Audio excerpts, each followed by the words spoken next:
Stone.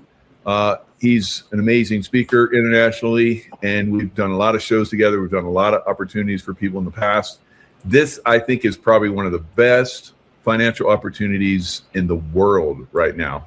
And I don't say that lightly, and Sasha is going to bring us up to speed to that. We got a great, roundtable here. So Sasha, take it. Thanks, Michael, and I'll second what you just said, except I'll qualify the fact that it almost certainly is the very best in the world offering right now. Anyone involved in sovereignty and consciousness understands that we've arrived at an existential crossroad civilizationally. We all know this is it. This is the vector. This is the dateline zero where we make a conscious determination to step off the playing field of the kingdom of the devil and move into the new emergent revelation. We are not participating in sacrificial harvest. We're not participating in blood economy. We will not be taking the knee to Caesar and rendering coin when all that coin does is manufacture icons like Jeffrey goddamn Epstein and that pantheon of hideous false gods that come out of the status quo. And I'm talking about the silicon billionaires, the crypto billionaires, all of that godless theater, which is frankly just financial Hollywood. Good people don't aspire to that stuff. We are just wanting to begin the process of moving around the surface of the earth unmolested and able to conduct our business as children of God. That's it. Transacting without being molested by Babylonian priesthoods masquerading as government or as institutions or as the compliances or the trade and the shipping and the customs and the excise. All of that stuff is engineered to cock block humanity from being able to freely transact. End of story. And until we can freely transact and restore and reclaim our own autonomy and sovereignty in free exchange, which is basically our time, our motion, our life force equals coin, equals money, equals fiat. And so long as that fiat, that money, that coin is going to be butchered and bastardized and fleeced and heisted by the third-party intervention, by the Babylonian priest banker class, by all the institutions that are rigged to literally eat us alive, until we step out of that and break those contracts, we will continue to be fodder. We will continue to be eaten alive by the status quo. So that's why for the last couple of years, my team have been fastidiously in the basement building a new tracking system or rail system upon which we can now begin our autonomous sovereign banking and exchange and transacting. And that is where you're actually the first. We're bringing you in at the premiere, at the front end of this new paradigm financial system. Anyone can go to newearthx.com. So newearthx.com is the primary gateway. It is an exchange. It is a crypto bank. The fiat bank goes online Q3 of this year. There is crypto banking and there is fiat banking. There is also trading and commodities, and there is the wallet system through which we're able to transact without being cock-blocked. And that's the piece we're speaking to today, to your intuitive warrior movement across Middle America and around the world. This is where you take that first conscious step outside of the kingdom of the devil and into autonomous sovereign banking, where your money can never, or your assets can never be got at by the bankster class when they choose to pull the rug on the banks, when they choose to trigger runs on the bank. All of that witchery is a thing of the past, but you have to now switch into the New Earth system. And here, on this call are two of the lead developers behind this extraordinary offering. It's called a ghost wallet. Of course, the regulatory authorities and the bankster class do not like this stuff. They're doing everything that they can to rally statutory and ordinances and statutory compliances to make it impossible for us. They want to see everything. They want to be sniffing our underpants every minute of every day and seeing exactly what we're spending our money on. Why? Because Caesar in the clouds still thinks that Caesar owns us, which he doesn't. Never did. It's all a mind game. So here is the mechanism. It's called the New Earth Ghost Wallet. And the QR code here is the Michael Jaco Intuitive Warrior Ghost Wallet. And inside that Ghost Wallet, which is the exchange, is your own capacity to do your own banking completely out of surveillance. You are able to, at this point, take autonomous sovereign banking and movement of your own prosperity forward the way you choose to do it.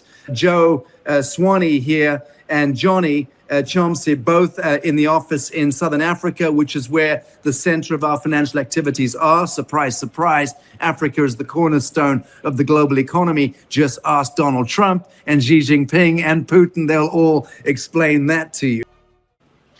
Yes, Michael, thank you for having us, first of all. So any Ghost Wallet is a offline, decentralized, self-custodial wallet. Okay, so it's basically the first of its kind. It's been developed in-house. It's got a 7-layered security system attached to it.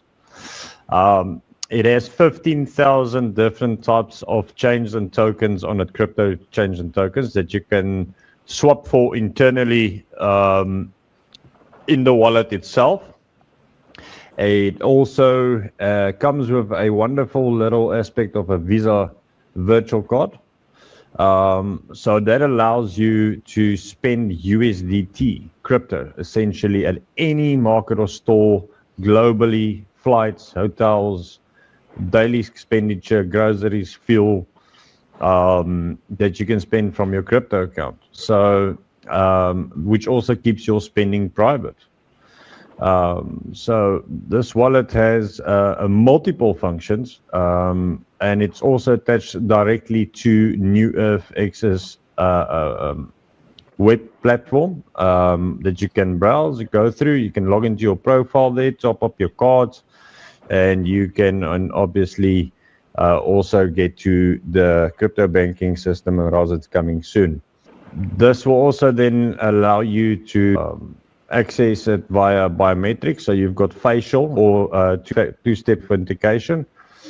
You also have your basic login on the system, but you can add extra members as well. If you have a wife or a lawyer or someone that needs to have access on a later stage to protect your funds. But the nice thing about the Ghost Wallet, and this is why we call it the Ghost Wallet, is that it puts you in control as an user. So you as the owner of your device owns your device biometrically. You own your device's keys. You own the funds on your device and nobody else. So it can't get frozen by governments. It can't get frozen by anybody that external parties. It puts you in control. That's basically what it does. At that point, you are completely hidden and invisible, which is exactly how it should be. And Michael, yes, if you want to just pull up the image of the card, the demo of the Intuitive Warrior Visa card, because again, that dongle or that thumb drive Ghost Wallet is a tap and pay unit itself.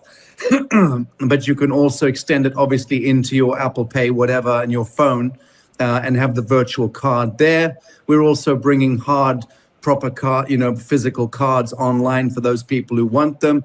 But honestly, 99% of people are using tap and pay with their telephones nowadays. So you have the option of using your phone. Every person that comes in now in this community, within Michael Jaco's community, all of the people who come in, their friends and family start coming into this. It's immediately, day one, starting to build a closed loop commonwealth. For you guys, every single customer or follower or member of Jaco's network are going to become beneficiaries. Every single time you tap to pay a micro dividend that would otherwise go to the bankers, the transaction fees, a micro dividend is going to go back into your Ghost Wallet from every single time you tap or pay on anything. A micro dividend will also go toward the New Earth Exchange Treasury, and a micro dividend is also going to the Michael Jaco Intuitive Warrior Treasury to build the network forward. So that's how we're creating this commonwealth. The New Earth Exchange benefits, the Intuitive Warrior Network benefits, and the user benefits with every single tap and pay usage of the card. People come in, they can just sign up as an affiliate. We only do 2 levels because we have no interest in pyramid schemes. We have no interest in multi-level marketing and all that stuff. That is of no consequence or interest to us. But we do bring in a 2-tier system precisely in order to let every single member or follower of your network who comes on board, they can then bring their friends, family, factory workers. You can build your own community, pass the word, spread the, pass the light, and the more people you bring in under you, you will get a micro dividend of every single tap and pay that they ever do through this system. So you will have a passive income almost overnight. And if you really work to spread the gospel of this 0-point economy, this new commonwealth where we take money back from the banksters and put it into our own communities, when you finally get that and the light bulb goes on, we should all be out there every single day proselytizing, evangelizing this system, because this is the first time it's ever happened that we're able to build a commonwealth like this for ourselves on the existing rails of the so-called banking and financial system. Yeah, this is fantastic. We talked for hours about this on the back end. So I got very excited about it because one thing I noticed with the truckers in Canada and so forth, they had their account seized. You won't have your account seized because correct, you control your money. And when I saw how much the banksters are making every time you use your credit card, and you're going to get that now, I'm like, holy moly! No wonder they're protecting this. So this has huge potential for all of us. Right now, what I'd like to do is have Johnny open up his screen and show the Michael Jaco's gateway, so to speak, in the New Earth Exchange, and just walk everyone through how you can onboard. All right, thanks, Michael, for having us. Thanks, Sasha. So, based on the QR code we saw there on Joe's screen, so you'll scan the QR code, it will take you over to this page. As you can see, it's a very beautiful page for Michael. So obviously just explaining a bit about Michael and his history. So there's an option here where you can as well click here. It will then take you through to a login screen if you have not logged in or signed up yet. You'll do obviously your initial sign up. Once you sign up, you obviously get affiliated to Michael Jaco's network. So you'll fall under him as an affiliate. It's just a bit more about him. And then it's at the bottom, as well as the wallet. So you can also as well switch over. It will take you to where you can purchase a wallet. And then you can just purchase a wallet through here. Very good. So the $2.99 USD is the cost of the wallet, and it gets sent to you. I believe we had some issues with shipping. Surprise, surprise. The usual FedEx, DHL channels started screwing up all the shipping in the last couple of weeks. So we've swung saddles. Joe, speak to that. We're now sending bulk consignment to the different continents, and then they're getting sent on from there. So what's the shipping turnaround now? Our shipping turnarounds now is running between, roughly between 7 to 12 days from shipment for delivery. And it's also getting shipped directly from our main factory where everything is being produced now and loaded up and so on. I also just need to specify that a $2.99 includes your virtual Visa card. So that comes, you actually get your wallet and you get your card with a $10 balance on it already loaded. So there's money loaded onto it, so you can immediately go out and buy a cappuccino and just check that it's working. Okay. There we go. So let's just, Michael, is it okay if I just take on some of these questions that I'm seeing? Yeah, sure. Great. So you're saying $2.99 is very reasonable. It's a great deal. Yep. Thank you for that salient, sensible comment. Is the Ghost wallet physical or digital or both? It is both. Joe, speak to that, but that's one of the questions. Yes, so it's a hardware device, a USB, as you see in the pictures that we're showing you here. Here's one of the devices.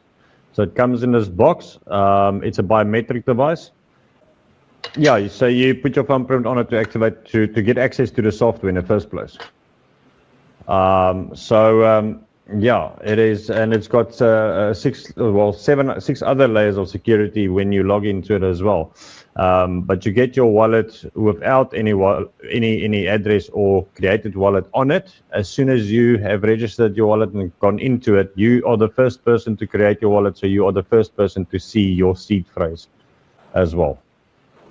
It's like your own bank, and we've talked about how eventually we're and who knows, maybe pretty soon here, how you can put a lot of assets into that, so they can be protected and can't be stolen or whatever. So very, very powerful. Yeah. Very good. Okay, let's just get through to some more questions. This is a pure sales pitch, guys, question mark. If you want to look at it that way, you're welcome to it. I would look at it as the benediction from the heavens, actually, and insane amounts of hard work by incredibly noble people who have spent years actually working around the satanic system in order to help people like you and your family and your grandchildren get into a better world and get onto better tracks of autonomous sovereign banking. So again, this is the line in the sand where we can step out and step into autonomous sovereign new earth banking. And we have treaties that we're undertaking with sovereign kingdoms around the world. I can speak to that in a little while. And then someone's asking about, is this foolproof to scammers and hackers? And the short answer is, so far, yes. Weeks ago, the guys set up a hackathon, and anyone out there is invited to jump into the hackathon. There is the first New Earth wallet was put up on that hackathon with money in it. So if you can hack your way into it, you can have the money. So Joe, I don't know how you want to play that, but where can hackers go and try and jump in? Well, it is currently on Atomic's X profile, but what we can do is we can actually spread it out to more social networks. I mean, I'm not afraid at all. We can put it everywhere. And let me just say that if you can hack into our system, you've got a job with us day one. All right. Definitely. But no one can hack it so far. I'm just having a look at more questions here. Because it is an incredible opportunity, guys. Unbelievable. I'm so excited about this. One of the most exciting things, like Sasha said, you've been working on for years. And this could be the last window that we have before they come in and basically enslave us into their system. Indeed. So someone else is asking, moving from an interest-bearing debt currency to a wealth-based currency, from economic servitude to liberation. It's a good way of putting it. It's moving from complete surveillance and a subjugation into full spectrum autonomy and sovereignty. That's entirely correct. That's exactly what it is. It's historic. It's utterly pioneering. It is a grotesque threat to the status quo. But then Donald J. Trump is a grotesque threat to the status quo. Vladimir Putin's a threat to the status quo. All threats to the status quo are very necessary and needful right now, because this is the moment in time where we're taking down the old Khazarian mafiosi systems. Someone else is saying, boom, boom, boom, hope it's not a Ponzi scheme. Well, Peggy, I think what you mean is Ponzi. I don't know what a Ponzi scheme is, but hope away. Of course, it's not a Ponzi scheme. I think Michael's a little smarter than that. I think I'm a little smarter than that. But we're all of us wary of these kinds of schemes. That is why we wouldn't entertain a multi-level marketing scenario here. No interest in that. The reason why we're allowing a two-tier affiliate system is for you. It doesn't help us. It's us giving dividends to you. So our two-tier system invites anyone on the street to be able to participate. That's the extension of kindness and grace from us as the bank, so to speak. So that's why I say, please try and see this in a different way. The two-tier affiliate system is how you create a commonwealth in your own domestic life, in your own individual life, in your own business. Because if you're a business and you've got a couple of hundred people working in the factory, this is an ideal space for you to create a social economy, inward-looking one, where it creates abundance and profit comes into the commonwealth of your company or your movement. Can you speak more to the future of this enterprise? Where do you see it in 5 to 10 years in terms of growth and potential?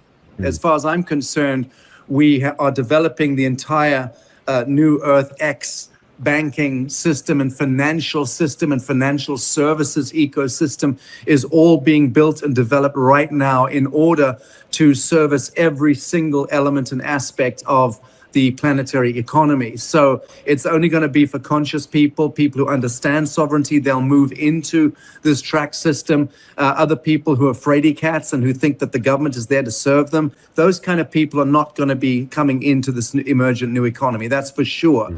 So, you know, this in a sense is a bifurcation for those people, the meek who inherit the earth. How the hell do the meek inherit the earth if they can't actually sustain their own commonwealth and their own capacity to move freely unmolested and to transact freely without being fleeced by a blood economy-based inflationary system, which claims that it owns you from birth and claims that it owns all of your benefits and that you just get given whatever the state decrees. That's the old order of things, and that's what's dying. Where are we going in 5 years from now? Into a 0-point economy altogether, where there will be zero inflation, where the micronations that we are already negotiating now in different parts of the world and beginning to institute, those micronations fall within the umbrella of the New Earth Coalition, which is an ecclesiastically protected universal trust. Actually, it's about 3 or 4 dozen irrevocable universal trusts nested into an umbrella universal trust, which is a diocese. It's an ecclesiastic, it's a church, a planetary church in that sense. And we carry those ecclesiastical privileges and protections in exactly the same way that the Vatican City does, or the Catholic Church does, in exactly the same way that the Crown of England and the City of London have granted themselves special dispensation, special protections through their ecclesiastical corporation soul, the same as Basel, Switzerland, and the same as Washington, District of Columbia. These are independently, privately owned corporate, fiefdoms, principalities. So we've simply emulated at the jurisdictional and lawful and legal level. We have simply replicated that. So we cannot be attacked by those engines because they would be attacking the premise of their own enterprise. And that's taken us years to establish this.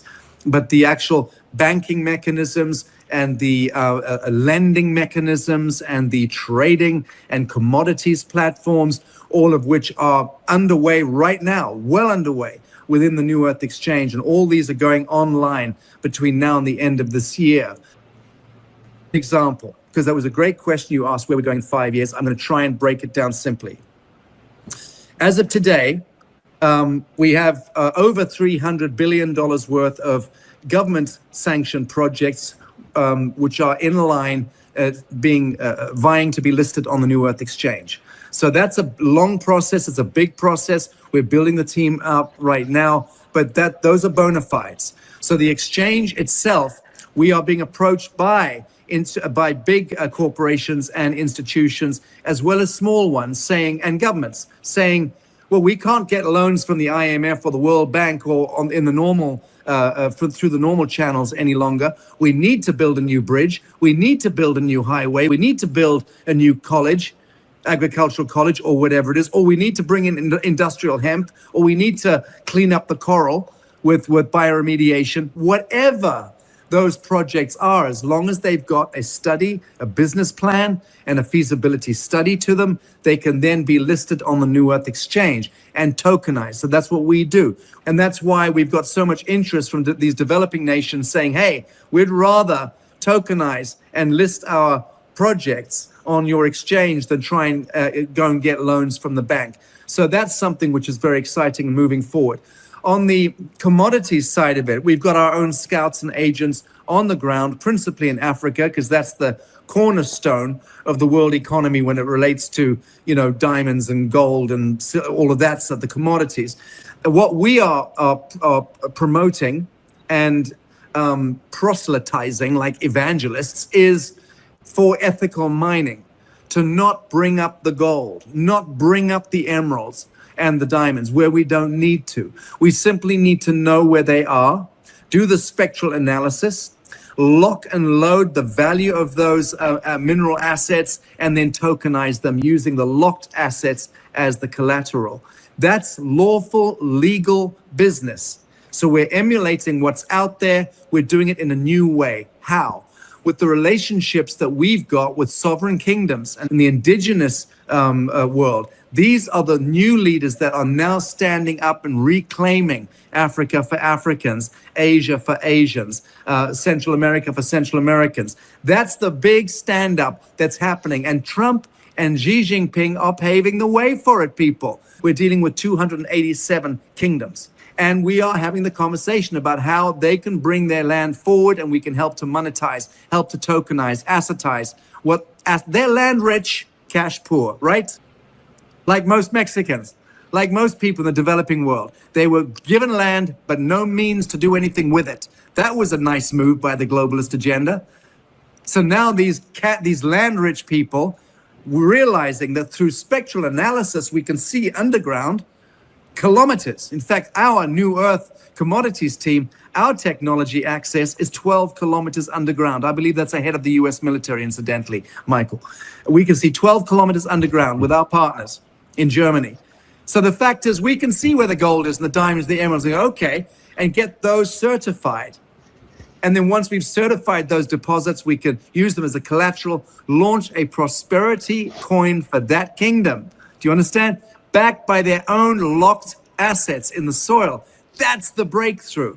Can you imagine how many billions, possibly trillions of dollars worth of real world assets through real world relationships that we are actually building forward? And people who know my work know I've spent 20 years working on hereditary redemption. People who know my work know that New Earth unified all the ancient sultanates and kingdoms of Southeast Asia in 2019 in the most historic event at New Earth Haven in Bali. So we're in the middle of that game. We've got those relationships. As we now begin to tokenize and assetize the kingdoms of the sovereign kingdoms of the world, that becomes a real economic basis. And so that is where we can afford to say things like, well, as we grow with this collateral base, with the New Earth Exchange, New Earth X, we will simply deflate the inflated economy so that everyone stepping into this ecclesiastical diocese, this protectorate space with micronations in Tennessee and all around the world, communities can plug and play into the 0-point metric. How about the EBS? How about Nasara Jasara? How about the med beds? How long have we been waiting, guys? We have to get involved. This is the way that we can break free from a very corrupt system, like we're saying, before it gets to the point where there is no breaking away from it. So who knows? Maybe we'll inspire the QFS, but we'll have a better system going forward. So this is why we're all of us here. I mean, these gentlemen are staying up super late. They're in South Africa, and the times are a lot different. So, we're going to continue to bring you great information. The link will basically get, because a lot of people are like, how do I find out more about this? And the link will give you lots of deep information and allow you to sign up and whatever you want to do. So I think this is going to be, there we go. And now you're, yeah, perfect. So now you'll be able to get the link. So let's see. Yep, it works. So get that link that's on there right now, the QR code, guys, and that'll get you in to begin your your discovery. If you feel motivated, trust your heart, trust your intuition, get involved. I'm fully on board. Obviously, Sasha's fully on board. These gentlemen are fully on board. They have a huge team. They have a lot of big time players that are super involved in this already. So this is the moment to respond, get on board. So the social security deposit insurance, depository insurance.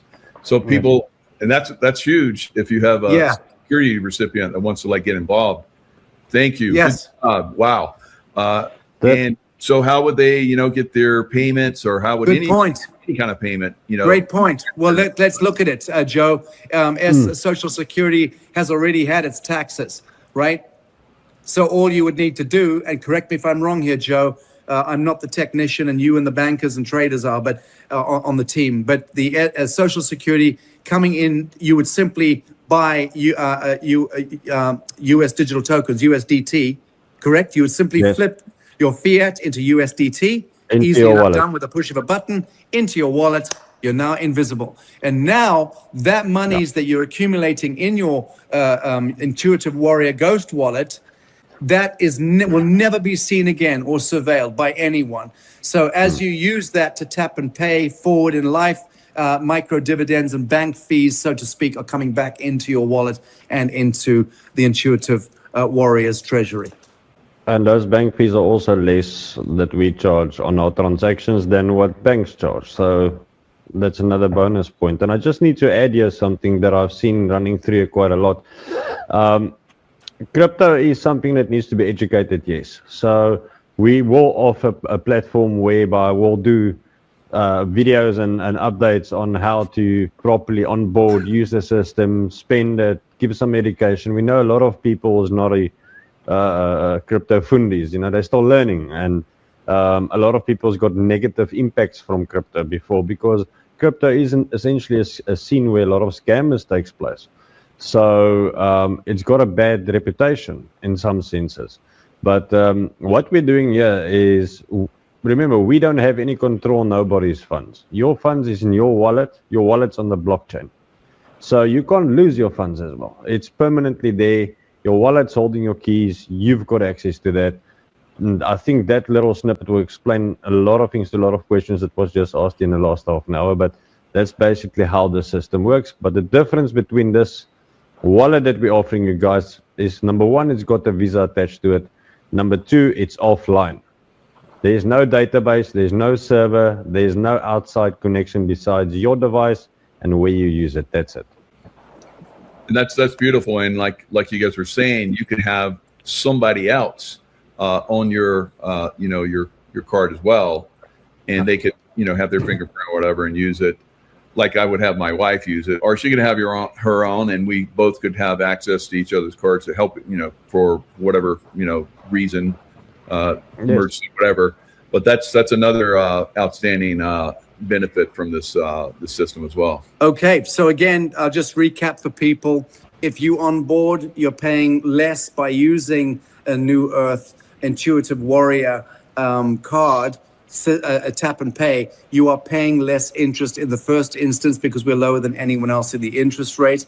Secondly, every single time you do tap and pay, you will be creating a micro dividend that comes back into your Ghost wallet, one that goes into the Intuitive Warrior Treasury wallet, Ghost wallet, and one that will go into the New Earth Exchange treasury as well. So that is the new Commonwealth we are creating amongst ourselves, and it's small, it's incremental, but when you start dealing with bigger networks of people, and anyone here can go and get other people and other networks on board under them, and you will make micro dividends from them. So that essentially is the feedback loop. That's the technology. And as I said, in Tennessee at our New Earth Tennessee event, Midsummer's Day, we're going to be unveiling the big bank, and that'll be going online third quarter of this year.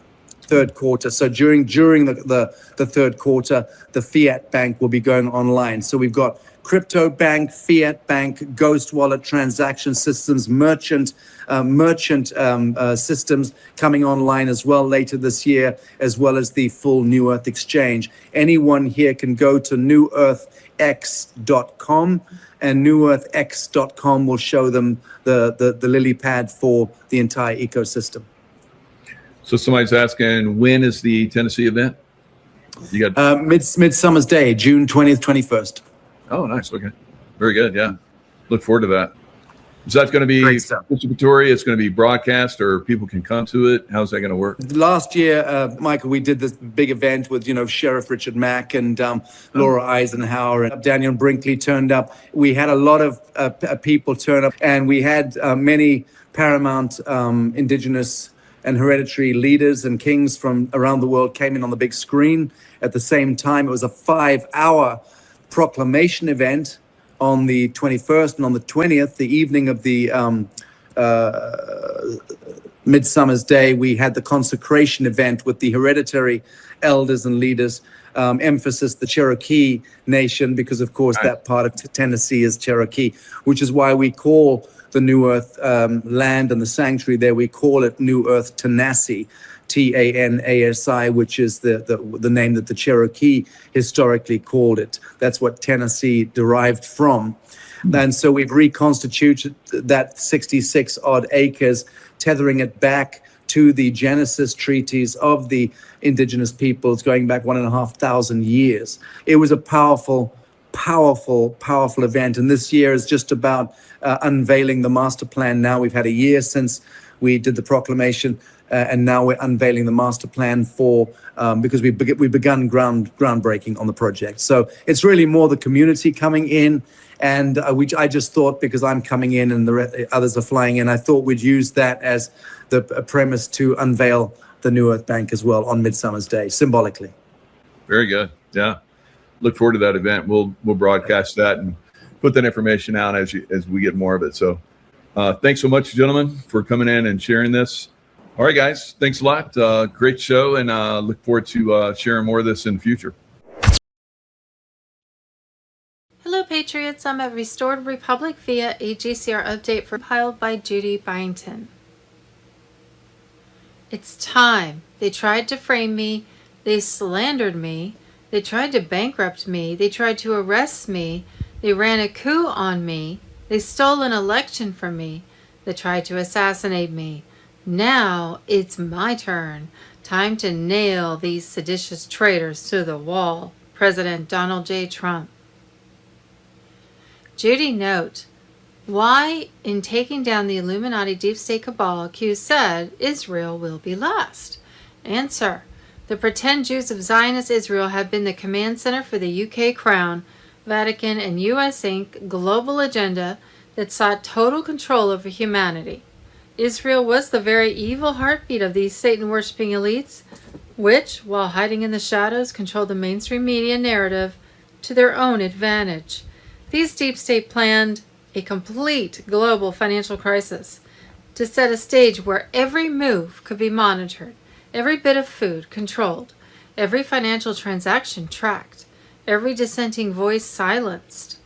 The deep state's end game was clear. They wanted to push the world into a crisis so severe that the public would beg for their prepackaged solution, a one-world government, digital currency, and total surveillance. Israel, backed by Zionist elites and the Khazarian mafia, has also run along with the Vatican that blackmailed politicians to shape political policies and agendas for their own evil purposes. These policies included financing both sides of wars they created for their own financial gain. Israel, along with the UK Crown, has been a fortress of the Rothschild banking dynasty that shaped and owned policies of the U.S. Federal Reserve and IRS to drive the global financial system. Their influence manipulating world economies and keeping whole nations in check. The world needed cleansing of its satanic influences if we were to survive as a nation and as a people. With so much corruption going on around the globe, military was the only way. It would begin with a takedown of the U.S. Inc. government. Due to massive voter fraud in the 2020 election, all elected federal and state officials, positions, as well as any legislation they passed, would soon be considered null and void, opening the door to military law until a new election could be held. Such has been verified through an official military count of watermarked ballots done at the very same time of the 2020 election count. Additionally, Congress certified the 2020 election without investigating over 50 legally submitted allegations of voter fraud.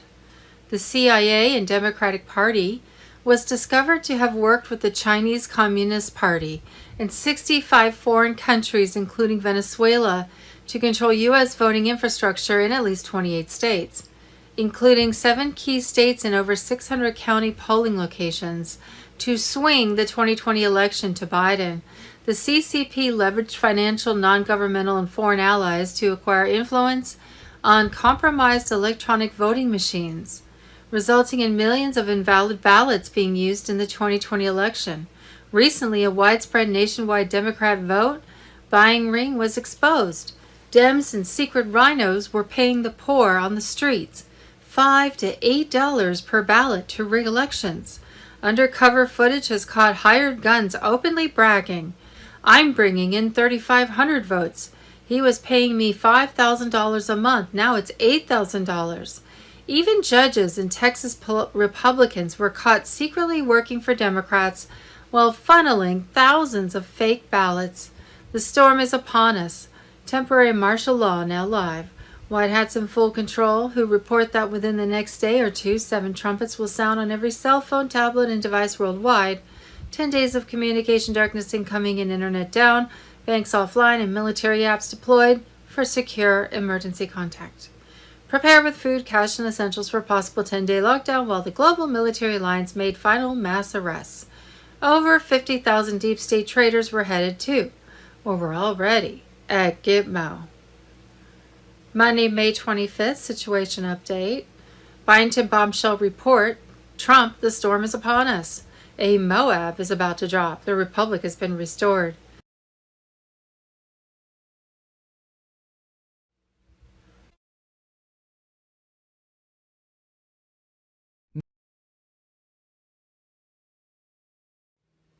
EBS blackout, martial law lockdowns.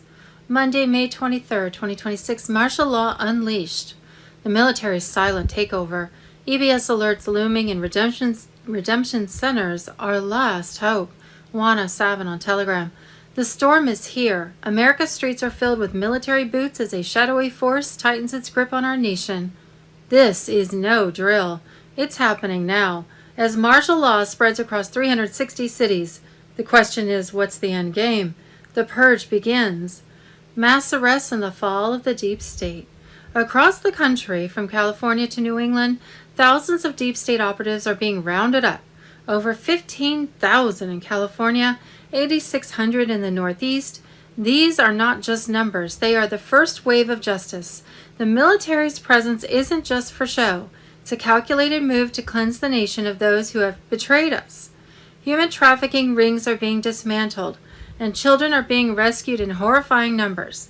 Navy SEALs storming an oil tanker off San Francisco, saving 433 kids is just the beginning. The horrors they have uncovered will shock you to your core. Martial law. Your city could be next. The military is already entrenched in problematic cities, especially those with strong Antifa and BLM presences. The air is thick and tension. Will you be confined to your home under the guise of safety? The emergency broadcast system is looming, and when it hits, it will be swift and silent. The digital world will go dark, and the new era will begin. EBS survival. Prepare now or pay later. Essentials, stock up on water, non-perishable food, and meds. Pharmacies will be closed, and your medical records inaccessible. Cash. ATMs won't work. Credit cards will be useless. Have cash on hand to survive the blackout. Mental fortitude. The shock will be overwhelming. Stay calm, think clearly, and help those who are paralyzed by fear. The unveiling. Disclosures and the death of deception. When the EBS ends, the truth will flood out. Military tribunals, public executions, and revelations that will shake you to your core. This isn't a movie. It's real, and it's coming to your screen. The corrupt cities from LA to New York will be exposed in ways you never imagined. A new dawn. The quantum financial revolution. As the world descends into chaos, a financial revolution is about to flip everything upside down. Redemption centers and quantum financial access cards will replace the old corrupt system. Your wealth, secured and mirrored on the quantum financial system, will be safe. But this isn't just about money. It's about purity of heart. To access this new financial realm, you must embody forgiveness and unconditional love. For those holding Zim bonds, the path is even more intricate. Redemption centers will guide you, but secrecy is key. NDAs will keep the process under wraps, and payouts could stretch over 25 years. This is about stability, not greed. The final countdown. Prepare for the new age. The world as we know it is ending, and a new reality is being born. Only those who are prepared will thrive. The old world is crumbling, and from its ashes a new age of transparency and abundance is emerging. Stay vigilant. The storm is here, and it's only going to get stronger. The time to act is now.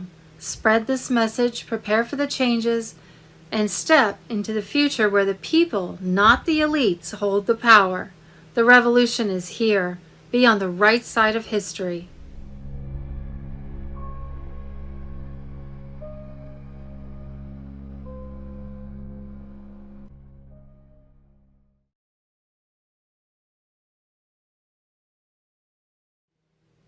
Global currency reset. Judy note. To my knowledge, no one has been privy to the exact information about when Tier 4B will be notified to set redemption exchange appointments. That is the decision of 1 to 2 people, one being President Trump. We only know notification will be around the time of EBS activation and likely during the 10 days of communication darkness. Judy note.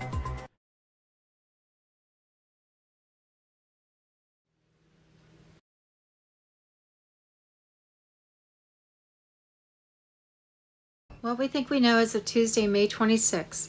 Monday, May 25th, former U.S. Naval Intelligence Officer Milton William Cooper alleged that President John F. Kennedy was killed by Secret Service agent William Greer, the driver of the presidential limousine, rather than Lee Harvey Oswald acting alone. Just a side note, Commander Thor has told us this a few years ago, that it was the driver. He turned around and shot him.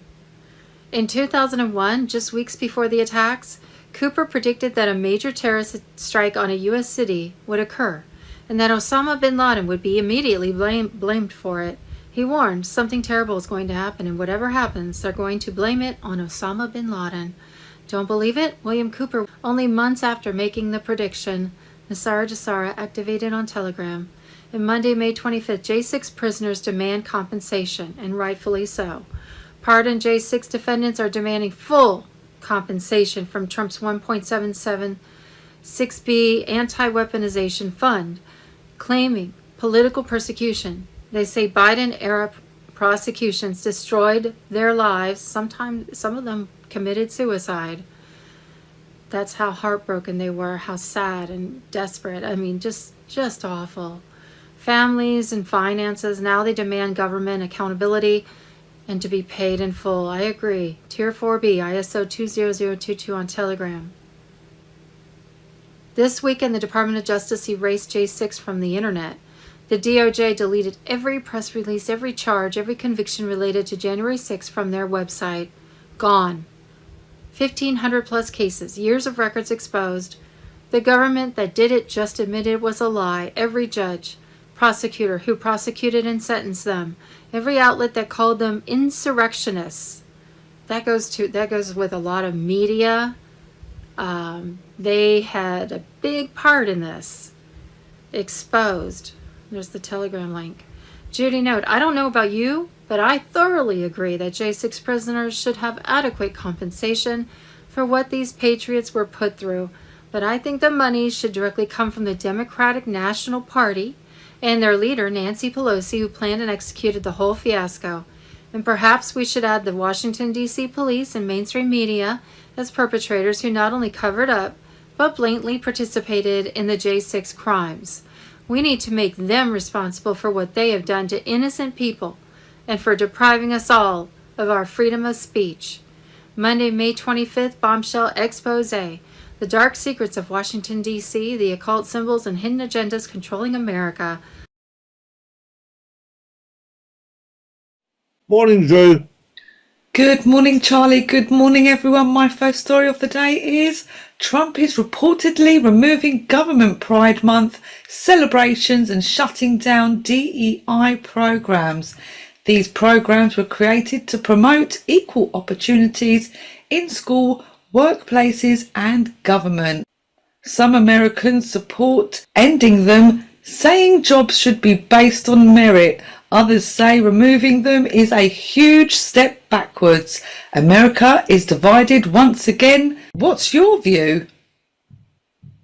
Well, it's very interesting because they're very, very quick to publish.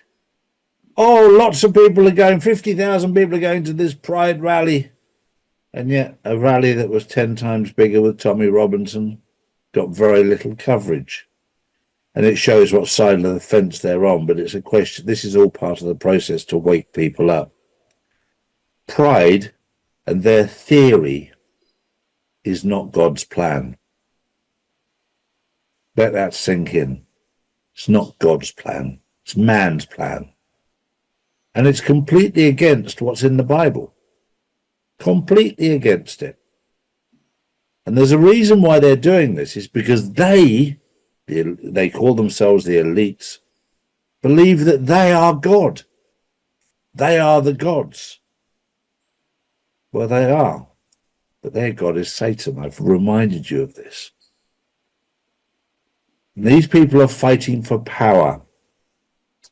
They would love, and they will try with Project Bluebeam, to bring in aliens that are in the sky, that is their gods. That is the Antichrist. These people are truly evil. And the only way that you'll be able to tell the difference between good and evil is if you're awake, because it's all about frequency. It's not about, I've asked ChatGPT, I've asked AI, I've asked this, I've asked that. We all need to connect to what's within us, to connect to God. That's the only place you'll find truth. The only place. You won't find it in Google, in Siri, in Alexa, in ChatGPT. You won't find it there. All that is another managed form of information. The truth you find within, not without. My next story, we're currently watching the complete collapse of the City of London and the exposure of the City of London. Most people were completely oblivious to how much control they had. All of this has been running now for 250 years, from 1776. This is all part of the dismantling of a very, very corrupt system. And we're watching it all be dismantled from the inside out. As I said yesterday, there's a lot of things going on that you cannot see that are happening behind the scenes. As I likened it to a game of chess. They don't tell you their moves. They keep very quiet until the end. And that's what's happening. But be assured that the whole dismantling of the old system is happening. Well, it's happened already, but you're seeing it for the first time in the movie. It's all under control. It's all going well. Don't panic. I can also tell you what's happening in Iran right now. Iran has won this war. I told you 5 years ago, the final stage would be that Iran will take out Israel. That is happening behind the scenes for those people who know. Israel is being dismantled, along with the corporation of the United States. But that's not what you're seeing in mainstream media, because mainstream media is controlled from Israel. We've always known that when you're in control of the media, whatever's happening in the world, you have to dig pretty deep to find out the truth, because they put out what they want you to hear. It's what we call propaganda, or in my world, it's called fake news, or Donald Trump's world. So don't be caught up with the lies, the BS that's going around. I also finally want to make a mention for my dear friend, Janet Ozenbard, who passed 2.5 years ago. This is a lady, I say she passed. She disappeared. It was claimed as suicide. But she disappeared after exposing Pizzagate, along with many other things, a 28-video series called The Fall of the Cabal, which documents everything about what was happening and what really happened. Her and I had the privilege of seeing it in real time, and she documented it like a school teacher. It would be worth your time to research The Fall of the Cabal by Janet Oswald. It will enlighten you to exactly what's going on right now, the exposure that's happening right now. I'll leave you with that thought. On the 26th of May, 2026.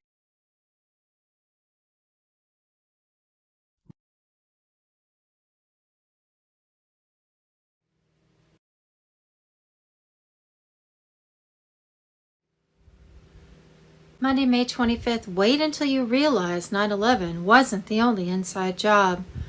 Decoded safeguard on Telegram. USS Maine equals Spanish-American War, 1898. Remember the Maine was the 1890s version of weapons of mass destruction. The explosion that launched America into war with Spain? Search USS Maine false flag theory. Lusitania. World War I set up. Germany warned Americans not to board this ship. It was secretly carrying munitions. Got sunk. America joins World War I. Search Lusitania, ammunition smuggling. Pearl Harbor, let it happen on purpose. Declassified docs show FDR may have known the attack was coming. Needed it to rally support for World War II. Search McCollum Memo, Pearl Harbor. Operation North Woods, Cold War clownery. This one's not theory, it's fact. The U.S. Joint Chiefs literally proposed staging fake terror attacks on Americans to start a war with Cuba. Search Operation Northwoods full document. Gulf of Tonkin, Vietnam War trigger. LBJ told America the U.S. was attacked. Years later, declassified reports admit it never happened. Just vibes. Search Gulf of Tonkin declassified. 9/11, the crown jewel, Building 7, was not hit by a plane. NORAD stood down. The Patriot Act was pre-written. Halliburton got rich. Google, Building 7 free fall collapse. And while you're at it, project for the new American century, 9/11. Your history class was propaganda. Your government doesn't ask for war, it scripts it. Every surprise attack just happens to be exactly what they needed at the perfect time. Welcome to the truth train. No breaks, no masks, no mercy. History is not boring, it's rigged. Monday, May 25th, Crowell, Texas residents complain about light and noise from new Google data center.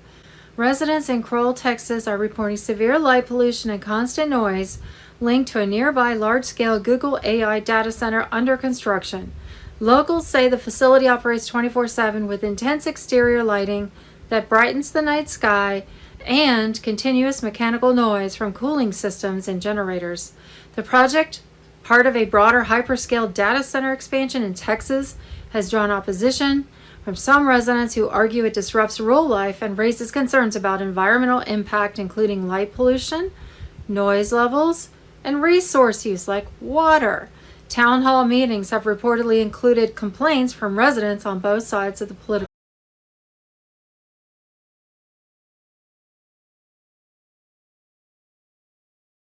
Monday, May 25th, FBI file bombshell. The Biden-Burisma scandal returns to shake Washington. New World Order on Telegram. A buried FBI document is once again igniting one of the most explosive corruption controversies in modern American politics.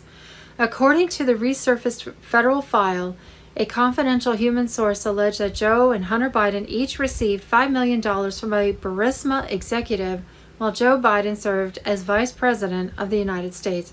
The alleged objective? Remove Ukrainian prosecutor Viktor Shokin, the prosecutor connected to investigations involving Burisma Holdings, and secure political protection for the company's interests. The line that detonated across political circles: $5 million for one Biden, $5 million for the other. According to the source cited in the FBI report, the payments were alleged routed through a complex network of offshore accounts and financial channels designed to make tracing the money nearly impossible for years. This wasn't described as random corruption. It was presented as a carefully structured system built to outlast investigations and shield the people involved from accountability. And then came the moment the world already remembers: Joe Biden publicly boasting on camera about pressuring Ukraine to fire the prosecutor. Quote, I said, I'm leaving in 6 hours. If the prosecutor's not fired, you're not getting the money. End quote. For critics, that statement now carries enormous political weight in light of the resurfaced FBI material. The controversy has also reopened debate surrounding President Trump's 2019 impeachment, which centered around the request for Ukraine to investigate possible Biden-related corruption tied to Burisma. Supporters argue the scandal points toward foreign influence, abuse of political power, financial corruption, and a deeper protection system surrounding elite political figures. Critics continue to emphasize that allegations inside FBI files are not criminal convictions.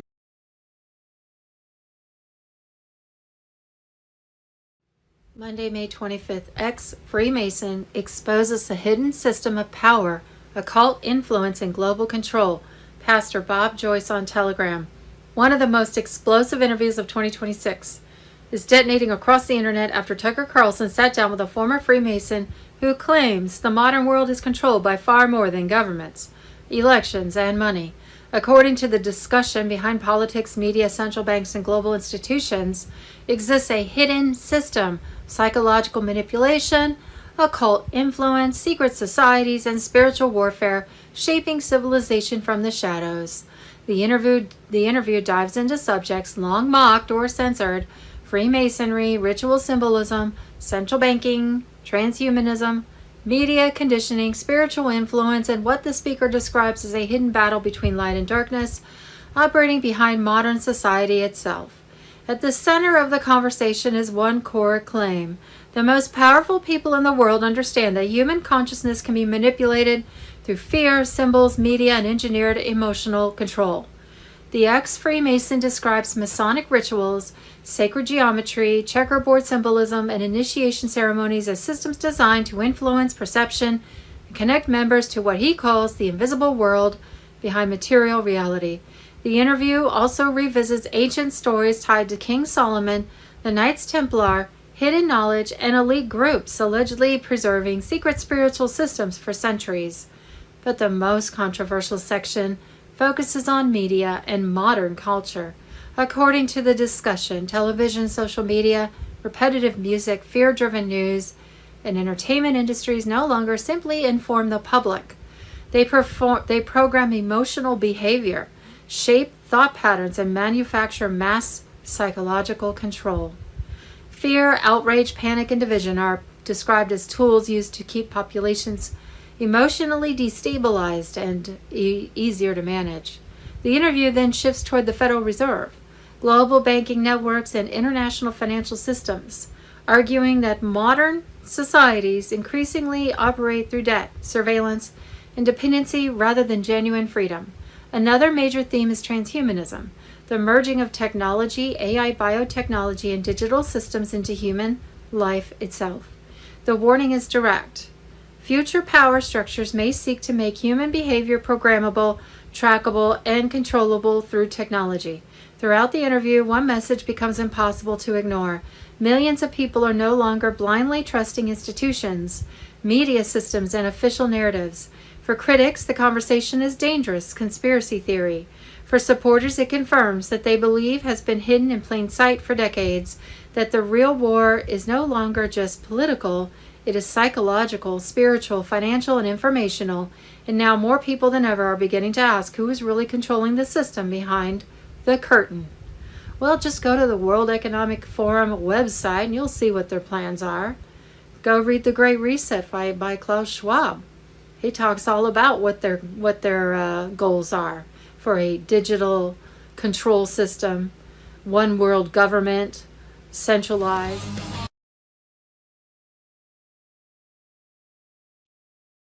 Stefan Burns with us today. Wow, this is a great treat for me. I've been following you for a long time, Stefan. You cover solar activity, space weather, planetary alignments, geophysical energetic events so that we may better all understand the quality of the energetics of the solar system and the Earth. And you believe that this helps in the spiritual and conscious evolution journey. And also you discuss health and wellness topics like earthing and grounding. You sell products to help everyone stay healthy, happy, aligned with their soul mission. It's all about resonance. And you're a great cosmic bro. I love watching your show. I watch your show so much that my wife is like, "Can we watch something else?" Oh no, Yeah, she's probably right. yeah, I'm obsessed because I really believe in all this stuff. I love your multidisciplinary approach to this. I've never seen anybody do it on this level. So, thanks a lot for joining us today. Yeah, I mean, I try to not hog the camera or anything when I'm doing my presentations, because there's a certain element with, if you're just in general like a showman, like a presenter, you can start to steer it towards you, and you see a lot of people get stuck in that. And I do like, people want to kind of get to know you a little bit, but in general it's like, what's the data, what's the facts, what's the cool download, what are the cool connections? And so that's really my focus. And so yes, like last night was a fantastic example, because we had this huge explosion on the far side of the sun, just rotated off to the minute, with a magnitude 6.9 earthquake that struck Chile in the subduction trench there, like to the minute. Incredible. And that's the first big earthquake that South America has had since, I mean, it's been at least a year and a half. We looked at it in the live stream and everything, but for some reason, most scientists or whatever, they're like, coincidence. It's always just a coincidence. But we've had this happen so many times now. And that's just one example of how these things are connected. And there was also a crazy planetary geometry that was active at that time. We had what's known as a kite formation. So you had Pluto, or let me get it in frame, Pluto, Saturn, Neptune, and Uranus, like all in this kind of triangle shape. It's called a trine. And then you had the moon make this exact point up top, so it looks like a kite. And the lunar geometry, of course, can only do that once every month, every 28 days, because that's the lunar cycle. For the outer planets to be in that configuration is very rare. And the fact that that also is exactly precise when this occurred speaks to not only a Sun-Earth connection, but a Sun-Earth planet connection. So these are the things that we cover. And I'm not surprised that you find it interesting, because it is. This is like what connects all of us together. Yeah, fantastic. And so I kind of like, have tuned in for, decades now on the energetics of the earth. I've been predicting some of the events that have happened in the past, and kind of help everybody, get connected with that is one of the things that you do. So I'm kind of coming at it from maybe a 2 or 3 dimensional type of environment, multidimensional type, but you are covering much more. You're taking the sun in account. I think that's been fantastic, very accurate in the projection of what might occur, from a really big solar storm, solar activity that's happening. You've been covering that really well. Yeah, I mean, I basically keep finding new layers and depths to this, because I started, well, I mean, if you go back earlier, like when I was in Boy Scouts, I was always interested in being outside. And then when I went to school, originally I was going to major in history, but then I took a geology class, and I was like, this is a lot of fun. Wow. And of course, doing the geology classes and like the field camps and stuff really kind of cemented it. And then what happened is, through my 2 jobs that I, like kind of my normal career, 2 jobs I had after college, I just felt increasingly this need to research more, because my understanding was very limited. So it started off with me diving into Schumann resonances, which are Earth's naturally resonant energy fields. And those are crazy, and they still are crazy, because they connect to us in our brain waves and all this stuff. If there's one thing to like research into that connects everything else, that's probably them. And that's where I was kind of intuitively guided. But then that led into solar activity and space weather, because I had to start, these solar maximum was starting to build up, and there's lots of connections between space weather and Schumann resonances. So then I started to get into that. Then I had to really go take a deep dive into earthquakes and volcanoes. Obviously I had some study experience with that through school, but like, let's really bring it up now to speed. And then all these other things filled in, like astrology, astronomy, whatever, because I'm pretty open-minded, so I'm not thrown off by, I really don't care what other people think. So if 99% of the world is like, astrology is bogus, but I feel that there's something there, it doesn't dissuade me from Of course, researching the into it. the elites use it, and it used to be used by people up until around the 1500s, and then it started to be suppressed. So Yeah. it's some of us are getting back to that. So I that's another aspect that you bring in that I enjoy quite a bit too. Good job. Yeah, I mean, there's a whole bunch of stuff there. There's probably a little bit too much baggage with some of the modern systems like Western Tropical, but regardless, you see some of these people in very high positions of power, tech companies, individuals, governments, and they're clearly using it because they're lining things up on very specific transit dates that are very important. So it's like, okay, so there's a lot there. So basically, I just started to, and then my way of really learning is by creating a presentation, a video, some sort of end deliverable product, because someone who can teach something is probably someone that actually knows it. So that was my way of kind of cementing in my mind this information. And so I haven't been doing this that long, which is why it's great to connect to people like you who have had this interest in this for decades now. And we've gone about it different ways, but there's also undoubtedly a component to this journey of just skin in the game, how much time you've been kind of looking into and feeling into these things. And if a big event happened in 2011 and you saw that unfold in real time, then that gives you that imprint and you know that's significant, whereas I may not find out about it until I stumble upon that big earthquake or whatever it is. Yeah. So that's an important aspect too, for sure. It's just tracking it often and tracking it for a long time. Yeah, and I love your your cosmic journey aspect of it as well, because there was we just had a Chilean earthquake, fairly significant. So anywhere else it probably would have been major, but there, they get such big ones. It's like a yawn almost. But there was well over a decade ago, there was one that was well into the nines. And if you look back in time, there was there was a pretty good tsunami that hit Hawaii after that and caused a lot of death.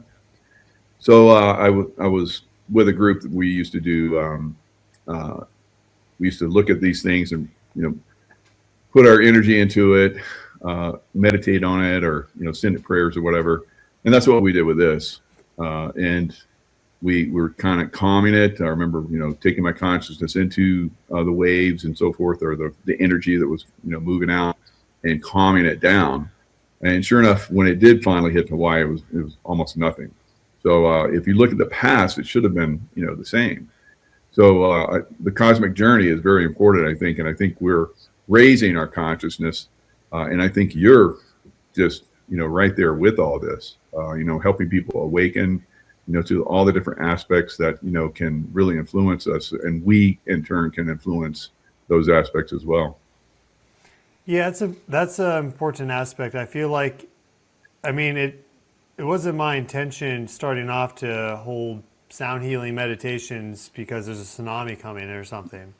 But effectively, it's like you start tracking this and then you start getting a following, and it's like, well, it's the least you could do because it's only going to help. And if people are anxious, and there's a lot of people out there with anxiety and all these things, and it's good to help. And, we have it, at times. It's just a good thing to do. Yeah. So I did that last year for the magnitude 8.8 megaquake. This is maybe what you're referencing with Hawaii. That was Kamchatka, Russia. That we were expecting the tsunami to hit Hawaii. Yeah. And the prior magnitude 9 from the same location hit Hawaii in 1952, I believe, and that was actually fairly significant. Yeah. So the energy released from an 8.8, it's only about half of a magnitude 9, but still big event. But the tsunami did come in, but it wasn't destructive, and you can't outright dismiss the fact that in 2025 there were tens of thousands of people around the world praying, meditating, if not even hundreds of thousands, to ameliorate that effect and just to basically calm everything down. Whereas in 1950, you didn't have the internet and things like this. So basically people found out when it hit. So, those of us that are cognizant of this and we happen to be aware of it, like when it's happening live, I think I really see this as a responsibility for us to do these things.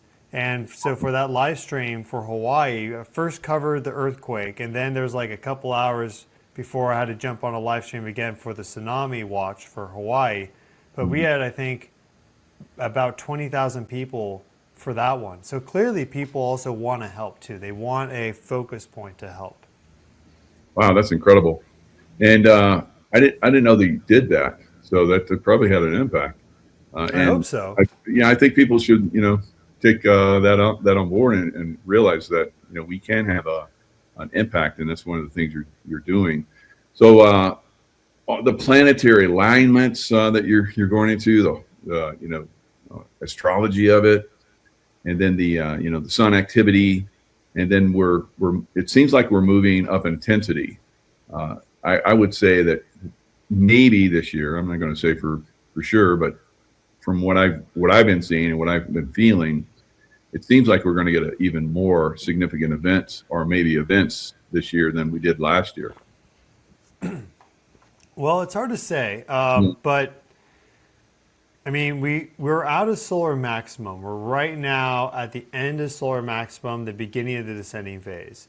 But we often, and there's different categories. So it's like, okay, are we ramping up for solar activity? Are we ramping up for earthquake activity? Are we ramping up for volcanic activity? These are the three categories.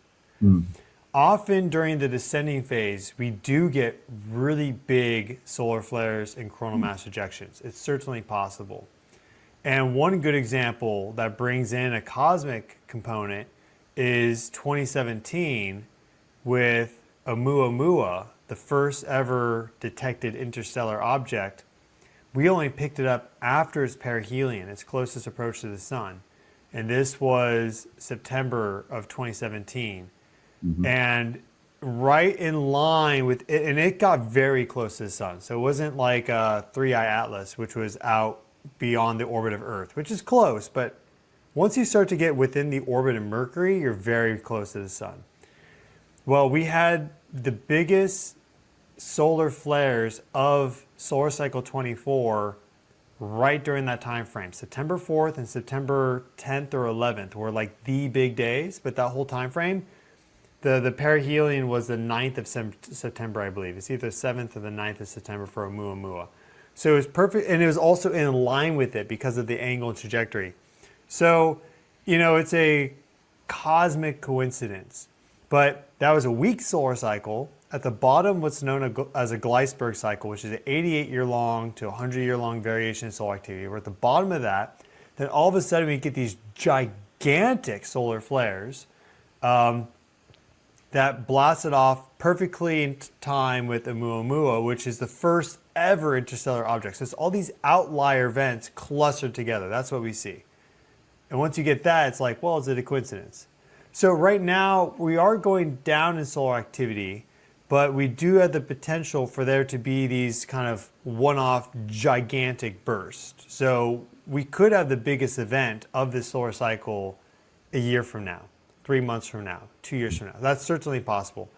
As it relates to earthquake activity, what we generally see is that earthquake activity, like high magnitude activity globally, increases and it's at its highest on average during solar minimum versus solar maximum.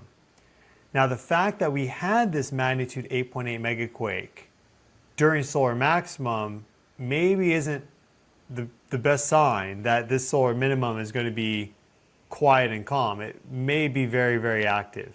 And I actually think this magnitude 6.9 quake in Chile that we both have referenced now, it kind of broke out of phase with the normal rhythm that we've been tracking, where the sun and earthquakes have been linked up. They've been linked with these coronal holes. These certain features on the sun seem to generate earthquakes, and we've been getting this like 28-day periodicity with the high magnitude quakes, exactly with the coronal hole magnetic field connections to the Earth. It's a whole bunch of stuff, whatever.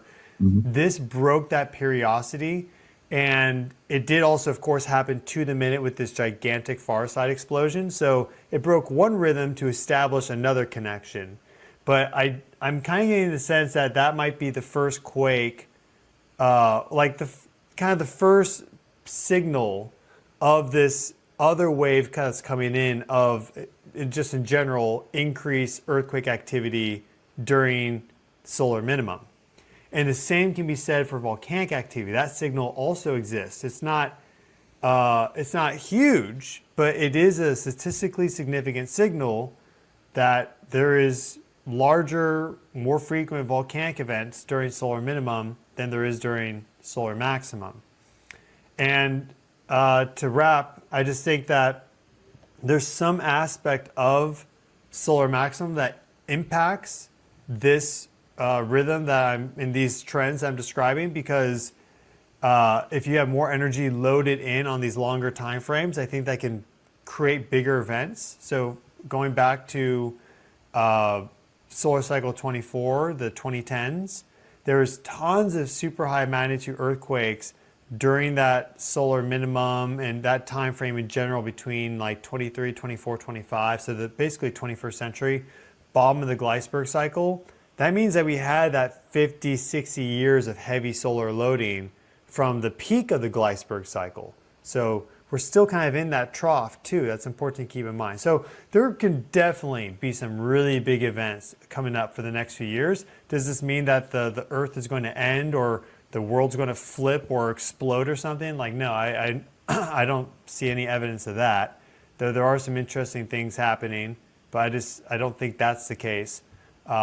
But yeah, I mean, this can actually affect people, like you were saying. Like, tsunami can hit and it can be destructive. Everyone dies, but we should also not just completely discount that these things, which some people seem to do, that these things matter and can knock houses off foundations and, have real world effects. Yeah, like definitely. Where you are in Lake Tahoe, they've recorded like massive waves of energy coming in from landslides hitting the lake. So there can be these crazy events that occur depending on, that's like an earthquake on a fault that has like a 500-year reoccurrence interval, and that's like a 1 in 12,000 year event. They don't know exactly how often, but these things happen. So it's really wild. Yeah, we had some pretty good earthquake activity not too long ago, close to this area. We even in this house, we had some pretty good shaking. So, it happens. I lived in Southern California for a long time as a Navy SEAL. And, I remember being in my condo one time and it shook like crazy. And I was like, wow, I knew there were some guys out diving. So I went in and they were telling the guys that were in the boat, they're like, we didn't even know anything was going on. So top of the water, nothing. But the guys that were diving, they thought like a huge, ship had gone overboard over the top of them. They're like, what are those guys doing up on the surface? They're not protecting us, because they were like just bounced around like crazy in the water column. So it's really, really interesting, how these energies move through the environment. Yeah, it's interesting. They must have been right near the bottom and had like the compressional waves stir things up and kind of shake them. Absolutely. But then because the shear waves don't pass through water, the boat was effectively unperturbed. Yeah. What year was that? Was that Northridge 91 or is this further back? No, that was a little bit after that. Or no, it was before that. So Northridge came later. That was incredible down in San Diego. It hit once and I was like, wow, where was that? And then it was like early in the morning. I went back to sleep, and then it hit again, almost with the same intensity. But I don't know. So back when I was a Navy SEAL, back in maybe the early or late 2000 or 1990s, 98, something like that. So yeah, there's a rich history of earthquake activity that I'm really going into for Southern California. Mm-hmm. And one thing that's relevant, I'm in San Diego right now. One thing that's relevant there is that there's this bouncing between what's called the East California seismic zone which is basically like the Mojave Desert. Yeah. And this is on the eastern side of San Andreas. And then what happens is the activities focused there on like a decadal time frame. This could be like 30, 40, 50, 60 years. And then it bounces back over to the western side of the plate. And effectively, it's more San Andreas based. And it's this loading and rupture cycle, basically, that exists. And so all these earthquakes popping off. And right now, we're probably at the transition between all of them happening in the Mojave, because there's been big magnitude 7s out there over the past few decades, probably back to the western side, which is where all the population centers are. But all those big earthquakes, they load energy into the faults nearby, and eventually then they get to that point where they rupture. So, all this information is so readily available now. So kind of the way I see it is like there's all this info and research that a lot of amazing people have done. Not everyone has a brain for kind of seeing the big picture, and that's fine. Some people are really good at like getting, a crazy list of data in front of them and meticulously going through it and do all that stuff and send someone else to the psych ward. But we need people that do have kind of a big brain or a big picture view to take that data and then also pair it with what we're seeing now, because there's this idea that earthquake prediction's impossible, and it's not easy. Yeah. I mean, it's not easy, but if we just keep telling ourselves that the 4-minute mile is impossible, then it's going to be impossible. If we keep telling ourselves that we can't, forecast anything to some degree, then yeah, we're going to keep just blundering around. And so what I've been able to do fairly accurately is forecast global trends in seismicity. Location's difficult. Sometimes you get activity that's indicative of maybe this is a foreshock swarm, so then you can put a higher probability forecast for that location. You could look at strain accumulation rates, but a lot of this data is locked behind like research or government, basically like walls. It's not publicly accessible data, and it gets to a point where it's so detailed to have the big picture of everywhere on the globe simultaneously is probably impossible. Maybe AI systems will help with this in the future. I don't know, but that's really kind of where I am right now, is that I'm just doing as much as I can to research into all these different places, California, Italy, Japan, like everywhere. Yep. And then because I'm tracking it daily, just through that, you get a familiarity and a sense of these locations. And then you can start to use that beautiful gift from God, which is intuition, to kind of guide you that last little bit. I mean, as a Navy SEAL, I don't know what your training was like, your missions or anything, but I imagine that intuition was at least a little part of your success as a SEAL, just like feeling something was off or feeling that you need to go do this, whatever. Oh yeah, definitely. Not everybody talks about it. There's a few of us that talk about it, and you see some people that have picked it up. I also remote viewed and would see stuff that was coming as much as a week out. So there's that capability. We all have that, but like you're talking about, you have gone deep into some of these aspects, but you keep it very scientific, and I really appreciate that. I know you have that thread of the intuitive side, which I think is ideal to guide you and bring you to some areas that might need a little bit more focus than you would otherwise give it, and then you see things. So I see that in your work quite a bit, and I think that's not everybody goes there. I've followed a lot of people over the years. Dutch Sense was one that I followed for quite a long time, and he seemed to have a somewhat scientific bent, although he doesn't have a scientific background or a science background like you do. But he was projecting fairly well. A deep earthquake, sometimes followed by a bigger, more shallower earthquake, and it moves around these fault zones and so forth. So you've taken, I think, to an incredible level. Your research is phenomenal, like you're talking about. Camp Gray, looks like it's going to blow, but it doesn't, and just shift somewhere else. And you've been able to follow, those shifts all around the world really well. Yeah, Dutch, since I haven't met him, but we've chatted just a couple times on his live streams, and he says some nice things because I guess he watches my channel as well. And he's a perfect example of how tracking this stuff daily or at some regular frequency for a long duration of time teaches you a lot. Yeah. I'm not sure how often he's in a research paper or 10 of them. I mean, probably every now and then. The guy posts every now on like Twitter, X, whatever, and he's not dumb. He's a smart guy. Oh yeah. But that component of tracking it frequently is so key. And see, that's where, and at a global sense too, because he's doing it for the globe.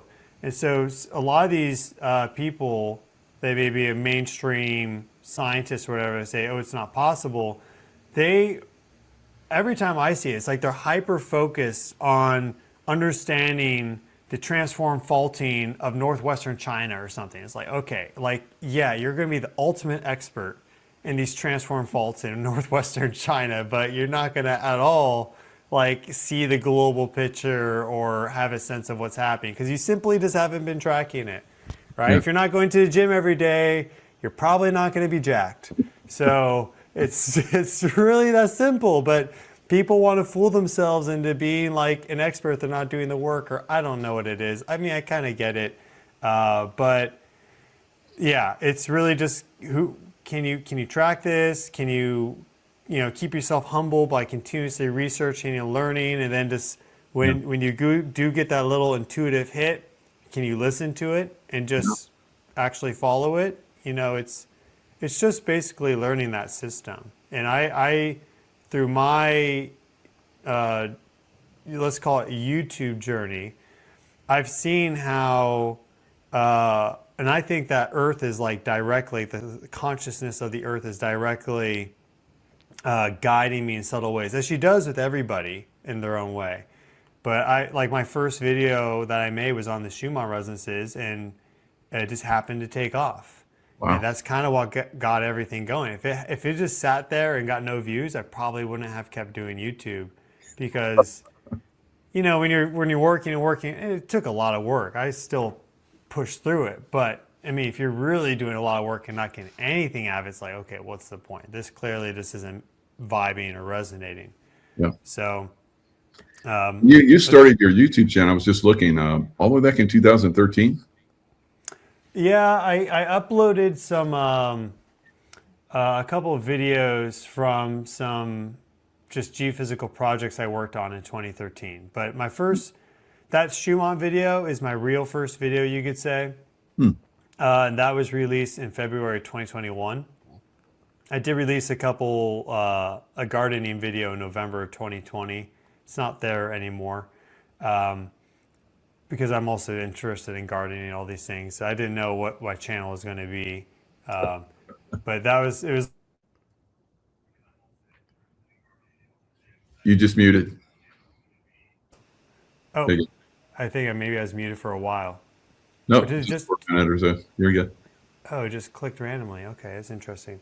Yeah, so I did a lot of GPR and magnetometer surveys and seismic surveys before I ventured off into YouTube land.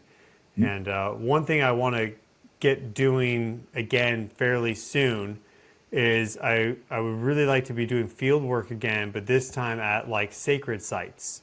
Ooh. And try to see if I can find energy lines or just help stuff, huh? Yeah. Figure out what the deal is. I mean, there's something to some of these locations, as I'm sure you've probably visited a few of them at least. Oh yeah, absolutely. Yeah, there's something to that. Been to Egypt several times. Yeah, a lot of the sites here in the United States. So yeah, they're phenomenal. You can feel the energy in them, like you're talking about. So doing the research on that, that's a fantastic cause. Yeah, good job.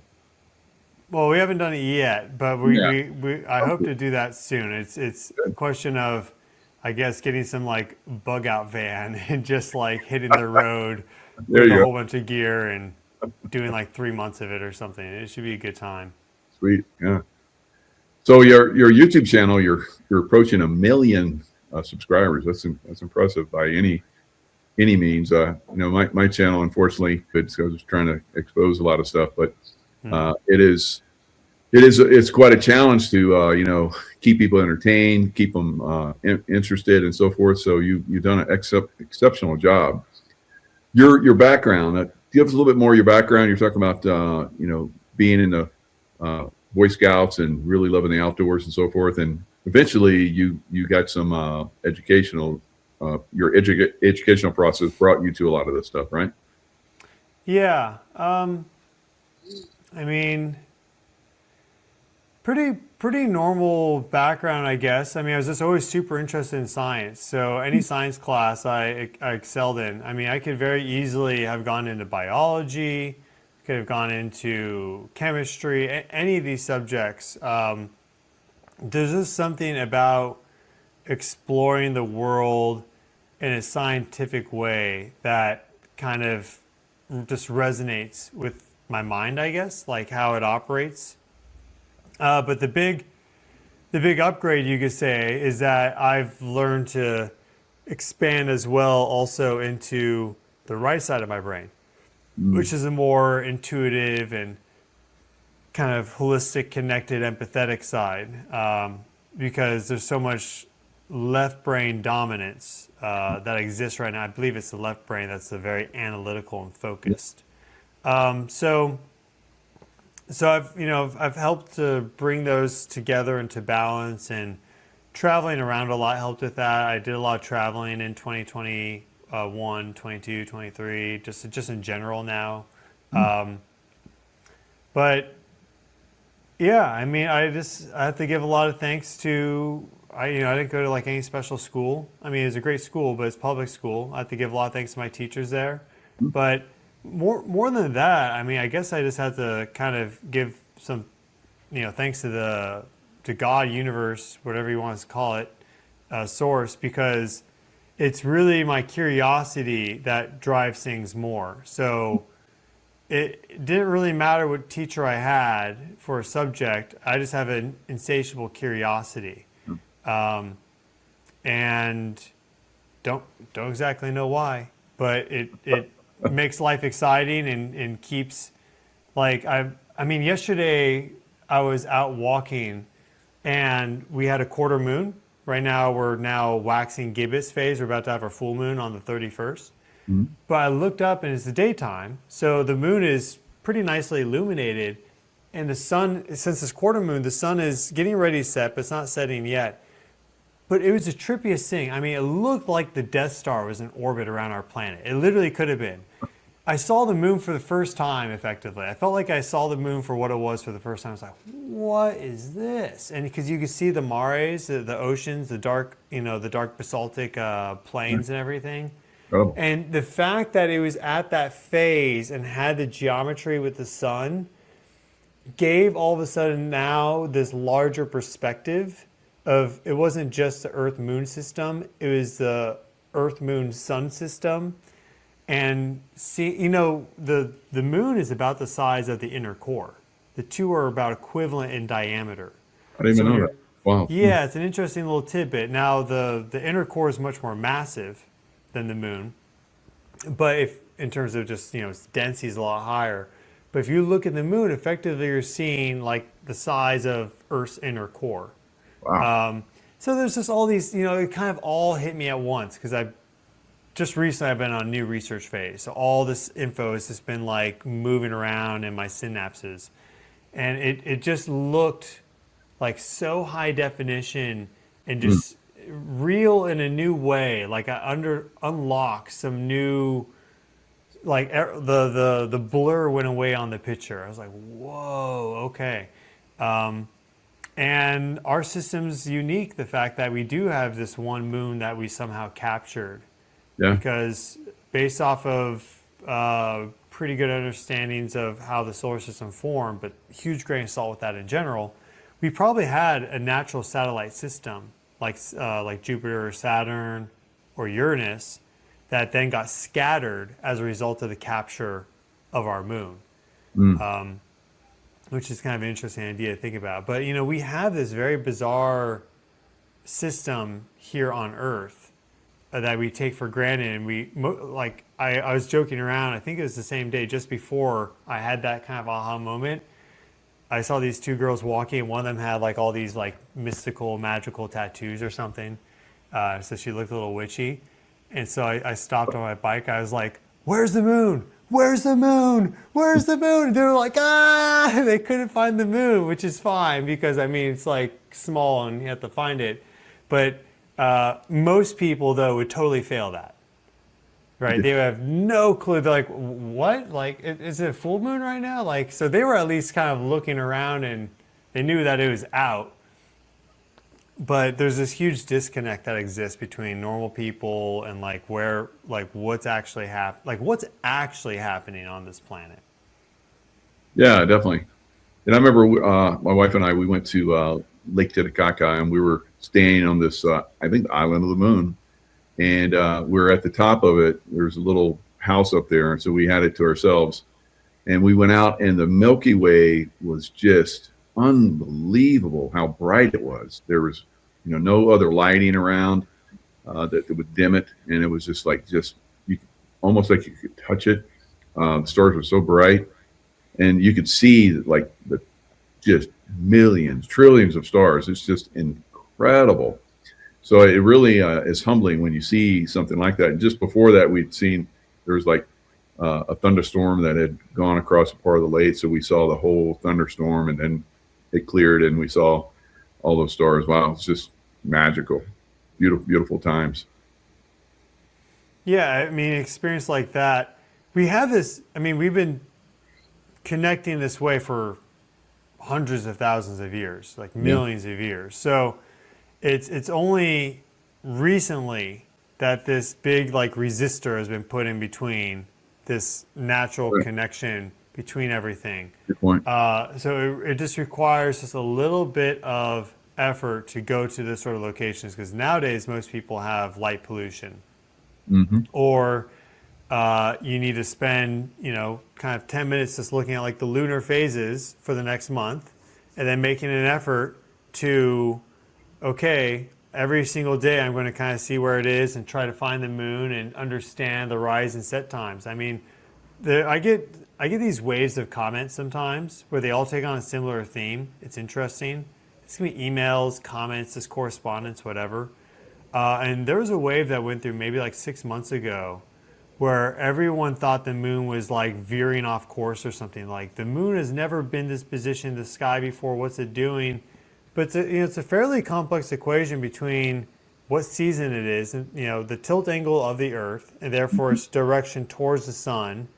And then also the moon has inclination with its orbit, 5.15%. So where are the lunar nodes, and is it going to be at its most inclined for a full moon, or it will actually be at its least inclined for a full moon, so it just skims over the top? This creates a whole ever-changing kind of picture of where the moon may be at any given moment.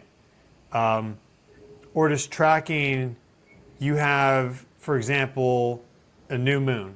And that means that at sunset, you have the sun and the moon setting simultaneously. You're not going to see the moon, because on the day of a new moon, you're simply not going to see it. It's too close to the sun.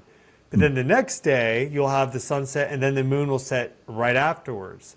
2 days later, you'll have the moon, you'll have the sunset, and then you'll have a very thin crescent moon up for maybe an hour, and then it'll set. So if you then use that time of sunset as your kind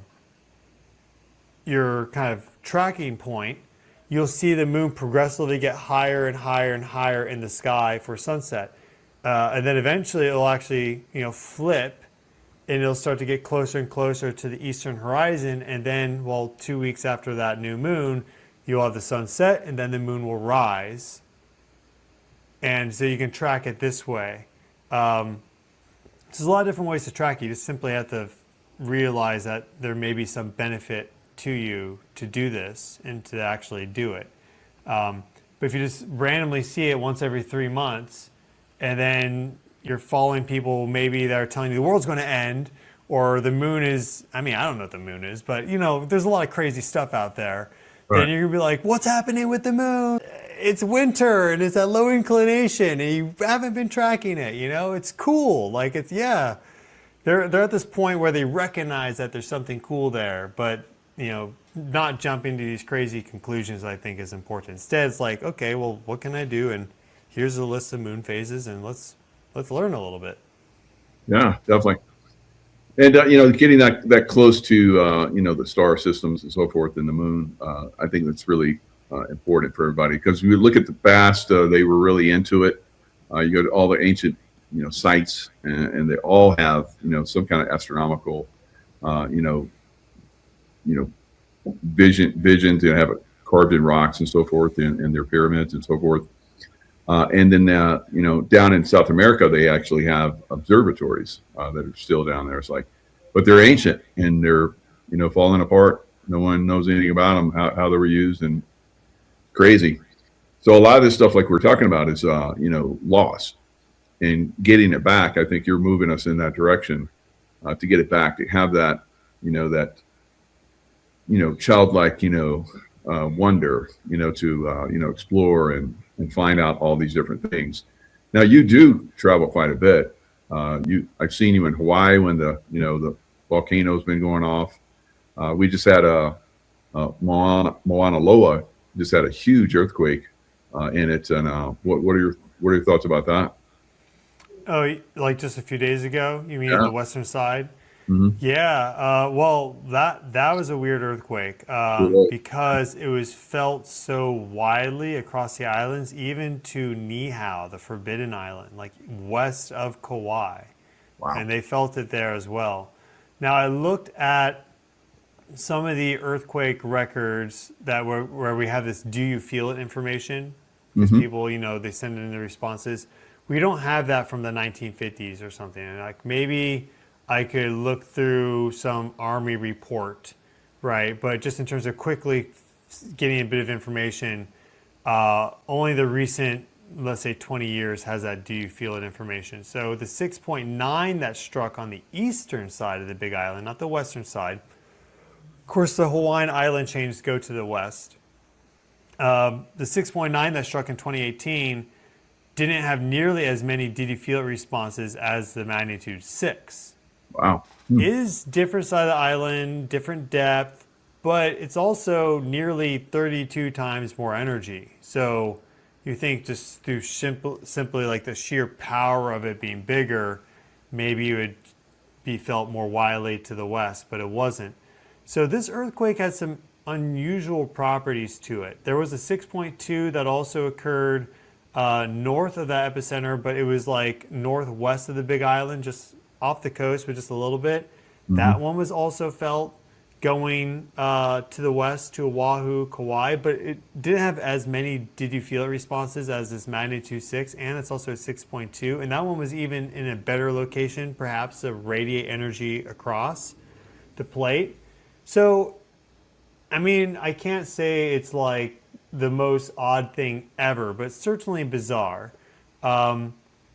And it's speaking to this solar volcanic cycle because, and I've just recently made some videos on this, but the Pu'u'o'o eruption from 83 to 2018, which ended with the massive rift eruption, Leilani Estates, and then the magnitude 6.9, that was the biggest eruption from Kilauea, I guess, in 200 plus years. Yeah.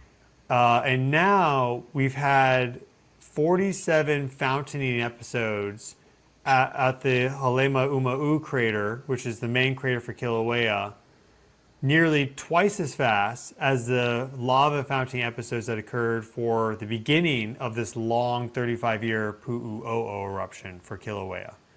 So maybe they're apples to apples, maybe they're apples to oranges. We'll only find out like, you know, years from now when we have all the data. Yeah. But the fact that we did see this big eruptive cycle, and then the 6.9, and then immediately, and then this big caldera collapse at Kilauea. It's starting to fill back up, having tons of fountain eruptions, and we see that volcanic activity at Hawaii. I did this analysis myself. Volcanic activity at Hawaii does increase a little bit during solar minimum versus maximum. We're going into solar minimum. It's like, okay, like, maybe we're building up to something. Then this magnitude 6 hits just a few days ago. Kilauea was having a pretty regular rhythm for these eruptions of about every 10 days. She was doing about 9 hours of lava fountaining. Now episode 48, which was expected to begin today, is getting pushed back because now the inflation tilt data for Kilauea is going through these random drops. It's done this twice now. So, I mean, it's not like we haven't seen this sort of thing before, but the moment that earthquake occurred, I was like, something's going to change at Kilauea because of that shock wave hitting the system. It's a big, clearly that was a big shock wave. That's the point of all the did you feel it to the west. Clearly it's a big shock wave in all directions. For whatever reason, it had a lot of energy in that component, you could say. Because it wasn't just up and down motion like some earthquakes.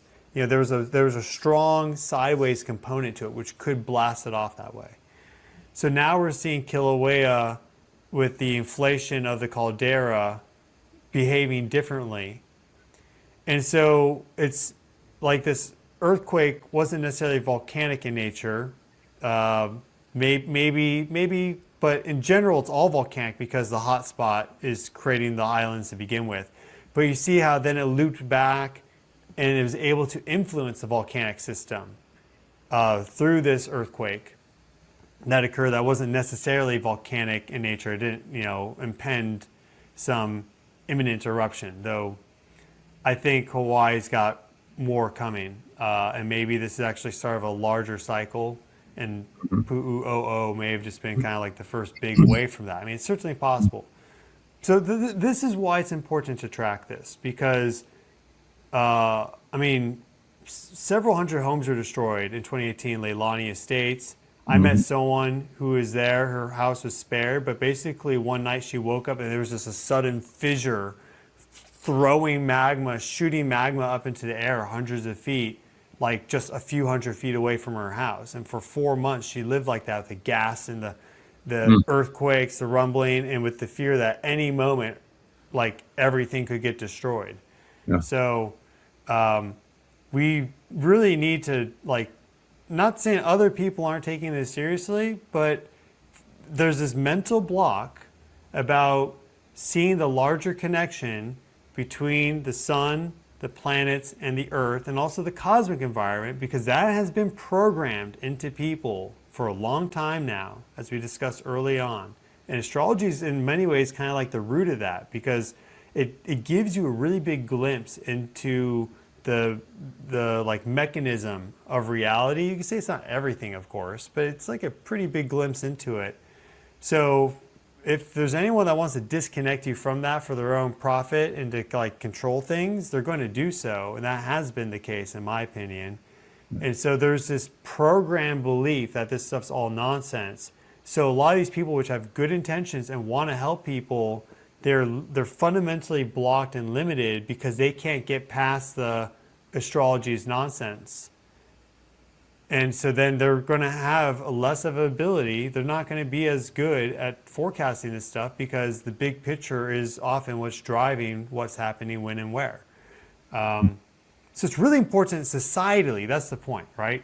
It's important at a societal level, if you care for your fellow human beings, to look at all the things and apply that scientific mindset and also that a little bit of intuition to help guide you whichever way Spirit is going to give you the answer. Because I think also Earth and the Sun and God and all the guys, right, want us to be more empowered and actualized and live on this planet peacefully. And Mother Earth's going to keep doing earthquakes and stuff. But, I had a dream that an earthquake was occurring right before that Hawaii quake. There was people in Hawaii that commented when I was live streaming or whatever. They're like, yeah, I had a feeling something was coming that night. So sometimes Earth talks very directly to people to let them know things are coming, because she doesn't want to hurt them, but she's got to do whatever this earthquake needs to do. Or Yeah. this is what I believe. Yeah, it's frequency energy and vibrational energy and so forth, and people pick up on it. Especially like you're very focused on it. The coronal holes, I've never seen any. I've never even thought about coronal holes, and since I've watched your work, I can see that the coronal holes definitely have an impact. Weather, earthquakes, volcanic activity, you name it, coronal holes, which you've covered quite well, has an impact. It's very impressive. Yeah, I'll pull one up right now for people to see, just so they can see it. I'll put it behind me. Nice. And I can just quickly turn myself off. These coronal holes are the dark spots on the sun. Mm-hmm. And those are areas where the outermost atmosphere of the sun, which is all plasma, the four-stated matter, is deficient. So there's not that much plasma there. And that affects the light flux that we receive, and they have a special magnetic field to them, and it gets they emit these high-speed streams of solar wind. So it's very, very interesting. But yeah, this solar cycle specifically has had these big trans-equatorial coronal holes, so cutting through the solar equator, meaning that they very nicely hit us with their special solar wind, their high-speed streams of solar wind, low density, and the magnetic field connection. And so that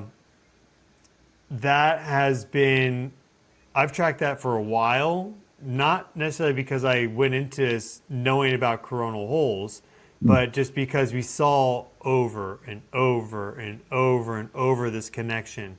Yeah. And a great example of this is back in March of just last year, 2025, when we had this gigantic coronal hole on the sun, like really massive coronal hole, transequatorial right there.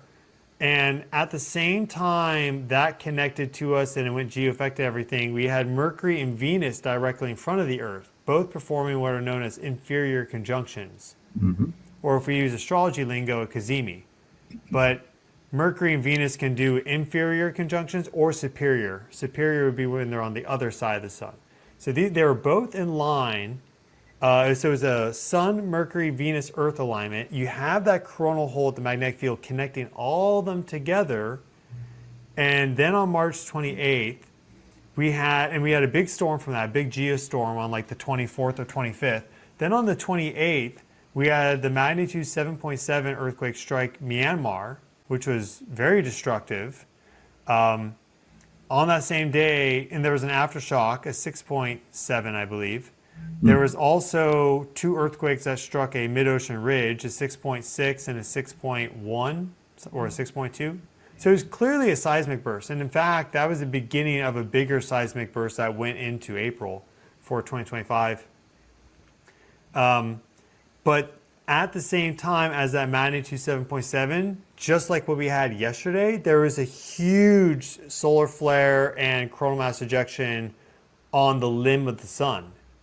And so it did not launch the solar storm to hit us, but the timing was that we get this gigantic solar flare, the solar explosion, basically. One of the biggest of the solar cycle, right? Definitely in that top list. It went off like a Death Star beam or something. And then we had that magnitude 7.7. So it was one of these clusterings of outlier events. You have this outlier planetary geometry. You have this outlier gigantic coronal hole. You have this outlier gigantic solar explosion. You have this outlier, it wasn't the megaquake in Russia, it was the 7.7 in Myanmar. And on the 6th of December in last year, 2025, we had the Hubbard Glacier earthquake, Alaska. That also occurred to the minute with a solar flare, same as yesterday.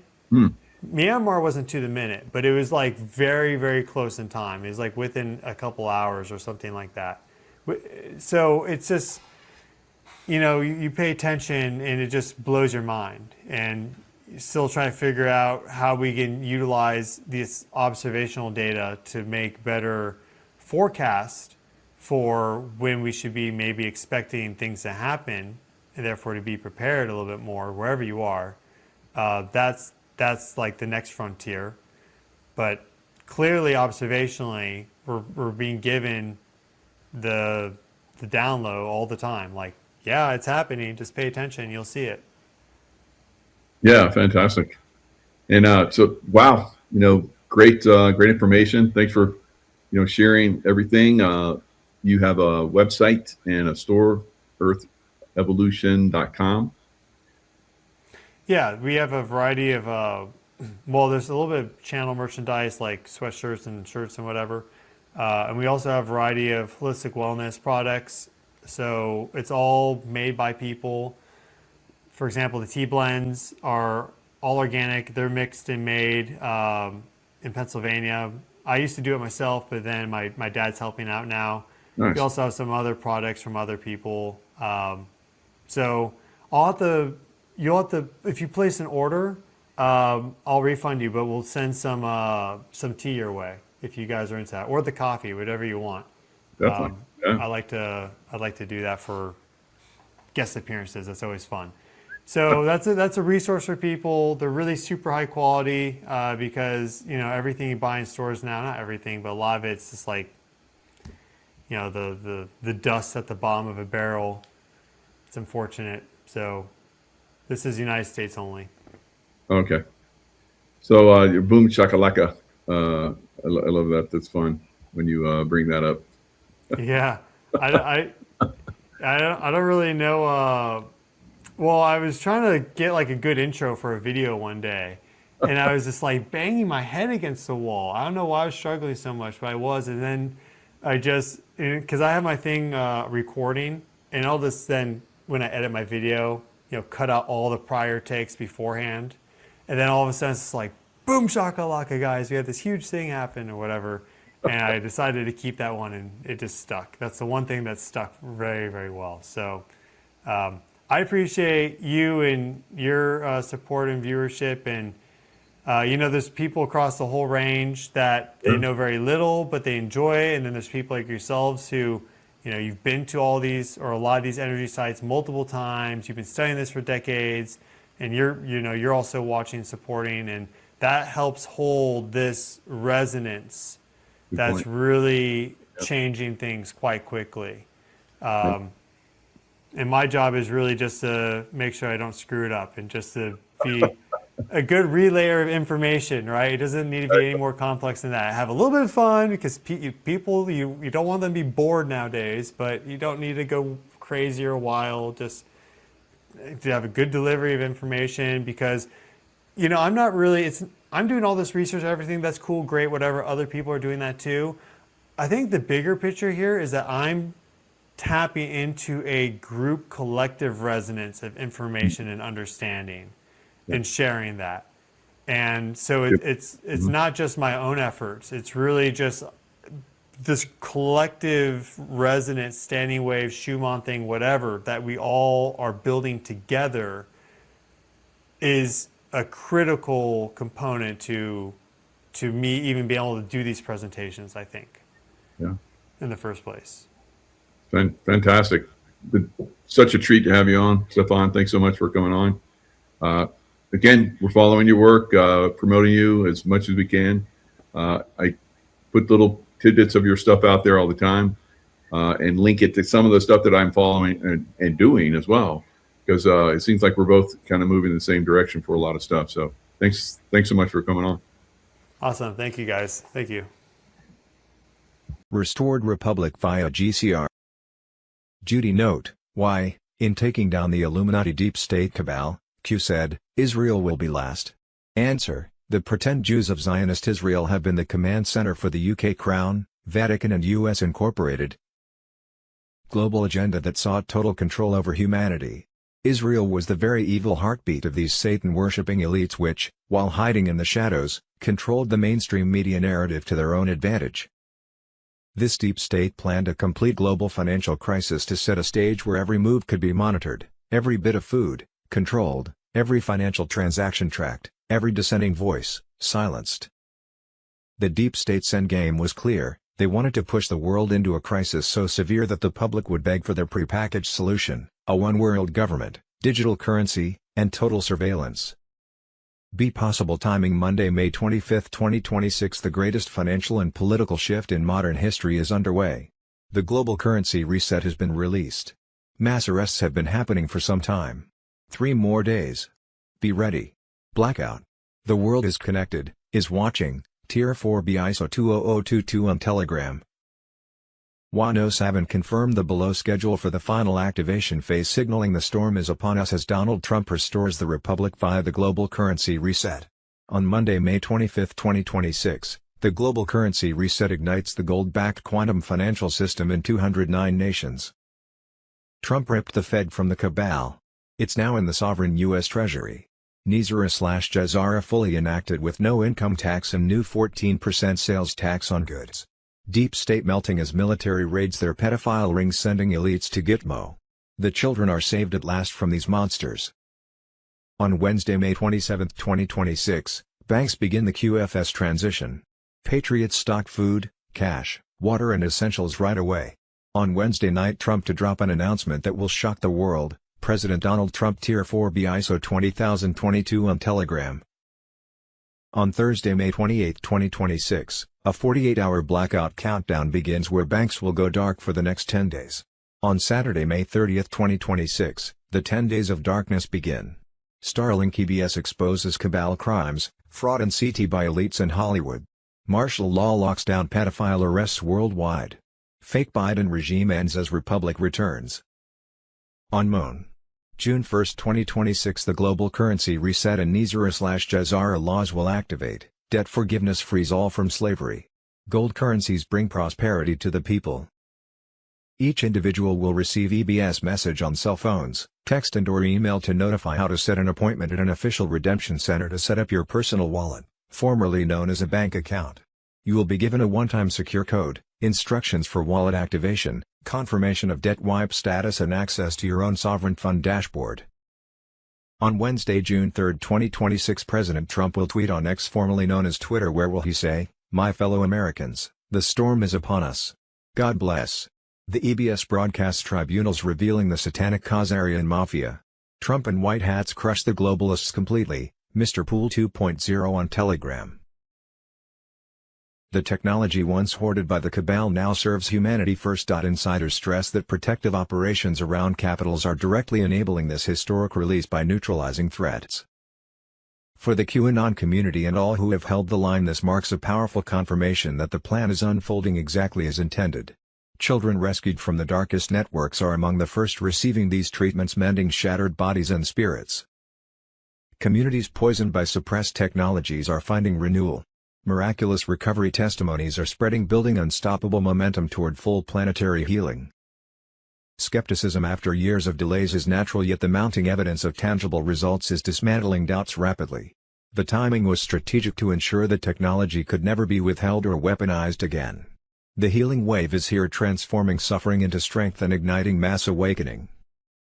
The best is yet to come as full public access expands in the coming weeks with full disclosures during global broadcast events. Trump and allied white hat forces have overseen every step, guaranteeing alignment with sovereignty, financial freedom and truth. Martial law, your city could be next. The military is already entrenched in problematic cities, especially those with strong Antifa and BLM presences. The air is thick with tension. Will you be confined to your home under the guise of safety? The emergency broadcast system, EBS, is looming, and when it hits, it will be swift and silent. The digital world will go dark, and the new era will begin. EBS survival, prepare now or pay later. 1. Essentials, stock up on water, non-perishable food, and meds. Pharmacies will be closed, and your medical records inaccessible. 2. Cash, ATMs won't work. Credit cards will be useless. Have cash on hand to survive the blackout. 3. Mental fortitude, the shock will be overwhelming. Stay calm, think clearly, and help those who are paralyzed by fear. The unveiling, disclosures and the death of deception. When the EBS ends, the truth will flood out, military tribunals, public executions, and revelations that will shake you to your core. This isn't a movie, it's real, and it's coming to your screen. The corrupt cities, from LA to New York, will be exposed in ways you never imagined. A new dawn, the quantum financial revolution. As the world descends into chaos, A financial revolution is about to flip everything upside down. Redemption centers and quantum financial access cards will replace the old, corrupt system. Your wealth, secured and mirrored on the quantum financial system, QFS, will be safe. But this isn't just about money, it's about purity of heart. To access this new financial realm, you must embody forgiveness and unconditional love. For those holding ZIM bonds, the path is even more intricate. Redemption centers will guide you, but secrecy is key. NDAs will keep the process under wraps, and payouts could stretch over 25 years. This is about stability, not greed. The final countdown: prepare for the new age. The world as we know it is ending, and a new reality is being born. Only those who are prepared will thrive. The old world is crumbling, and from its ashes, a new age of transparency and abundance is emerging. Stay vigilant. The storm is here, and it's only going to get stronger. The time to act is now. Spread this message, prepare for the changes, and step into the future where the people, not the elites, hold the power. The revolution is here, be on the right side of history. Global currency reset. Judy note: to my knowledge no one has been privy to the exact information about when Tier 4B, us the Internet Group, will be notified to set redemption/exchange appointments. That is the decision of 1 to 2 people, one being President Trump. We only know notification will be around the time of EBS activation and likely during the 10 days of communication darkness.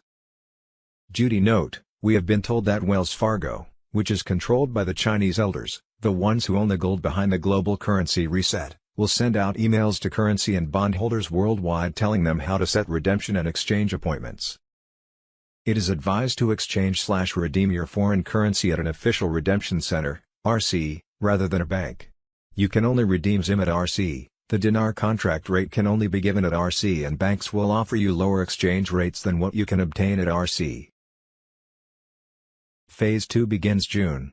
The targets are not anonymous. They have Wikipedia pages. They have verified accounts. They have security details. When the names drop, and they will, remember, you were told here first. They started with the ones nobody would defend. Smart. Build public support. Then go up. The children are being saved. The network is being mapped. The names are coming. 463 down. The ones above them can't sleep tonight. What we think we know. This of twos. May 26, 2026, Monday, May 25, 2026. Former U.S. Naval Intelligence Officer Milton William Cooper alleged that President John F. Kennedy was killed by Secret Service agent William Greer, the driver of the presidential limousine, rather than Lee Harvey Oswald acting alone. In 2001, just weeks before the attacks, Cooper predicted that a major terrorist strike on a U.S. city would occur and that Osama bin Laden would be immediately blamed for it. Monday, May 25, 2026. J6 prisoners demand compensation. Pardon. J6 defendants are demanding full compensation from Trump's $1.776 billion anti-weaponization fund. Claiming political persecution, they say Biden-era prosecutions destroyed their lives, families, and finances. Now, they demand government accountability and to be paid in full. Tier 4B ISO 20022 on Telegram. This weekend the Department of Justice erased January 6 from the Internet. The DOJ deleted every press release, every charge, every conviction related to January 6 from their website. Gone. 1,500 plus cases. Years of records. Exposed. The government that did it just admitted it was a lunch. Every judge, prosecutor who prosecuted and sentenced them. Every outlet that called them insurrectionists, exposed. Judy note: I don't know about you, but I thoroughly agree that J6 prisoners should have adequate compensation for what these patriots were put through. But I think the money should directly come from the Democratic National Party and their leader Nancy Pelosi, who planned and executed the whole fiasco. And, perhaps we should add the Washington, D.C. police and mainstream media as perpetrators who not only covered up, but blatantly participated in the J6 crimes. We need to make them responsible for what they have done to innocent people, and for depriving us all of our freedom of speech.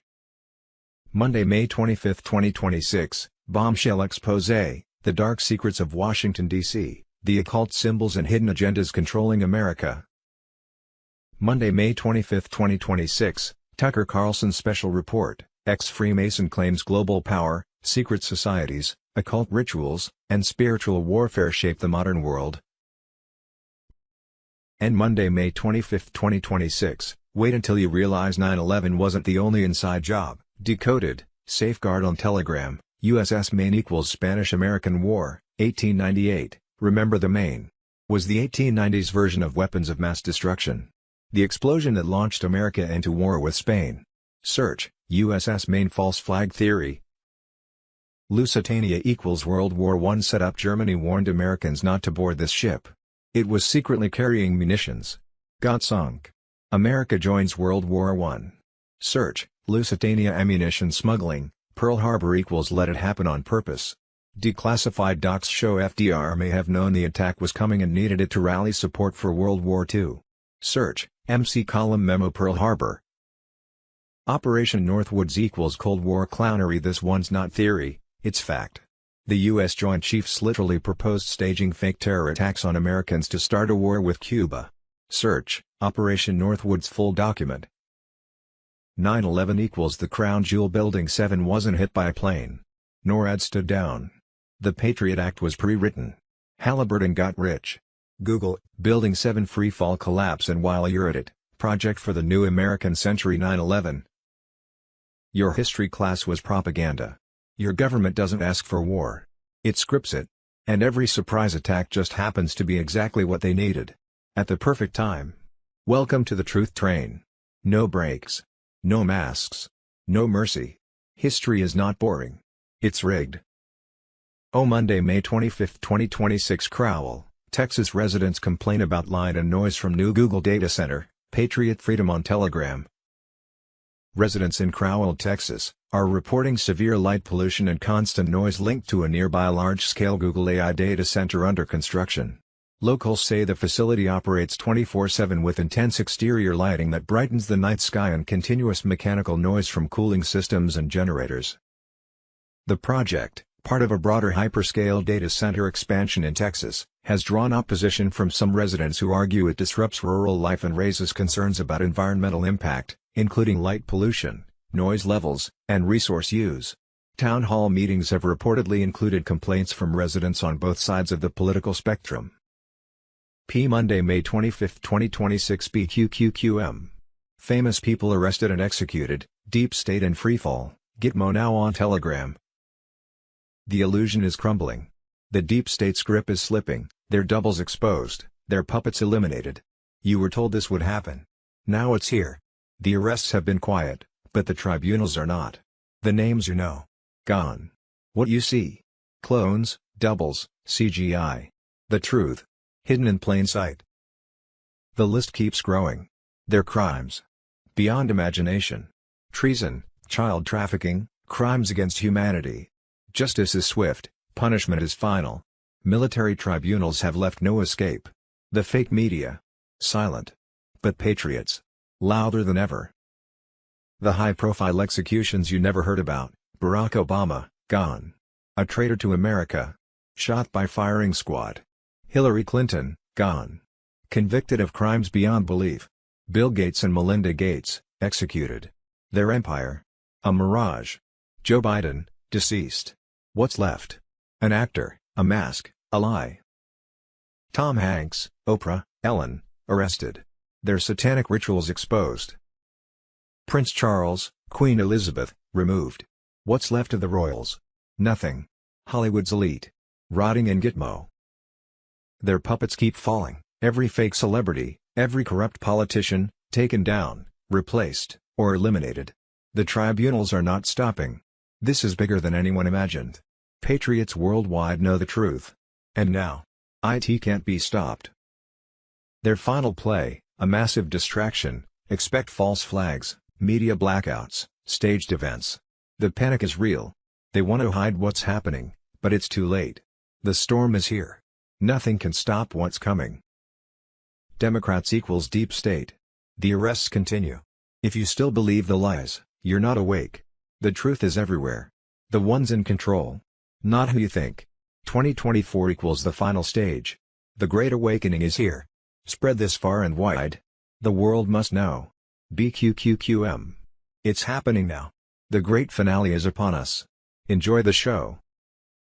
Monday, May 25, 2026. FBI file bombshell. The Biden-Burisma scandal returns to shake Washington, New World Order on Telegram.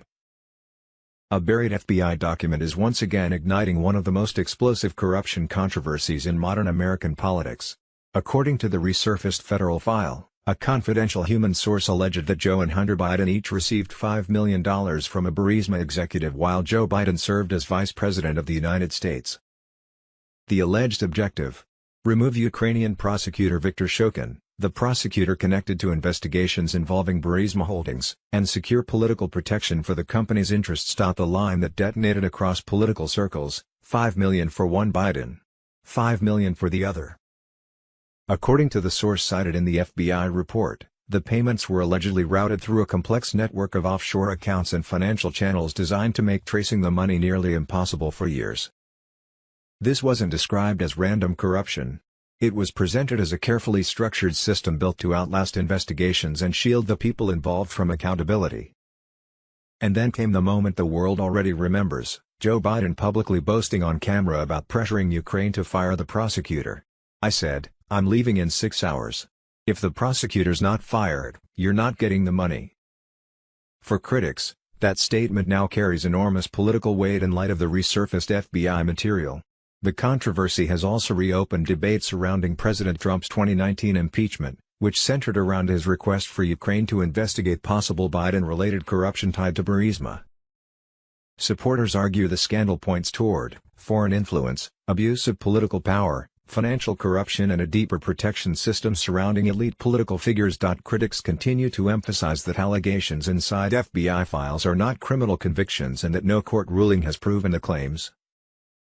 Monday, May 25, 2026. Ex-Freemason exposes the hidden system of power, occult influence, and global control. Pastor Bob Joyce, Elvis, on Telegram. One of the most explosive interviews of 2026 is detonating across the internet after Tucker Carlson sat down with a former Freemason who claims the modern world is controlled by far more than governments, elections, and money. According to the discussion, behind politics, media, central banks, and global institutions exists a hidden system of psychological manipulation, occult influence, secret societies, and spiritual warfare shaping civilization from the shadows. The interview dives into subjects long mocked or censored: Freemasonry, ritual symbolism, central banking, transhumanism, media conditioning, spiritual influence, and what the speaker describes as a hidden battle between light and darkness operating behind modern society itself. At the center of the conversation is one core claim: the most powerful people in the world understand that human consciousness can be manipulated through fear, symbols, media, and engineered emotional control. The ex-Freemason describes Masonic rituals, sacred geometry, checkerboard symbolism, and initiation ceremonies as systems designed to influence perception and connect members to what he calls the invisible world behind material reality. The interview also revisits ancient stories tied to King Solomon, the Knights Templar, hidden knowledge, and elite groups allegedly preserving secret spiritual systems for centuries. But the most controversial section focuses on media and modern culture. According to the discussion, television, social media, repetitive music, fear-driven news, and entertainment industries no longer simply inform the public, they program emotional behavior, shape thought patterns, and manufacture mass psychological control. Fear, outrage, panic, and division are described as tools used to keep populations emotionally destabilized and easier to manage. The interview then shifts toward the Federal Reserve, global banking networks, and international financial systems, arguing that modern societies increasingly operate through debt, surveillance, and dependency rather than genuine freedom. Another major theme is transhumanism, the merging of technology, AI, biotechnology, and digital systems into human life itself. The warning is direct: future power structures may seek to make human behavior programmable, trackable, and controllable through technology. Throughout the interview, one message becomes impossible to ignore: millions of people are no longer blindly trusting institutions, media systems, and official narratives. For critics, the conversation is dangerous conspiracy theory. For supporters, it confirms what they believe has been hidden in plain sight for decades: that the real war is no longer just political. It is psychological, spiritual, financial, and informational. And now, more people than ever are beginning to ask, who is really controlling the system behind the curtain? Monday, May 25, 2026. The system is bleeding. Their power is leaking from every crack they once fortified with secrecy, blood rituals, and digital manipulation. The operations have intensified. The strongholds are turning to ash. The stolen wealth is being seized. Nizar and Jazara connected on Telegram. The final chapter approaches, but the last page hasn't turned. We're beyond the tipping point. This is the breakdown of a global mechanism that ruled humanity for centuries. Every hour, more of their infrastructure crumbles.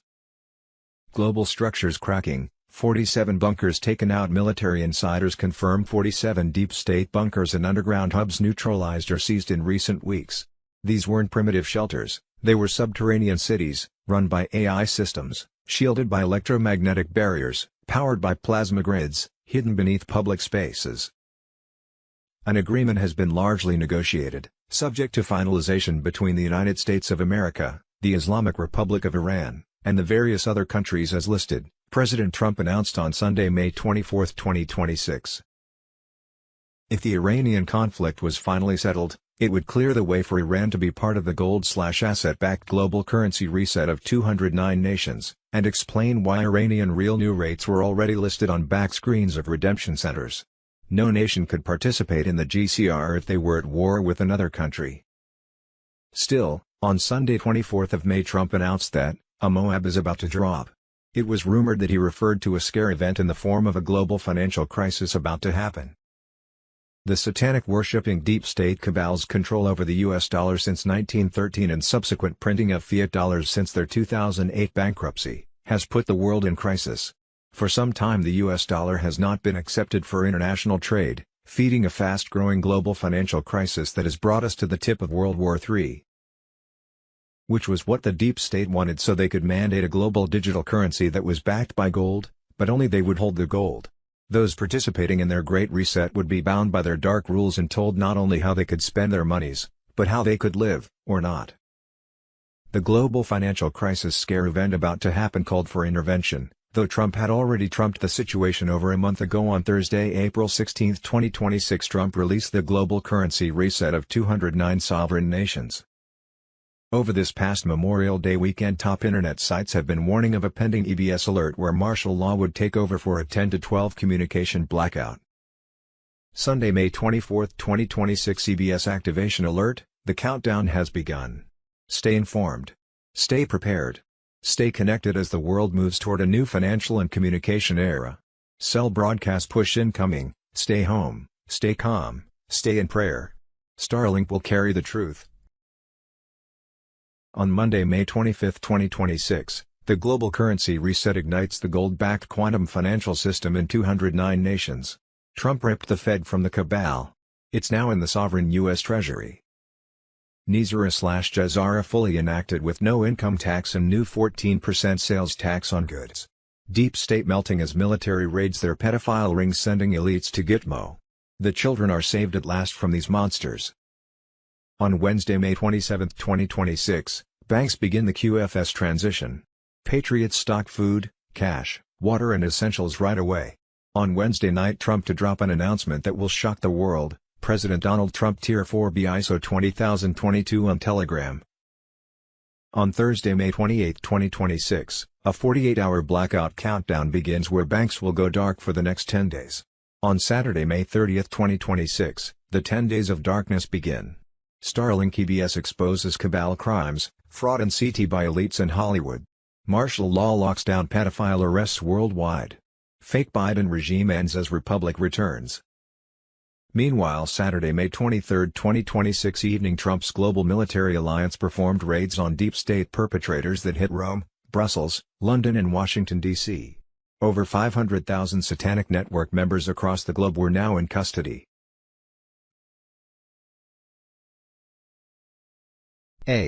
What we thought we knew, but didn't really know and now are supposed to know but don't have a clue. With clones, doubles, made-up movies Hollywood style and Trump's military alliance throwing more popcorn at us, it gets so confusing. Sunday, May 24, 2026, the world's fastest plane SR-71 Blackbird proves the Earth isn't a ball in its record flight from NY to London in under 2 hours. Distance is 3,459 miles. Curvature: if we lived on the globe, Earth would be 1,298 miles. That would mean it would need to go over 650 miles in an hour or over 10 miles every minute. Sunday, May 24, 2026, Arizona ranks among the higher volume states for human trafficking reports, driven by border proximity, tourism corridors, and vulnerable populations including unaccompanied minors, runaways, and foster youth. Sedona and the Verde Valley function as transit and exploitation nodes due to high visitor traffic, isolated desert terrain, and hospitality infrastructure. Sunday, May 24, 2026, in 1993, after Jeffrey Epstein first visited the Clinton White House, trillions began to vanish from the DoD and HUD federal agencies through undocumented adjustments. It was suspected that Epstein ran the SWIFT system to launder the money, according to Catherine Austin Fitts, former Assistant Secretary of Housing and Urban Development. 4 years later, in 1997, the United States under President Bill Clinton achieved its first federal budget surplus in 29 years, effectively ending a streak of deficits that had lasted since 1969. The surplus announcement was a suspected cover-up for the trillions still being laundered by Epstein through the cabal-owned SWIFT system. The laundered money escalated to $21 trillion by 2017, matching the entire U.S. national debt then, plus $29 trillion in bailouts, totaling $50 trillion. Saturday, May 23, 2026, actor David Spade just exposed something insane in California. A bipartisan bill was introduced to audit where $20+ billion in missing homeless funding went. It passed. But, then Gavin Newsom vetoed it to block the investigation. He's also vetoed similar audit bills, AB 2570 and AB 2093, Trump Truth Revolution on Telegram. Saturday, May 23, 2026. On January 6, the Capitol Police cuffed an FBI-paid confidential human source, led him to the side, uncuffed him, and gave him a fist bump. In other words, the January 6 attack was a criminal conspiracy, instigated by Nancy Pelosi and others, carried out by Christopher Wray to set the stage and entrap Trump supporters, allowing the illegitimate, unelected terrorist organization to brand them as domestic terrorists. So why the hell haven't the rest of the tapes been released yet? Great awakening now on Telegram. Saturday, May 23, 2026. Stan Merrill, the man who was hired to pave over Charlie Kirk's murder scene days later, says the governor and the FBI asked me to get it done by Monday. Wait a minute. Wait a minute. All reports said that Utah Valley University, UVU, described the work as routine landscaping, beautification, or a pre-scheduled renovation. Now the FBI and governor requested the crime scene be paved over immediately. The storm is here on Telegram. Judy note, there are videos of the property under the table where Kirk sat that show what appears to be entrance to an underground tunnel. The hole was dug about a week before the incident. Another picture shows workmen covering up the hole right after the shooting. Did you know it was rumored that Jazara required non-citizens to reside in their own country to collect benefits? People could not receive Jazara benefits in the country in which they presently reside if they were not a citizen of that country. No country can participate in the global currency reset and new gold-backed global financial system if they were at war with another country. Be possible timing on Saturday, May 23, 2026. Swan 07 confirmed the below schedule for the final activation phase, signaling the storm is upon us as Donald Trump restores the republic via the global currency reset. On Monday, May 25, 2026, the global currency reset ignites the gold-backed quantum financial system in 209 nations. Trump ripped the Fed from the cabal. It's now in the sovereign U.S. Treasury. Nizara/Jazara fully enacted with no income tax and new 14% sales tax on goods. Deep state melting as military raids their pedophile rings, sending elites to Gitmo. The children are saved at last from these monsters. On Wednesday, May 27, 2026, banks begin the QFS transition. Patriots stock food, cash, water and essentials right away. On Wednesday night, Trump to drop an announcement that will shock the world. President Donald Trump Tier 4B ISO 20022 on Telegram. On Thursday, May 28, 2026, a 48-hour blackout countdown begins where banks will go dark for the next 10 days. On Saturday, May 30, 2026, the 10 days of darkness begin. Starlink EBS exposes cabal crimes, fraud and CT by elites in Hollywood. Martial law locks down pedophile arrests worldwide. Fake Biden regime ends as Republic returns. On Moon. June 1, 2026, the global currency reset and Nizara/Jazara laws will activate. Debt forgiveness frees all from slavery. Gold currencies bring prosperity to the people. Each individual will receive EBS message on cell phones, text and/or email to notify how to set an appointment at an official redemption center to set up your personal wallet, formerly known as a bank account. You will be given a one-time secure code, instructions for wallet activation, confirmation of debt wipe status and access to your own sovereign fund dashboard. On Wednesday, June 3, 2026, President Trump will tweet on X, formerly known as Twitter, where will he say, "My fellow Americans, the storm is upon us. God bless." The EBS broadcast tribunals revealing the satanic Khazarian mafia. Trump and white hats crush the globalists completely, Mr. Pool 2.0 on Telegram. Global currency reset. Judy note, to my knowledge no one has been privy to the exact information about when Tier 4B, us the Internet Group, will be notified to set redemption/exchange appointments. That is the decision of 1 to 2 people, one being President Trump. We only know notification will be around the time of EBS activation and likely during the 10 days of communication darkness. Judy note, we have been told that Wells Fargo, which is controlled by the Chinese elders, the ones who own the gold behind the global currency reset, will send out emails to currency and bondholders worldwide telling them how to set redemption and exchange appointments. It is advised to exchange/redeem your foreign currency at an official redemption center, RC, rather than a bank. You can only redeem ZIM at RC, the dinar contract rate can only be given at RC, and banks will offer you lower exchange rates than what you can obtain at RC. You can only set up your new wallet, bank account, at RC. It was my understanding that most banks were under control of the cabal and would soon play a different role in the global financial system. Restored Republic, F. Sunday, May 24, 2026 bombshell, 300,000 federal indictments, the swamp's collapse is imminent, Gitmo now on Telegram. The biggest corruption takedown in U.S. history is happening now. 300,000 federal indictments, the very core of the swamp is crumbling. Politicians, judges, CEOs, Hollywood elites, exposed, child exploitation, human trafficking, treason, every crime imaginable. The list is astounding, and it's only the beginning. This isn't just another scandal. This is a full-scale purge. Gitmo is preparing for the flood. Planes are on standby. The deep state's worst nightmares are coming true. The swamp tried to hide it, sealed indictments, secret trials, media blackouts, but patriots fought back. The numbers skyrocketed, from 35,000 to 60,000. Now 300,000. A tidal wave of justice that can't be stopped. Gitmo cells are filling fast. The elite's crimes, especially those targeting children, are the darkest stains on this nation. High-ranking officials, both Democrat and Republican, exposed as predators, pedophiles, traffickers, Satanists. All of them. They thought they were untouchable. They thought their secrets would stay buried. They were wrong. Massive resignations, sudden retirements, desperate media distractions, they're running scared. But there's nowhere left to hide. The news tightens daily. Gitmo is waiting. The storm isn't coming. It's here. Trust the plan. Justice is being served. The swamp is draining, and it's glorious. Sunday, May 24, 2026, the system is bleeding. Their power is leaking from every crack they once fortified with secrecy. The operations have intensified. The strongholds are turning to ash. The stolen wealth is being seized. Web 3.0 ISO 20022 on Telegram. The final chapter approaches, but the last page hasn't turned. We're beyond the tipping point. This is the breakdown of a global mechanism that ruled humanity for centuries. Every hour, more of their infrastructure crumbles.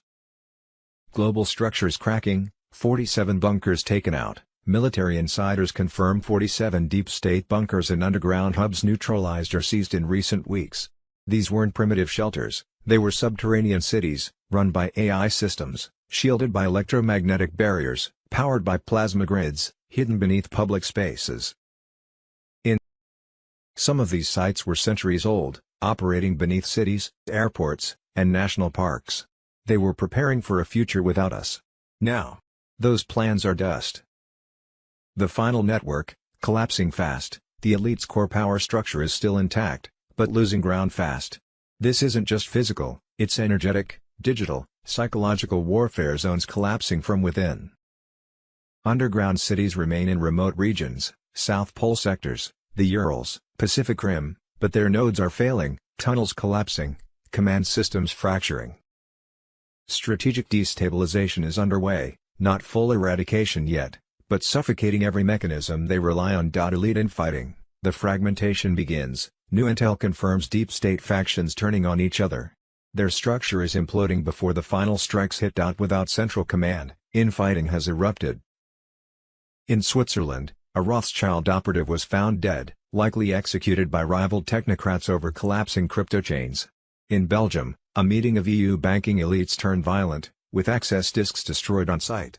In the UAE, 2 figures tied to off-world trade have gone missing after sabotage of escape routes. QFS phase, active but covert. The quantum financial system is already live in classified test zones, Eastern Europe, Southeast Asia, South America, elite gold holdings converted into citizen assets. Biometric access cards distributed to operatives and select citizens. Central banking records wiped, erasing debt slavery foundations. Media collapse, signals failing, mainstream media is collapsing at the code level, Starlink nodes reroute satellite systems, bypassing legacy telecoms, propaganda grids are failing, subconscious overlays, disinformation assets. Sunday, May 24, 2026. Jazara is being silently enforced by Trump's team while the media covers it up. IRS chief abruptly resigns, global banking system begins to implode, and the people's stolen wealth is being reclaimed behind the scenes through the quantum financial system QFS. Web 3.0 ISO 20022 on Telegram. Everything you've been told is a lie. The media, the government, the so-called financial experts, all following the script. Jazara was never enacted. The IRS functions as usual. But behind closed doors, the global financial grid is undergoing a silent takeover, not by the elite, but by the alliance of patriots who've planned this moment for decades. Donald Trump, the rightful president, didn't return on January 20, 2025, to fix things. He came back to finish the job. The military-backed operation to implement Jazara is in motion. Regime media's denials. Irrelevant. The switch is flipping. The world is shifting. The proof they hide: if Jazara isn't real, why did the IRS chief information officer resign without a trace? No replacement. No media frenzy. Because the IRS is collapsing internally, its very existence violates Jazara. Jazara mandates the abolition of income tax and a fair, tariff-based system. Sound familiar? Trump's new economic policy, tariffs, gold reserves, national self-reliance, it's not random. It's Jazara protocol. They claim Jazara isn't recognized. Then why are central banks collapsing? Why are dozens of nations hoarding gold and silver? Because the reset is live. Jazara is military-enforced global restructuring. It overrides corrupt governments, bypasses banking cartels, replaces fiat fraud with asset-backed truth. The quantum financial system is online while the public obsesses over stock charts and CBDCs. The QFS, secured by U.S. Space Force, is already operational. Tracking every transaction. SWIFT is being dismantled. Banking executives are retiring or disappearing. The elite flee to bunkers, but the grid is locked. Your wealth. No longer in Rothschild-owned banks. Black budgets. Gone. Debt slavery. Over. Jazara equals war on the elite. Jazara isn't a policy. It's a takedown. It demands the return of stolen wealth, the release of forbidden technologies, and military tribunals. Thousands of trafficking networks dismantled. BIS executives under house arrest. European royals silenced. Vatican assets seized, rerouted into quantum vaults. CIA black sites shut down. Gold reserves beneath Getty Museum, Vatican, DUMBS recovered. The media denies it all. Wikipedia is CIA-run. Fact-checkers are gatekeepers. Their goal: keep you docile while the system collapses. Trump knew. Trump knows. Trump leads. He wasn't brought back to win an election. He leads the takedown of the financial beast. Every executive order, every move against the Fed, every Space Force appointment, all part of the Jazara activation plan. IRS collapsing. Dollar restructured under a new gold standard. Military surrounding major cities under the guise of training. When the EBS drops, the world won't be the same. How to prepare: secure silver and gold. Exit centralized banks. Research redemption centers. Prepare for blackout communications. Detach from media control. April 16, 2025, the breaking point. Jazara isn't coming. It's begun. The Patriots hold the line. The systems fall. The wealth returns. Nothing can stop what is coming. P. Sunday, May 24, 2026, Pfizer's own documents list 1,291 side effects they knew about before the public rollout. They asked the FDA to hide this list for 75 years, Red Pill Project on Telegram. In early 2022, a federal judge ordered the FDA to release Pfizer's clinical trial documents. Pfizer had requested that these documents remain sealed until the year 2097. 75 years. They wanted you to be dead before you could read what they already knew. Page 30 of the released document, titled Cumulative Analysis of Post-Authorization Adverse Event Reports, contains a list of 1,291 adverse events of special interest. Not 12. Not 50. 1,291. The document confirms that within the first 90 days of rollout, Pfizer received 42,086 case reports of adverse events. Of those, 1,223 were fatal. This is not a conspiracy theory. This is Pfizer's own internal safety document, written by their own scientists, submitted to the FDA, and hidden from the public until a court forced its release.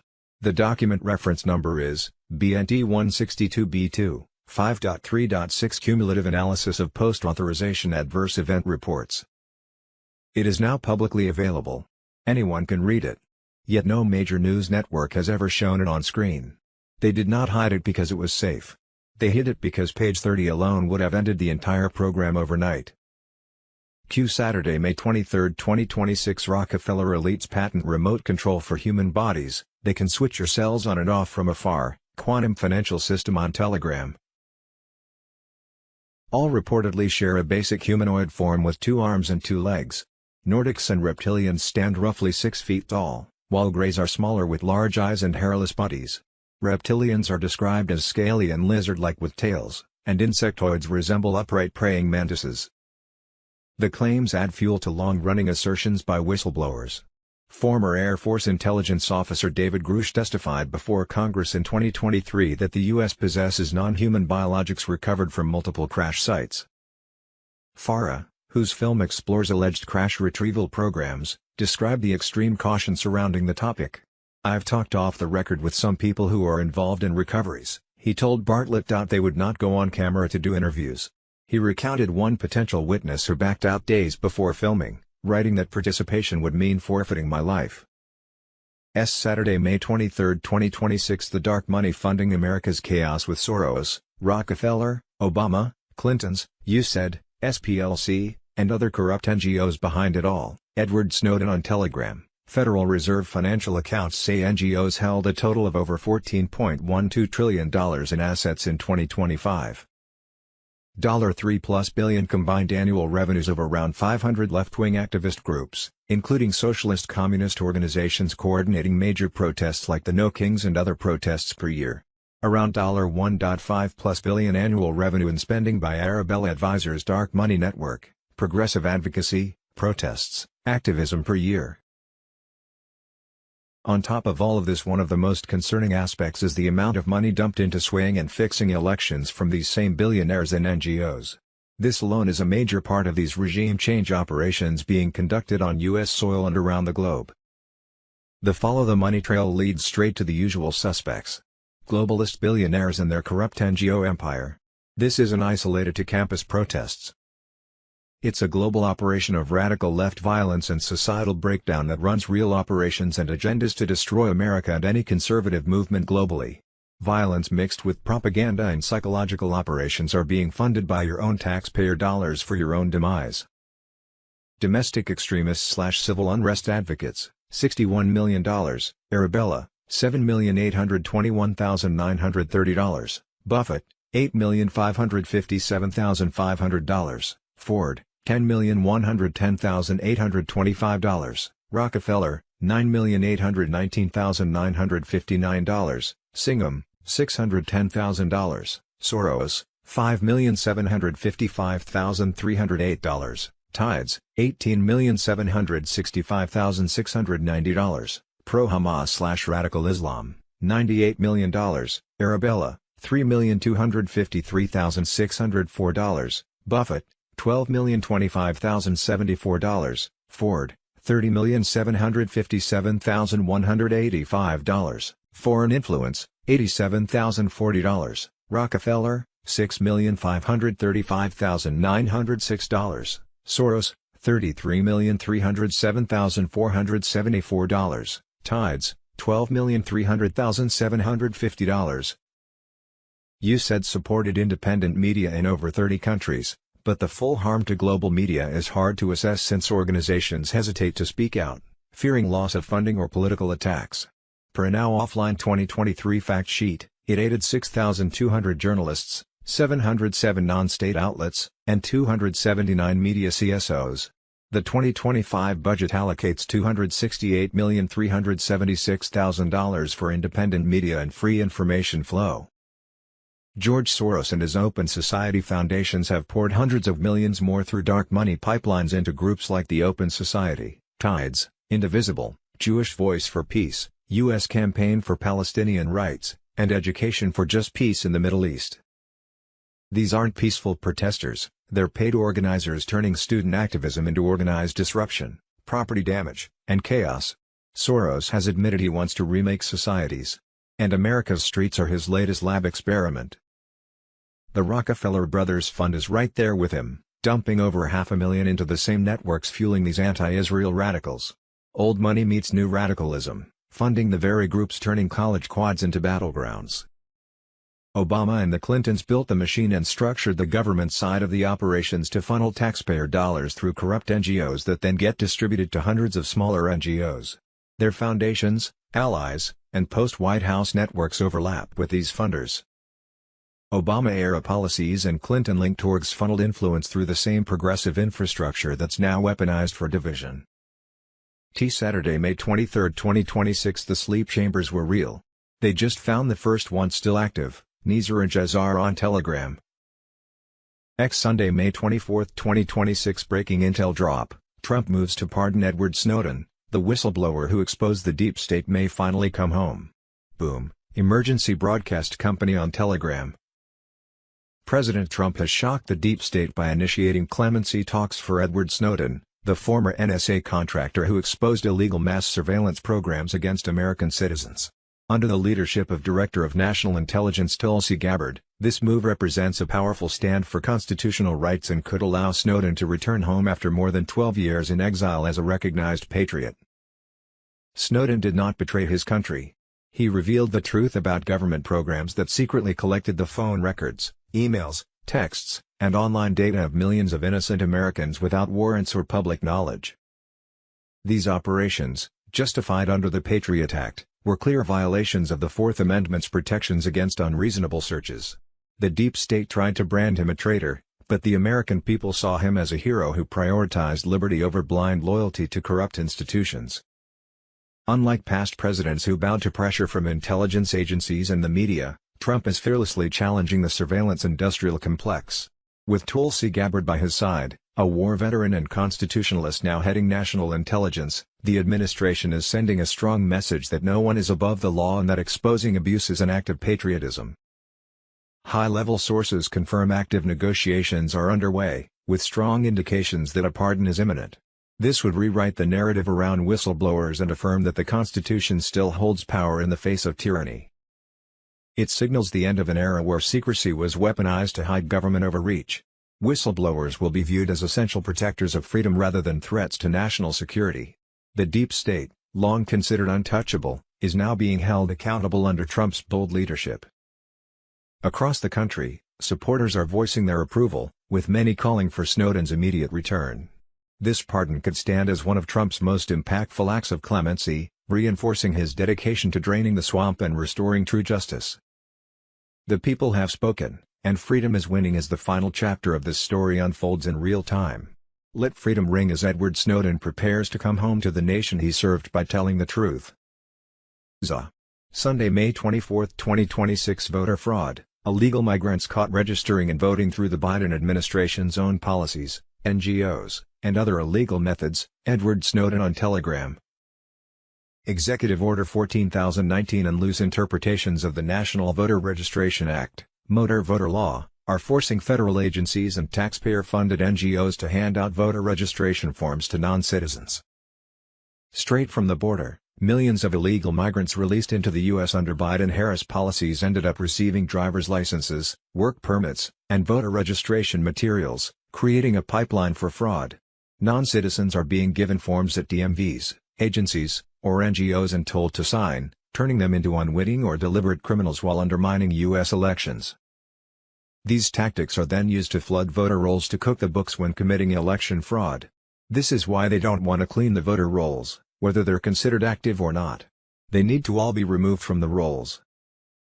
ZB. Sunday, May 24, 2026. Our entire national debt of $38 trillion truly is due to elites stealing our taxpayer dollars, Trump D-class revelation on Telegram. Catherine Austin Fitts, former Assistant Secretary of Housing and Urban Development, reveals how the U.S. government stole $50 trillion taxpayer dollars and used Jeffrey Epstein to launder it.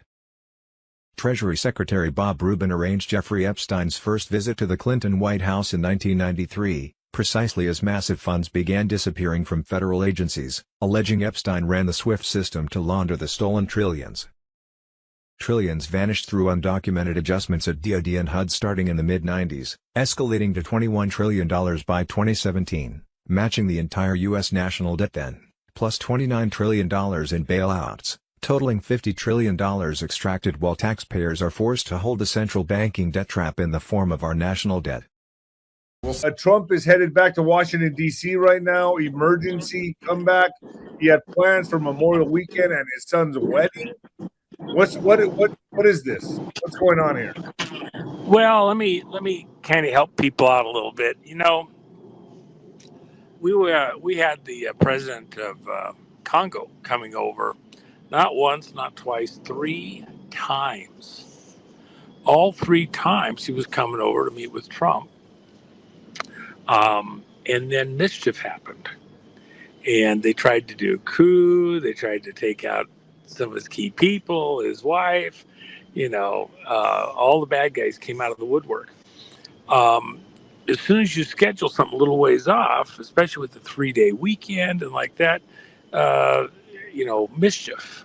Well, why is that? Because they think he's going to absolutely guaranteed, no doubt about it, be somewhere and some kind of drama can go on. And by the way, we got a lot of drama going on. You got more people. Actually, there's a lot of stuff that happens that best happens when you're right there. You've got the Situation Room, you've got all the resources there. And then there's a certain, when he leaves, a lot of other people leave town and go do other stuff. And so you want to kind of lead from the front and have everybody else kind of sticking around too. And so there's a certain continuity that occurs when he's there. It's just the fact of life. You can say in the modern communications world it's a little different. You want secure communications. You don't even want to have to go through a skiff sometimes, or not as secure as you think. All right, but I said we don't know why he's racing back, right? It could be anything. It could be Iran. It could be Cuba. Well, actually, we do have some ideas what it relates to, and in the Mideast, there's a lot of pushback over the way that we've closed down the Strait of Hormuz, and the demonstration we're doing over the Strait of Malacca. The Strait of Hormuz is like 32 miles wide. The Strait of Malacca is like 3.5 miles wide. Well, where does China get all of its supplies? Through the Strait of Malacca. You're going to fuck with us, we're going to fuck with you. And that's the way it is. So get over it. Out the Strait of Hormuz. Well, there's probably multiple things, but at the end of the day, there's a desire to get us bogged down there and to somehow blow things apart. There's also, like to admit it or not, I keep telling you, there's some nuke stuff out there that we do not have control of it yet, and it's actually very dangerous. Some of all fears. We have some nuke stuff out there. That's not taking care. What are you talking about? Like dirty nukes, like rogue nukes inside America? Well, it could. No, other parts of the world and America. We don't know where they're at. We'd go pick them up instantly. there's a pretty good clue that we might have a couple here in the U.S. loose. There's some other places around the world that they could pop up, and so remember, let me back it up for a second. Let's be very real about understanding this. Tulsi had some knowledge there was a crisis in her husband's health. This had, she had told Trump this last Friday that she was going to have to leave, so they wait till this week to announce it. But there were some clues prior to that, and I'll just say this: there's absolutely not a shred of information or evidence of any way, type, form, whatever, that her husband was targeted with something that would cause him to have cancer. Okay, that said, you want to take Tulsi out, who's one of the most effective people in the administration. You can't get to her directly or without being too obvious. Take her out where she's bogged down on something with personal stuff. We don't know. It is, it is convenient. And by the way, prayers. This is somebody who put her life on hold to do this particular thing, and the rest of the family has to go along for the ride. Tulsi did some amazing work within all of the Trump operations, both terms, all three terms so far. Oh, by the way, you know what Trump said this morning in a speech? He said, "I was president 3 times. This is my 3rd term." He said that out loud into an audience. Okay, this is his 3rd term. He doesn't like to take credit for the second one. Seriously, I've told everybody here that he did not relinquish the nuclear keys. He allowed these people to take an awful lot of ground, but he didn't give up the flag. Okay, so there's drama ahead, but let me finish this one thought. So with Tulsi, we know that plenty of other people, one way or another, knew that Trump was going through this turmoil all week, trying to get ready for this critical change of a key person in this administration, and there was going to be some turmoil. It's not just foreign enemies; you got domestic enemies trying to do all sorts of mischief. At this exact moment, the president doesn't need to be far from the helm. Put your helmets on, and we are in a wartime condition. We're not in the Cat 6 part of the storm yet, but we're in the storm. I would put this moment in time up there, edging towards Cat 3, but we're still only in a Cat 2 situation. Okay, real drama is yet ahead. Okay, no, I can feel it. I can see it coming. You see Marjorie Taylor Greene coming out and saying Trump's he's going to suspend the 2020 elections. He's going to try to stay in power. You got Candace Owens bringing Hunter Biden on her show. It's like upside down world, man. It's like the Twilight Zone. Yeah. Yeah, it is. And by the way, Candace was not on my bingo card to do some shit like that. I'm sorry.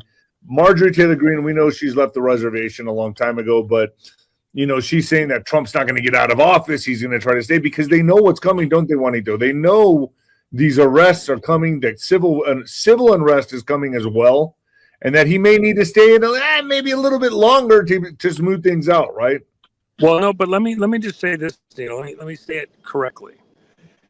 Everybody here, I've been talking with your audience for a long time and other similar audiences. Now that Tulsi is leaving, and by the way, I have the greatest respect for Tulsi, even though there's all these amazing things happening. She's doing critical work. She's stepping back and focusing on her husband. We will do just fine. Others will fill the gap. Others have come up to speed on things, and she's been great with the leadership. We'll take this. We got the baton. Let her go take care of family business, her husband. She'll get other opportunities out in the future. I have great respect for her for being decisive and go work with your husband. And there'll be other times to say some of this other stuff, you know. Family's most So, important. Not about it. and you know, this is a very unique situation with her husband. Kudos to Tulsi and prayers, Godspeed, and for her husband. That said, Tulsi's not going out with a whimper. Tulsi is not going out with a whimper. Tulsi has been staging, even knowing other things were going on in the background. Tulsi has been staging and preparing for a month like no other month, all the way through the end of June. And she said she's staying till the end of June. Okay. There's drama coming like you can't believe, because she knows. She's had all the briefings. She's had all the people in, some of the people that are even going to be presenting at my event there in Vegas that you'll be emceeing in a couple days. Brief Tulsi. And they're preparing to release documents, testimony, eyewitness stuff, of interagency communications, identifying many of the treasonous, traitorous people within America, our own citizens even, who have done egregious, horrendous things to flip and cook the vote here in America. And so she's going to burn a lot of houses down. And then she's going to go take care of her own situation. God bless her, Godspeed. So you're But the saying stuff that's going to come out, in she's June. going out. I mean, I used to have Rhodesian Ridgebacks and raised them and everything. I had literally the best in the world.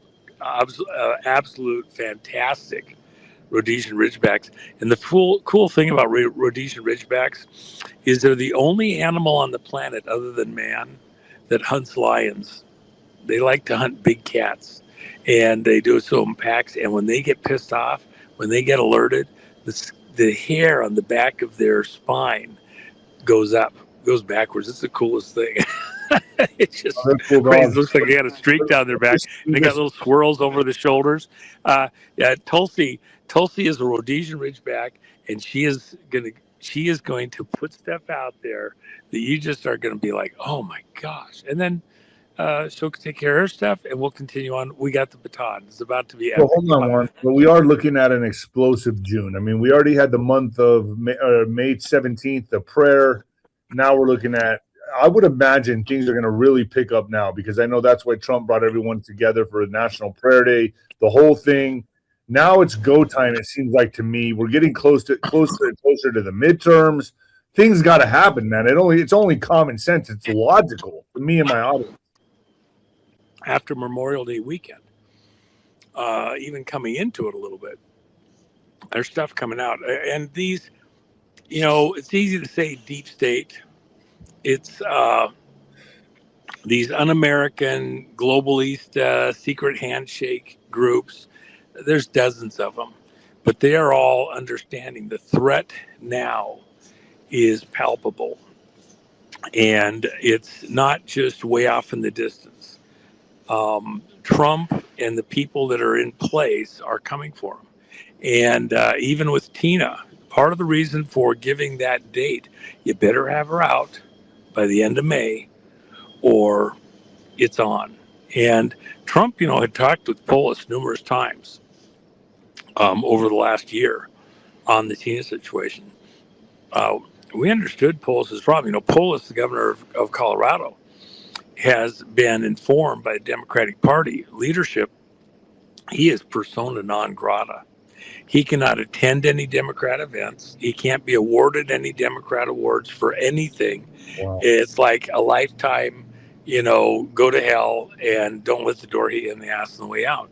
To Polis over the Tina situation. They are not going to let go of that because Tina was their scarecrow. And now that they're not going to have her, and, in the meantime, they wanted her as long as possible. They knew they were going to lose. They're going to lose, Supreme Court. on multiple counts. All the charges are going to be overturned. The conviction, even the justification for a trial in the first place is going to go away, and people are going to be exposed for their lawlessness, frauds. But beyond that, the governor is going to get overturned in this pardon at the U.S. Supreme Court. It just takes time. In the meantime, having Tina out coming up on the 2026 midterms is a big, big, big deal. But let me just add something else to it. I've told your audience numerous times, let's see how it breaks out, but that there's really no way, even if you say we're going to win the midterms and Trump's getting all of his people on, there's enough stuff already cooked into the midterms with the primaries, false vote stuff in the primaries that have already occurred, that you cannot have an honest election in 2026 this fall. You can't. Yeah, let me take a break. And let me just say this, and so what I've told your audience and numerous other audiences, Trump is going to have to declare a national election emergency, bracketing the elections with an emergency that gives him essentially king-like powers within the area of elections. Ooh, a lot of And that the states can't oppose it. Say again? I said a lot of people are going to have their asses chapped over that. Well, the deal is that, see, right now, the way it is, look at the Tina situation. The judges, the governor, they opposed Trump to the point where, he couldn't get anywhere. The executive orders that he's done thus far, he did on March 25th, 2025, Executive Order 107, signed at 107 in the afternoon, concerning the voter rolls and cleaning up the voter rolls. The states did nothing. Now, in the proposed executive order, which the president and others have referenced, that's sitting on his desk, the 17-page order, which my team put together within the coalition. Fantastic, amazing work. At the very beginning of that executive order, which it proposed, which you can read online, which the attorneys have been going through and advising Trump, you can do this, you can't do that. The way that starts is you have to declare a national election emergency, national security emergency concerning elections. If you don't do that, the rest of the executive orders kind of, happy talk. Just like the 107th executive order of this administration, the third term for Trump, they didn't do anything related to it. It proved that an executive order alone was not adequate to get the vote issues under control. You can't do it through the legislature, the Senate, the governors, the counties, all this. Somehow you have to take control of everything because all of it's cooked. And so what's going to happen, what Tulsi's going to be releasing over the next many weeks before she leaves is information on the 2020 election. She's going to release everything. It's going to be absolutely psychedelic. You're going to think you've been on drugs when you hear all the stuff that's coming out, stuff that we're going to release at this conference mid-June there in Vegas as they learn more and more about what's going on. And there'll still be plenty left. It's not every last thing. It is a lot of decisive stuff that then will lead to other things. Cuba. Are we going into Cuba soon? Or going to? Well, we don't need to go into Cuba necessarily. We have Cuba in check. The Cuban people are, about had it with everything going on there. Of course, we indicted Raul, these pilots and these flights going into Cuba. We have a lot more on them, a lot more. That's just the starting place. You get into Gitmo and crimes that are against humanity. He's got stuff in there that he can get taken out on. So whatever way they want to do it, we're not going to have China sitting right next door in Havana while we're doing what we're doing over in Gitmo, because it's all connected there. And So we want to get that under control so China's Oh, not so I was in right. our backyard. Juanito, I was right. I've been saying this on my morning show. It's another threat that needs to be neutralized before arrests occur. Yeah, because again, just so people have it in their mind, if the deep state, the globalista, the secret handshake groups, the royalists, all of these entities that benefit by tying us down like Gulliver 1,000 different ways across the globe and stealing elections. If they have the opportunity to take us off point as we come into the main events, the early arrests, Justice Department, and then the later arrests, the non-Article 3 courts, literally Gitmo, and similar. If they can cause an oil crisis then how are we going to go forward? If they can cause some kind of a war that threatens a nuke, if they can have South Korea suddenly, the bombs coming from North Korea, if they can have something in Taiwan, our attention would be divided. They'd blame Trump, fighting a multi-front war. We can't do it. Before we get to the stuff internal here in the States, go for the traitors from within. We kind of have to get a lot of this other stuff under control so that, if you got told we were dealing with Iran right as we're doing the arrest, think of all the drama, all the stuff that you've already been told, and trying to scare the wits out of you, all their latest stuff. Would it work?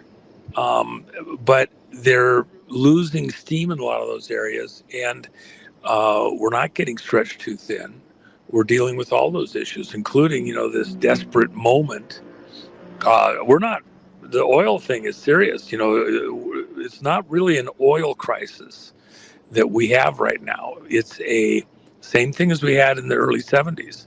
It is a production crisis, a refinery crisis. Ultimately, we have plenty of oil. The refineries are the issue. And look at what the Democrats and the green people and all that did to California. They want to do that to the whole country. Shut down all the refineries. I got to move one of my hot rods that's in California.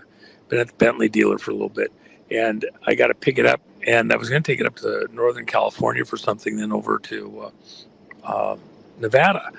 Shoot, the guys were telling me, you better hurry up. It's going to be $10 a gallon gas. I'm talking to one of the guys that runs a refinery in California, and they're shutting it down. One of the biggest in the world, and they're shutting it down. He says, I can tell you, it might not be $10 gas. It might be $30 gas if you can get gas.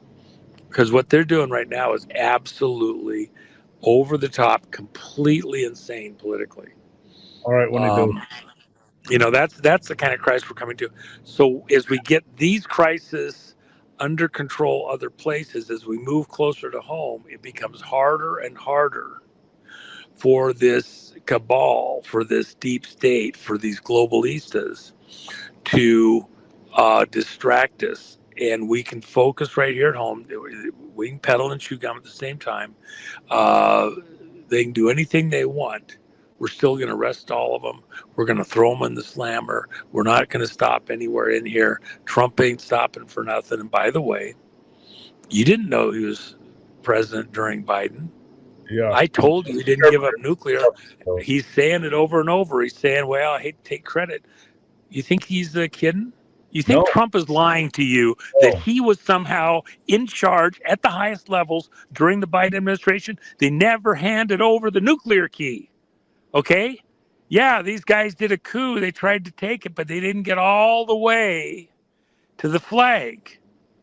Can you imagine that? Do you know how stupid, asinine that sounds to most people in the country to say something like that? Trump is saying it. I know. Because it's true. It's true. I told your audience that all along, didn't I? He's been posting a lot on Truth, man. Like, I mean, it's just epic. I mean, I'm watching all of it. Because we're in a war. Think about it. We're in a war, Nino. This isn't just patty cakes. Most people think it's just politics. It's not. We're defanging one of the most vicious, evil, dangerous clusters of vipers ever seen on planet Earth in the history of the world. They are dangerous. And we're having to go in there and go to war.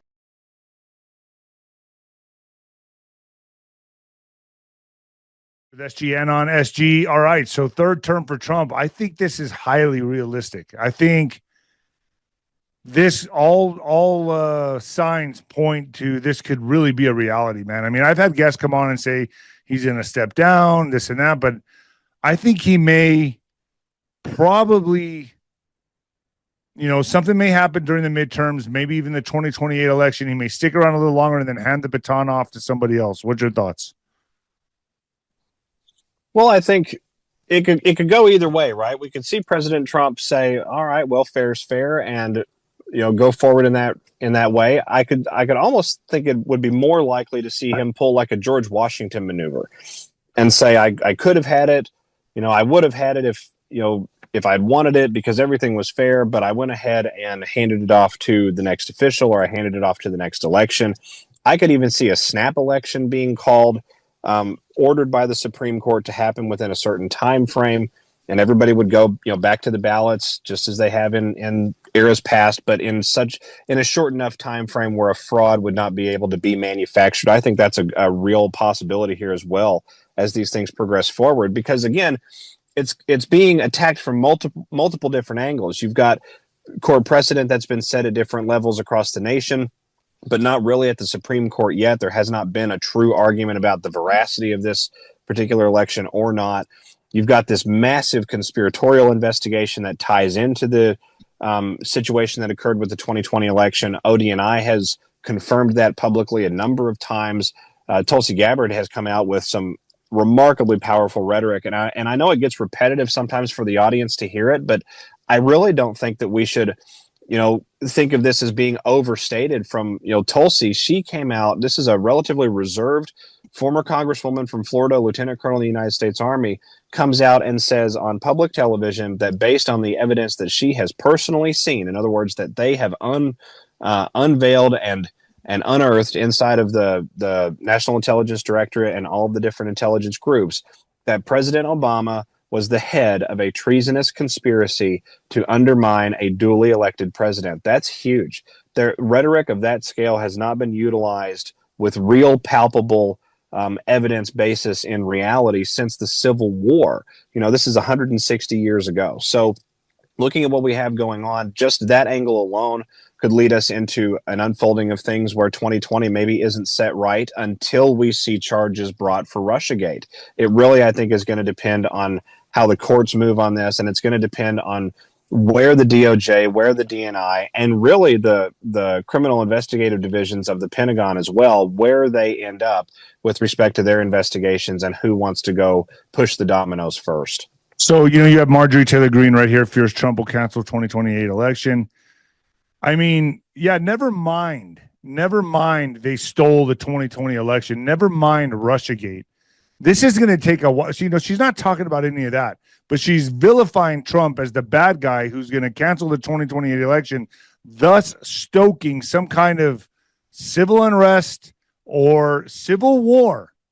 That's the rhetoric she's putting out there now, SG. This is dangerous because now what she's doing, she's kind of like, egging on the troops or boosting up the troops' morale, saying, so when this stuff does start coming and people start seeing arrests and start seeing that, okay, we may not have a midterms, not understanding like what happened with Russiagate in 2020, people are going to start getting out on the streets, getting mad, getting angry, calling him a dictator. That's what they're stoking here. That's what they're getting ready to do. I can see it plain as day.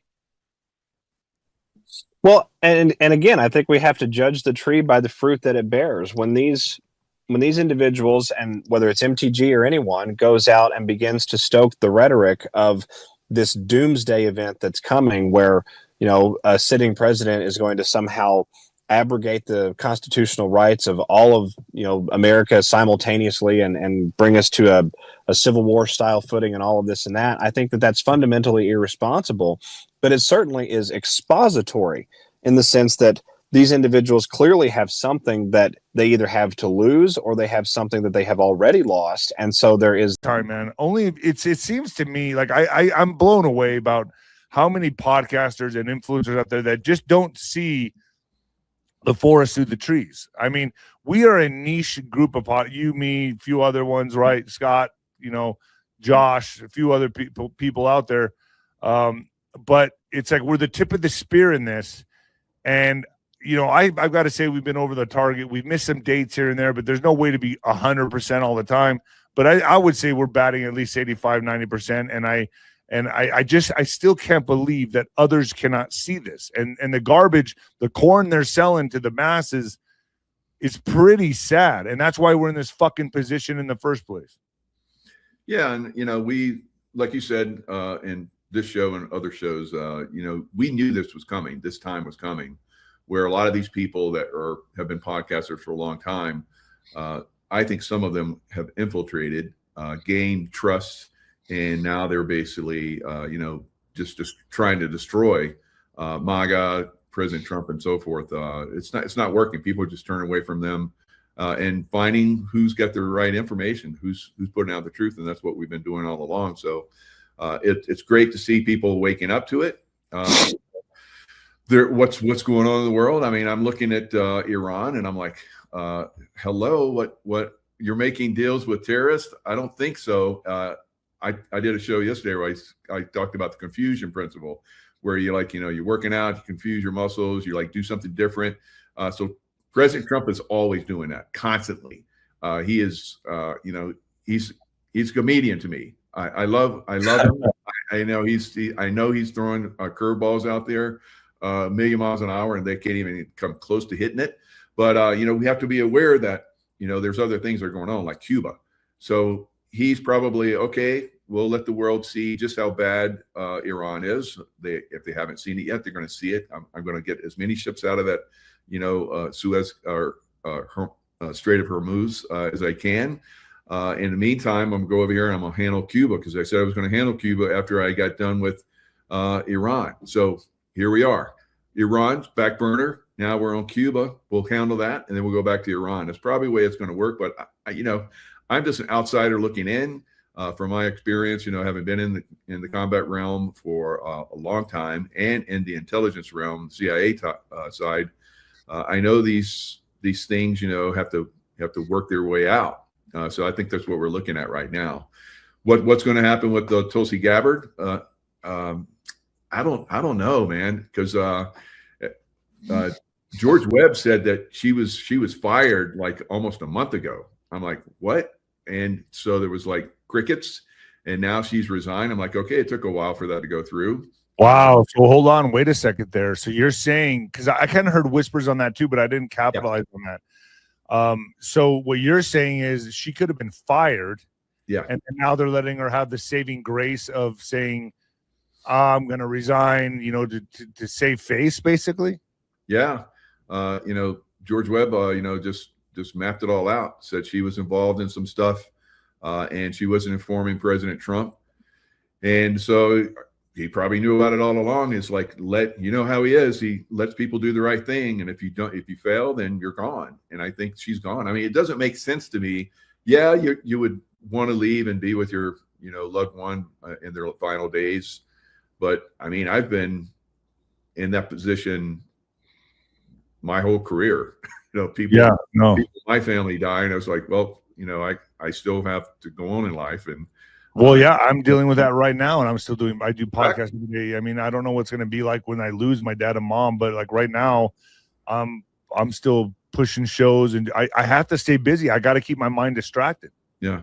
So it doesn't make sense to me that she's leaving. She's in one of the most, very consequential positions in the world, not just in the United States, but in the world, with all the intel agencies and so forth. So for her just walk away, I'm going to be with my husband. It sounds to me like, what George Webb said. She was basically fired quite a while ago. Wow. Around the same time frame as Bondi. So it makes sense that they want to Trump would have known this, right? Trump knows who he can trust and who he can't. He gives them a chance first, though. Yeah. And we look at her background and, some of the stuff she's done over time. She's been against him on a lot of different things. And then she kind of like would get centered. But there's been a lot of that. And I know you've had conversations with her and she's not quite on board with some stuff. No, I was, when I was with her in Austin for the Joe Rogan show, when my buddy BJ Penn was on the show, I remember talking to her. We were in the same vehicle driving in the SUV. And I remember she was like, we were talking about Obama and I was just throwing things at her a little bit, testing her a little bit. Like, what do you think? I mean, I don't see it as a big deal. Like, who cares who he's sleeping with? Who cares if Michelle's or not? And I was like, wow. I think that's a pretty big lie. Yeah, I mean, to play that on the American public and that's what's in the White House, I think you just think that's no big deal. Like, to me, that was a very big, alarming red flag to me. I was like, so I just kind of laid back and I sat back and I thought, man, she's real liberal, dude. She's like really, really liberal. Yeah, that's too far out there. So yeah, Michelle is a man and their kids are not theirs. And come on. That's good. That's a huge lie to put on the American people, bro. Like that's not something you just brush under the carpet and go, well, that's just what he likes. But no, it's a huge facade. Right. And so I thought that was kind of weird and alarming, but she was still very personable and likable and laughing and chuckling all the time. She was cool, but I liked her. I thought I've seen President Clinton. He's like super magnetic, magnetic personality. He's charming to everybody, and you're like, man, this guy is like cool, and I know he's not. So, but you get bamboozled by some of these people, like we talked about in the beginning with a lot of the truthers that aren't truthers anymore, and they're against us and trying to destroy us. You see these personalities now. Like I saw Nick Fuentes coming a mile away. I kind of didn't have it on my bingo card with candidates to be having Hunter on. I mean, dude, when you have people like that on, as a podcaster, especially that magnitude, they're going to have their PR team reach out to you and tell you exactly what they want you to talk about. And if you're going to shine him in it, he's not going to just go on any podcast and be ambushed.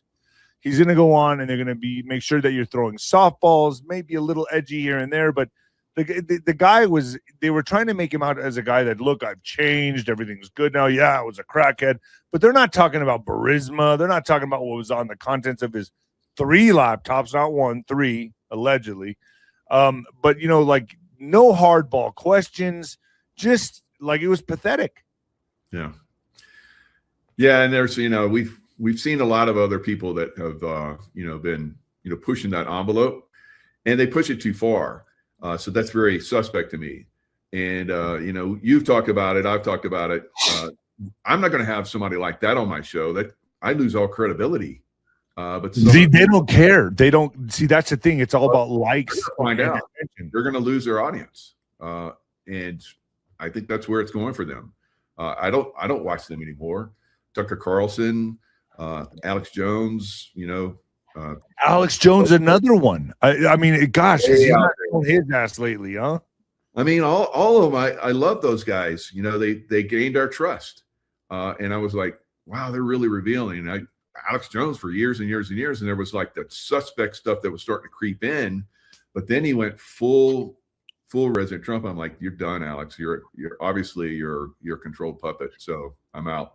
So you believe, like I do, and especially you be part of the CIA and everything, like that they're activated. They're activated for such a time as now.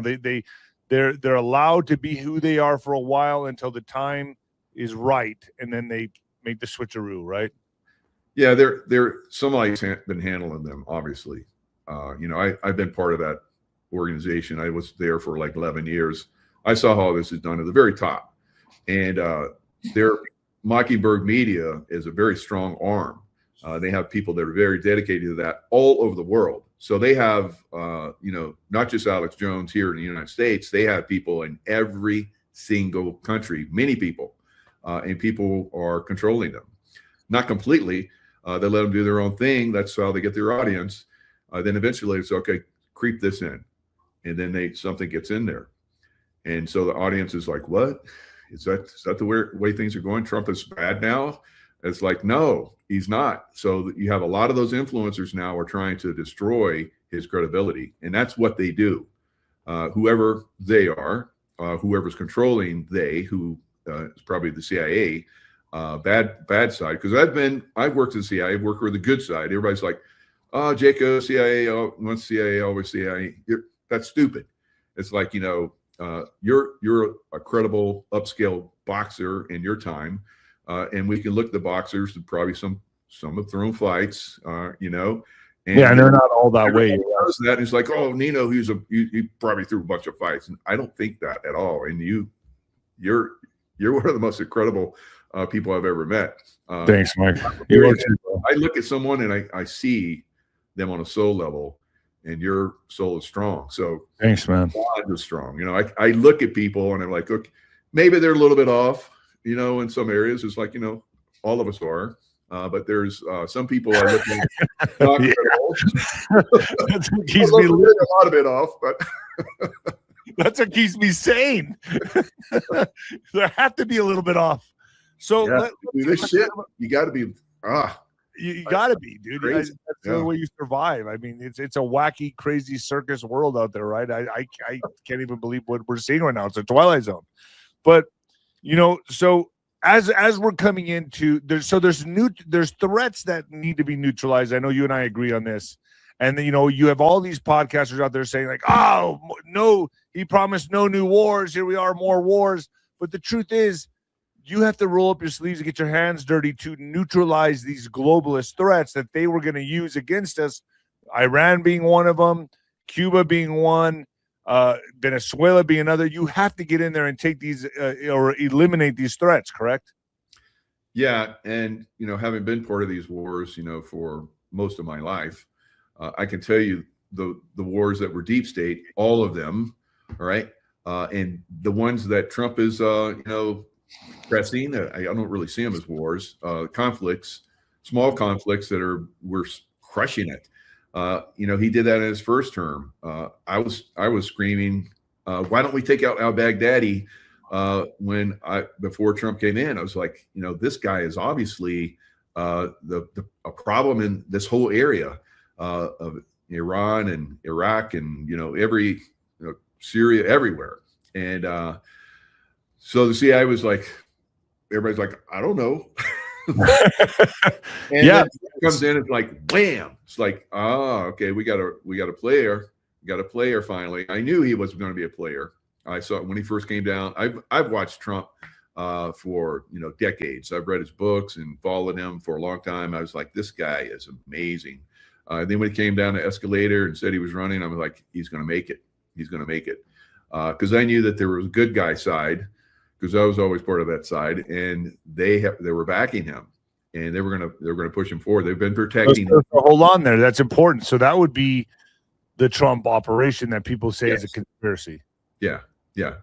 And he's not part of their organization. Of course, that's why they continually try to assassinate him.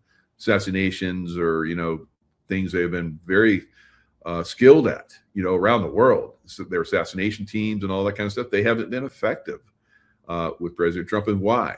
Because he has insiders that have been watching this for a long time and know their programs, know who's involved, and know how to tap into their plans and then stop them out. So that's been going on for I think a long time in the background, and they just needed someone that they could put out front that would work with them. And here's what's scary about that, man. And I've said this many times. His family, dude, because they Anna Paulina, and actually I have it right here. Anna Paulina Luna on X says, we've just learned of the horrifying plot to assassinate Ivanka Trump. Yeah, a devoted wife, daughter, and mother, and someone with no personal quarrel with the Iranian regime. She was targeted to bring pain. To her father and to her husband. There's nothing more sick and demented than that. I mean, this is war, though. All is fair in love and war, right, Mike? Yeah, and when I saw that and that was released, I think they've known that for a while. When that was released, and then he's like, I'm not going to do my son's wedding, so I'm going to go back. I got to go back to the White House because important. And he said important twice in the little blurb he put out there. And I was like, okay, this is it. We're going to kick some ass finally. It's like, and then he comes in, we're doing a peace. And I'm like, hold on. Why do you think he's taking so long? What's your thoughts on that, Mike? Why do you think he's dragging his feet? I'll say dragging his feet. And I have a theory. Let me just explain. Yeah. Why do you think he's giving them this chance, that chance, this chance? Do you think just for his own conscience, where he's like, all right, if I have to fucking nuke him, it's like I gave him so many chances. But I also think maybe could he be also neutralizing threats on our homeland, like taking out more terror cells, making sure the homeland's clean from the threats here on our soil? You know, is that why he's kind of taking his time a little bit, or what's your thoughts on this? Yeah. So, you know, we're close to those arrests. And so it could be that's why he had to come back and plan. Who knows? I think, you know, I never doubt President Trump. You know, I used to, and then I would get proven wrong. So, but, you know, you ask those questions. So I'm like, okay, there's something bigger here. I'm just, you know, wait for it. Wait. Kind of like Mel Gibson and and then they pull up the last minute. They unhorse the the charging cavalry, what was that? Right, you're right. That's a good analogy.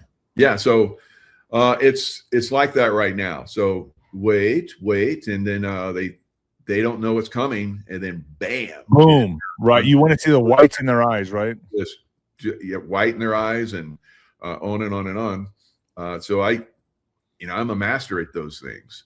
Working behind the scenes and setting up ambushes and so forth.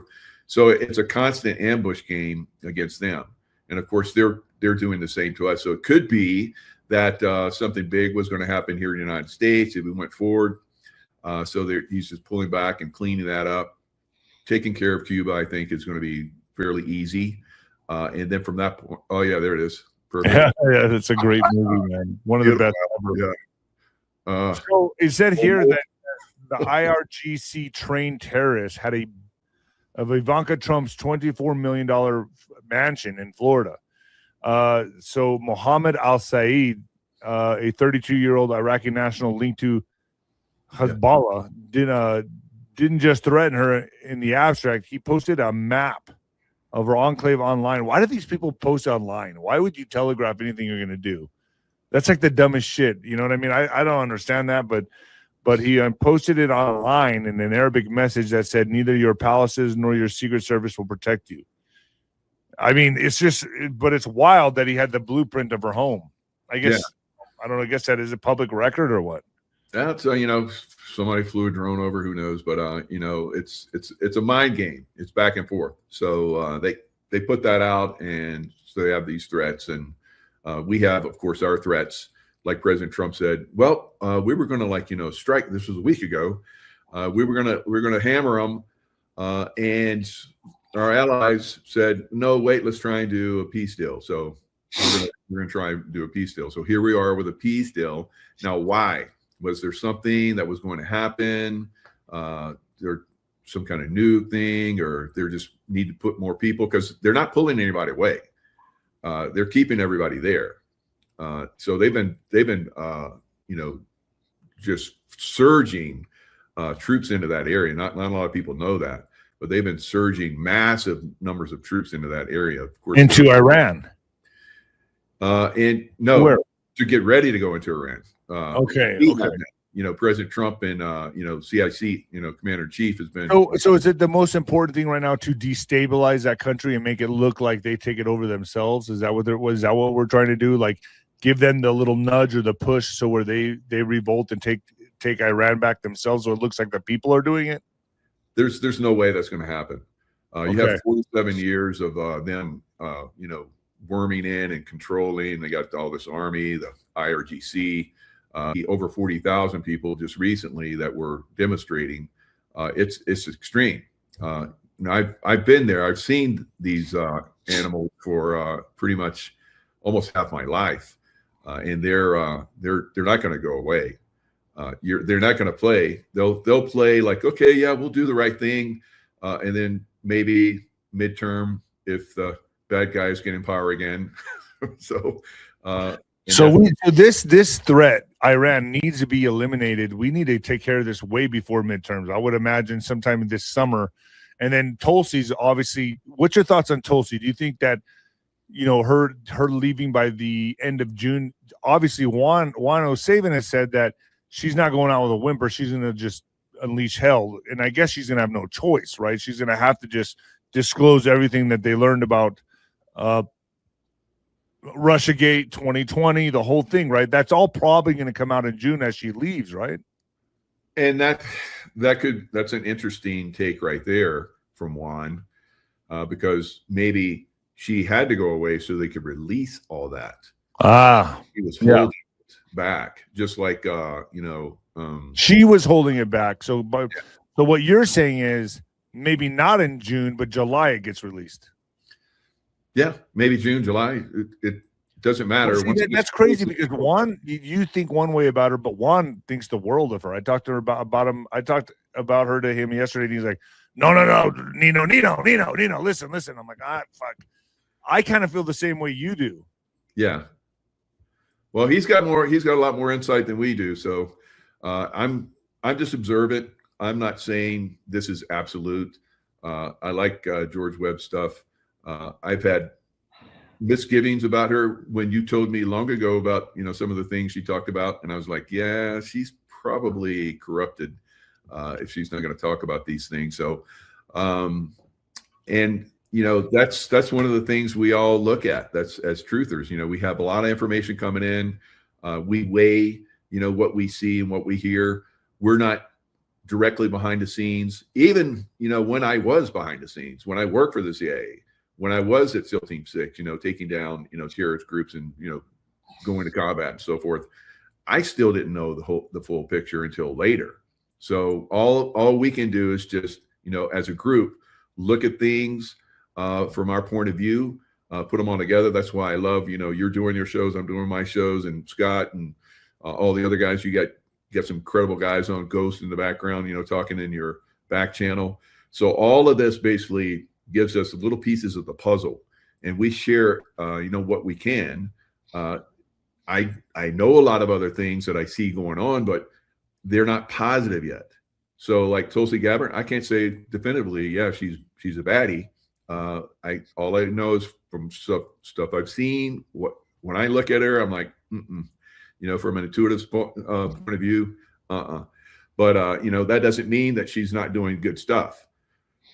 There's a lot of people that we see that are bad still do good stuff. Tucker Carlson.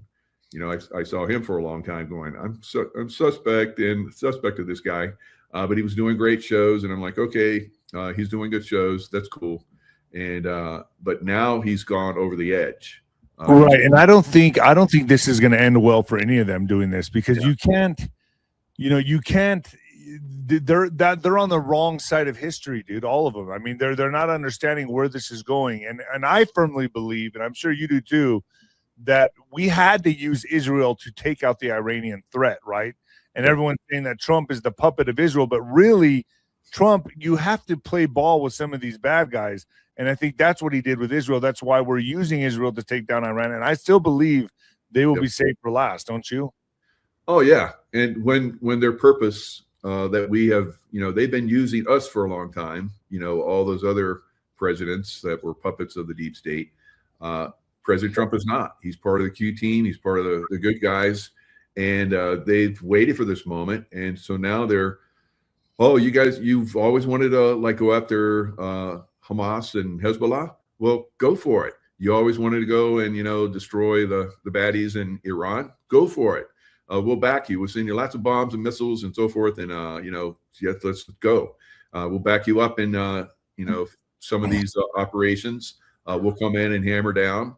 But a lot of people, like you're talking about, are activated to go against him, because they probably knew this moment was coming.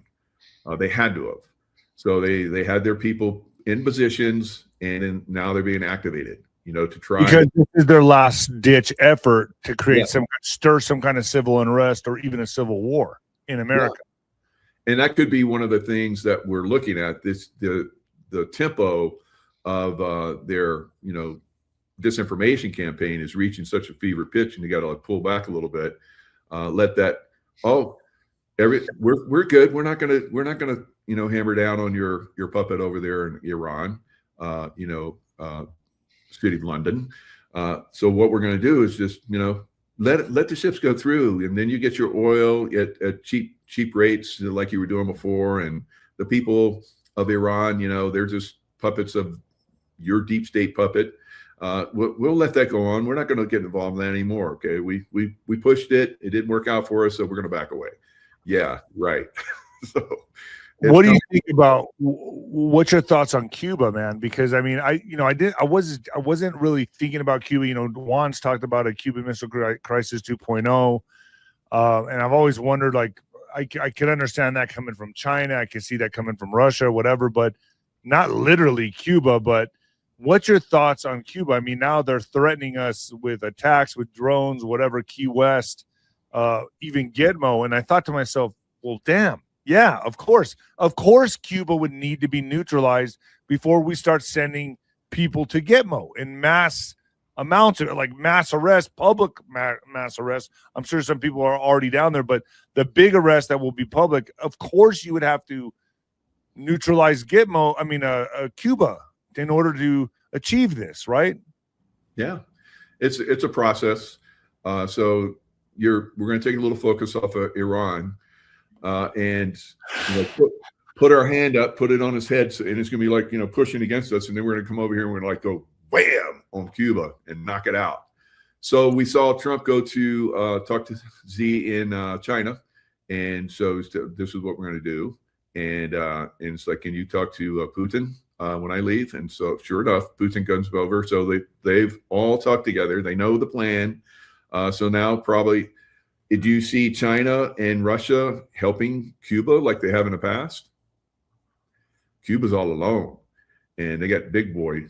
They got the big boy about ready to hammer down. Do you think that means we're going to allow China to take Taiwan? No. You don't think we're going to bargain some kind of deal like that? No, I don't think we'll take this island. You take that one. I don't know, but I don't see that. Because they have all the chips, the best chips in Taiwan. I don't think we're going to let China get those yet. That's why we had, all the top, people from the United States go out there. NVIDIA guy, and he was like, "Yeah, we're going to sell all these chips to you guys, so you don't need to go to Taiwan." So I think that's what that was. We're going to give you all the high tech stuff you need. You don't need to go to Taiwan. Just leave them alone. So who knows? That's, for me, being in a lot of these meetings and seeing a lot of this stuff over the years, being in the CIA, that's normally how these go down. I've seen a lot of those, which I hadn't, but having seen them, I know the way these things are planned out, bigger picture. And I think that's probably some of the stuff that was happening. I wasn't there, I can't say. So, and better that I wasn't there, because, I'd want to talk, and sometimes you let things slip, and it's better you just don't know. What's really concerning to me are these damn AI data centers that they're building all over the United States, all over the world.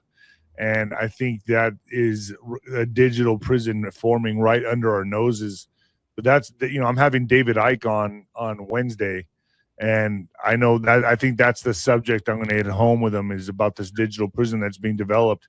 Dude, and this is what's scary to me, man. Like, yes, I see us neutralizing Iran. I see us neutralizing Cuba. I see the arrests coming. Of course the arrests are going to come. But what I'm worried about, Mike, is a post-Trump world with AI. Mm-hmm. That's what's scary to me. Who's going to be controlling this? Like, this is not good. It's going to take all. Anyway, this is for folks. If you want to tune into this, tune in Wednesday. I'm going to have David Icke on, and we're going to be discussing all about this. But until then, let me just talk about this for a second. Iran says, contrary to what the U.S. claims, the now fully leaked memorandum of understanding contains no Iranian commitments to hand over nuclear supplies, stockpiles, remove equipment, shut down nuclear facilities, or even commit not to build a nuclear bomb. Instead, all nuclear issues are deferred to a 60-day period of negotiations after signing. Per Far's News, for this period to start, the U.S. would need to accept no nuclear commitments from Iran, agree to release 100 billion of Iranian frozen assets, lift the naval blockade, lift all oil and petrochemical sanctions during the negotiation period, pay $270 billion in war reparations, and accept Hormuz under full permanent sovereign Iranian management and authority. There's no way we're going to accept that, Mike. No. This is like there's no mutual ground here. It looks to me like we're going to have to take action. Yeah, and again, it could be just like, we're holding them at bay until we take care of something else. It's like, yeah, well, we're going to look at that. That sounds. We could probably work on some of that.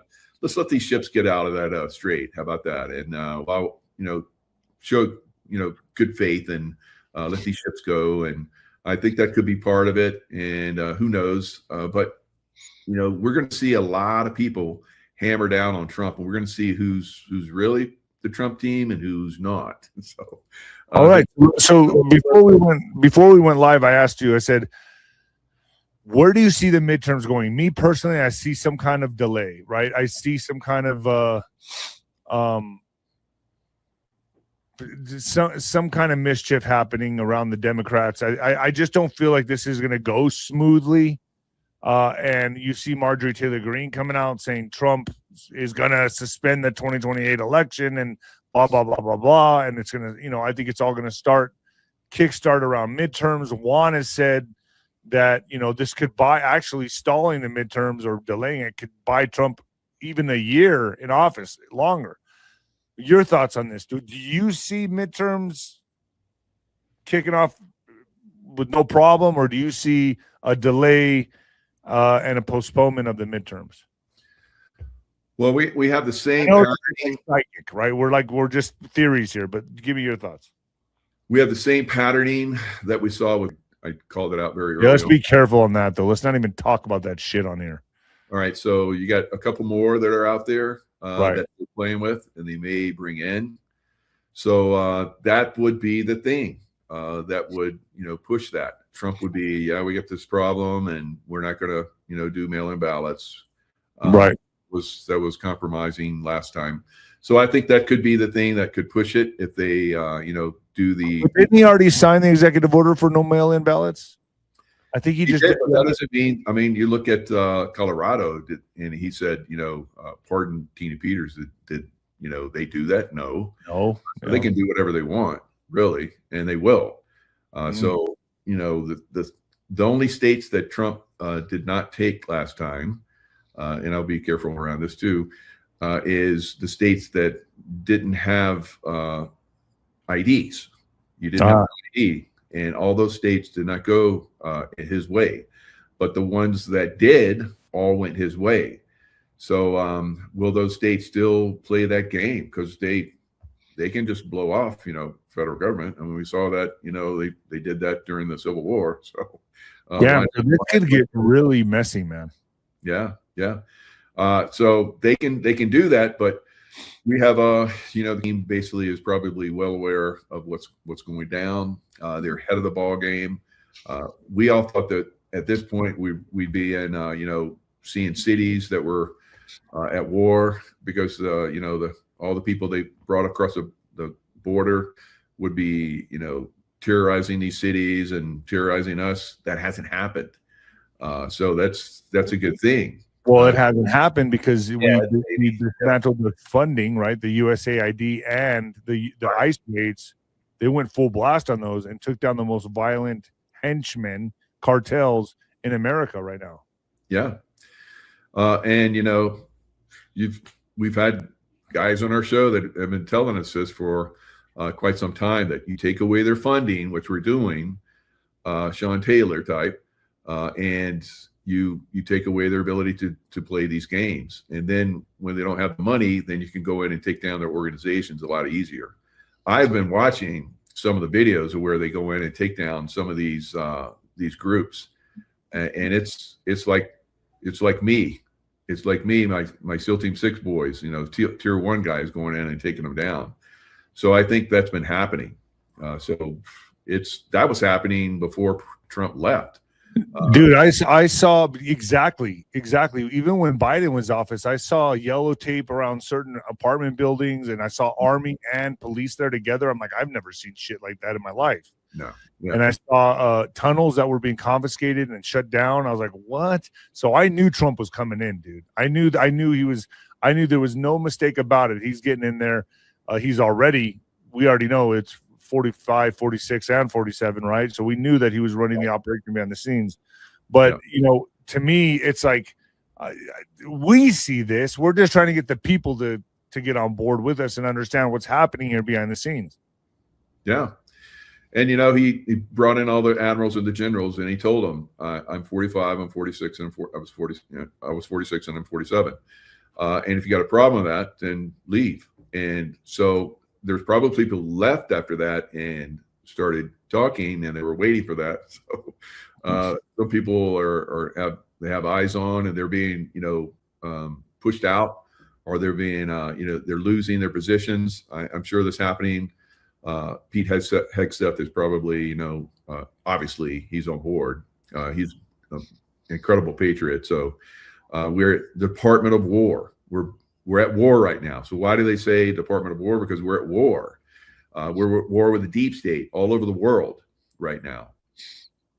So, I'm going to get into some what the fuck news right now and read some super chats, Mike. But first, let's read the super chats. And then stick with me on the what the fuck news. You sound good to you? Yeah, that's awesome. Yeah. All right, let's go into some super chats. Super sticker from Kelly Panetsky. Thank you so much. If you got questions for Mike or myself, go ahead and ask them on here in the super chats. Kelly Ray, 1982. I really feel in my heart that things are finally starting to happen. Praying for justice and praying for you and yours continually. Sobriety is awesome, David. Love you, big. That's great. Thank you. Thank you, Kelly. Yeah, thank you, Kelly. Kelly Paneski 576 super sticker. Thank you. She's always there, man. She's always here. She's awesome. Allie Marie Smith super sticker. Thank you. Oh, not much today, but all right, I'll take it. So I've had John Carmen on the show, and he thinks that these crazies that are going to the White House, the dinners, these crazies that are shooting at the Secret Service and getting blasted, that they're testing perimeters, right? Oh yeah. I mean, and I agree with that. I agree with that. So, folks, and I want to get your perspective on this as well, Mike. So I'm going to read the what the fuck news right now. In what the fuck news, White House shooter was arrested in 2025, believed he was Jesus Christ. That's a special kind of delusional right there. Especially, I never knew Jesus to open fire on anybody. So, all right. So, Nasir Best was allegedly mentally troubled, and he was known to the U.S. security officials for loitering around many entry posts. The gunman who opened fire on the Secret Service checkpoint near the White House earlier today has been identified as Nasir Best, a 21-year-old. God, he had his whole life ahead of him. And was known to the U.S. security officials for loitering around many entry points and posts. The New York Post reported he violated a previous court order to stay away from the White House.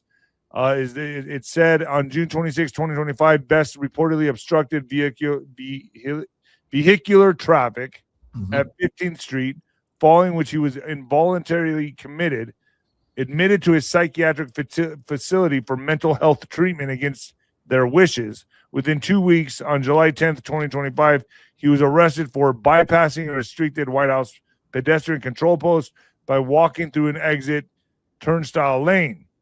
When the security agents detained him, Best said that he believed he was the modern-day incarnation of Jesus Christ, the New York Post said. He also reportedly told officials that he wanted to get arrested.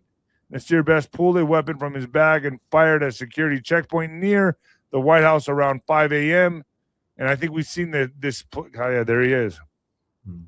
Man, he looks more like the Predator. Oh,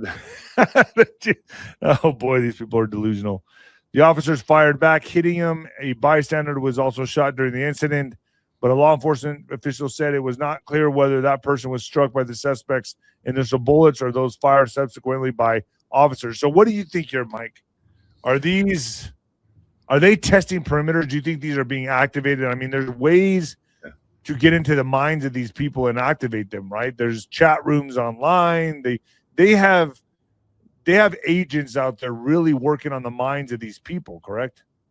Yeah, you look at his eyes; he's not there. So, Right. He's been, Manchurian Candidate activated for that time. So that time was right as Trump was talking about the peace plan. So that's unfortunate. Yeah, and again, I think he's a handsome guy. He's got his whole life ahead of him. But there's certain people out there, like you're talking about, they find them in chat. I'll disagree on that one. Yeah. Disagree on the looks department, my man. But go ahead. Yeah. Well, you look at his eyes and you're like, that's a big turnoff. But everyone has potential. So there's going to be a lot more. So that's probing the perimeter. Just taking shots and seeing, letting them know that, hey, we got a lot more. We got a lot more. You probably had eyes on this. Obviously they had eyes on this guy for a while, and then they activated him for that particular time. There's probably a lot more behind the scenes we don't know about of that particular time frame of when he was activated. So yeah, many Manchurian candidates out there. And not everybody can be a Manchurian candidate. You and I, we have very strong, you can't get in our minds and like F with us. But some people are very susceptible, and they look for them, they find them, and then they, work them. You know what I kind of compare this to is, like, have you ever been to I've been to a few comedy shows where they have a hypnotist, and I thought it was complete bullshit. And I couldn't, like, the dude next to me went under, bro. And I was like, hey, man, what are you doing? Like, what are you taking your shirt off for? And then he runs up on stage, starts acting like a chicken, humping chairs. And, like, I'm like, dude, there's no way. I know for a fact that dude would not be doing that. No. I came with the guy, bro. Like, we were all in the same group together. And the guy just went under. And, like, he was on stage acting like an idiot. Yeah. And I was like, holy shit, some people do fall into this. Like, it really does work on some people. Yeah. And all the dude was doing was like, stare at my hand. I'm counting down from 5, 4, 3, 2, 1. And this guy went under. And I'm like, what? Like, I guess that's how the mainstream media works. That's how MSN works. Sure. You just need a handful of these people to tip the boat over. And that's what I think we're going to see going forward. I don't think that we're going to overcome some of these cities getting taken down. I agree with you, Mike.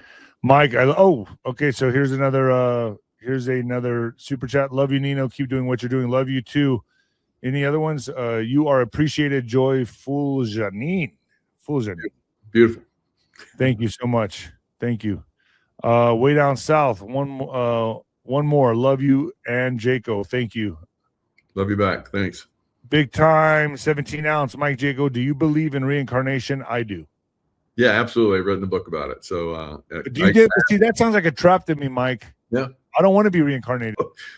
You want to come back? I don't free will. I don't agree with it. I don't want to come back here. So doesn't that play? You don't want to come back and see all the stuff you worked on? No. I want to go somewhere else. Vigilantism will increase until the political, judicial, and corrupt police forces are removed.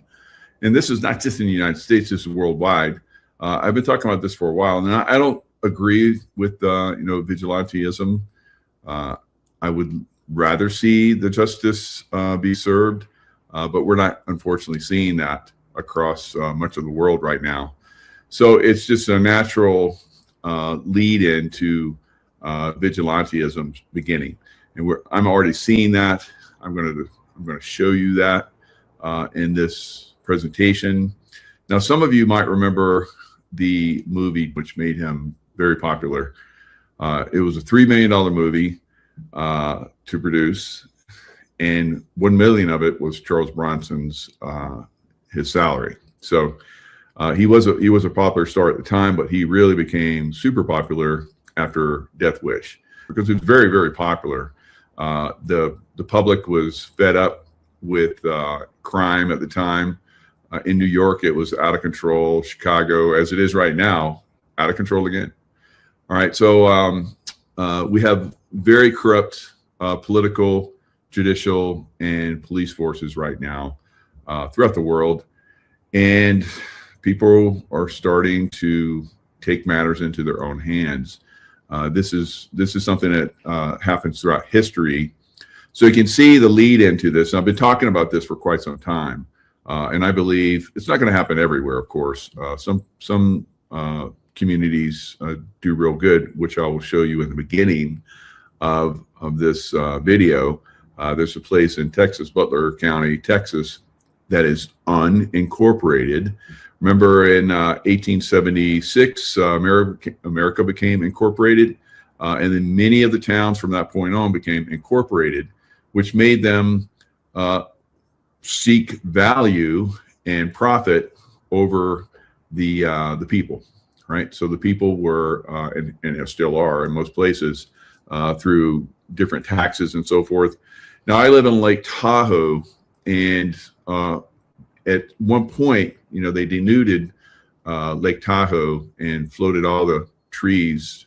They took it away from the primitive Indian tribes and so forth, which really were they primitive, or were they just, people that were, living off the land and, very spiritual? But for the most part, not always. Some were savages, absolutely. But for the most part, they were living off the land and, nomadic, and settlers came along, the U.S. government came along, and it's like, well, you don't own it, so we're going to own it. So we're going to drive you out and we're going to take over. So yeah, they cut down all the old growth that was here. They cut all the old growth from the Atlantic all the way across America. There's just a few places that are left in Northern California and Oregon. They have old growth, huge trees. But for the most part, America was covered with old growth and massive, massive trees at one point. So they denuded Lake Tahoe, floated the logs down the Tahoe River and into Reno, where they took them and put them into the silver mines. And silver was very, very huge back then. Of course, silver is coming back again, but there are other methods of, shoring up mines now. You don't have to use trees like they did back then. So fortunately, we're seeing Lake Tahoe. The trees are coming back. They're quite beautiful. At one point, after the denuding process, a lot of very wealthy people came in here to Lake Tahoe and bought land and let the land start to recover. And eventually, those very wealthy people had to forfeit their land to the government, because the government started coming after the wealthy, like they're trying to do again. It's the same process we're seeing once again. So the wealthy people started losing their land through taxation. So they did the property tax on the wealthy. They used to not do property taxes on anyone other than the wealthy. And they started seizing all the wealthy land, and they started, having it for themselves and using that land and so forth, making parks out of it. And look what we have for you, you slaves of the state. So eventually that filtered down. So we have to watch what's going on. We're seeing the wealthy being driven out of, Northern California and Sacramento, not Sacramento so much, but Seattle. The same process, communist process that was going on back in the late 1800s into the early 1900s is showing itself again, right? It got pushed out, got stopped, and but eventually it came back, and now it's like just full blown all over the world. This crazy, these crazy psychopaths that are running the world. So we're going to have to push back on it again, guys. And that's the process we're going to be going through, and we'll talk about that in this show. So we have a lot of the land that has been taken by the state, and the state just assumes that all the land is theirs, and if we're living on it, we have to pay tax. Everybody now. So again, you have to watch what happens to the people with large amounts of money, and they're the ones that create the jobs and usually pay most of the taxes. But once they're tapped out and stolen from, to the point where they either leave the state and go somewhere else, or leave the country and go to another country, This is the process of destruction that America and the world is going through. All right, so let's the LA leak, definitely a WMD cover up. So there is some kind of leak that is going on down in Southern California, chemical leak. They're evacuating up to 40,000 people that I saw, but that's what somebody in the chat just put that out there.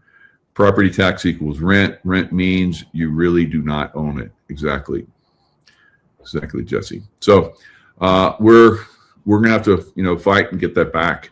Right. So there's already movements all around the country. Of course, we're having a big get together in Vegas. Juan O'Savin and a lot of other people, very high end people, are going to be at that event. So in the description box, there's the fraud event. You can go down and there's still just a few spots left. If you can't make it, Juan just had on my show. He said on my show just the other day that they're going to stream it.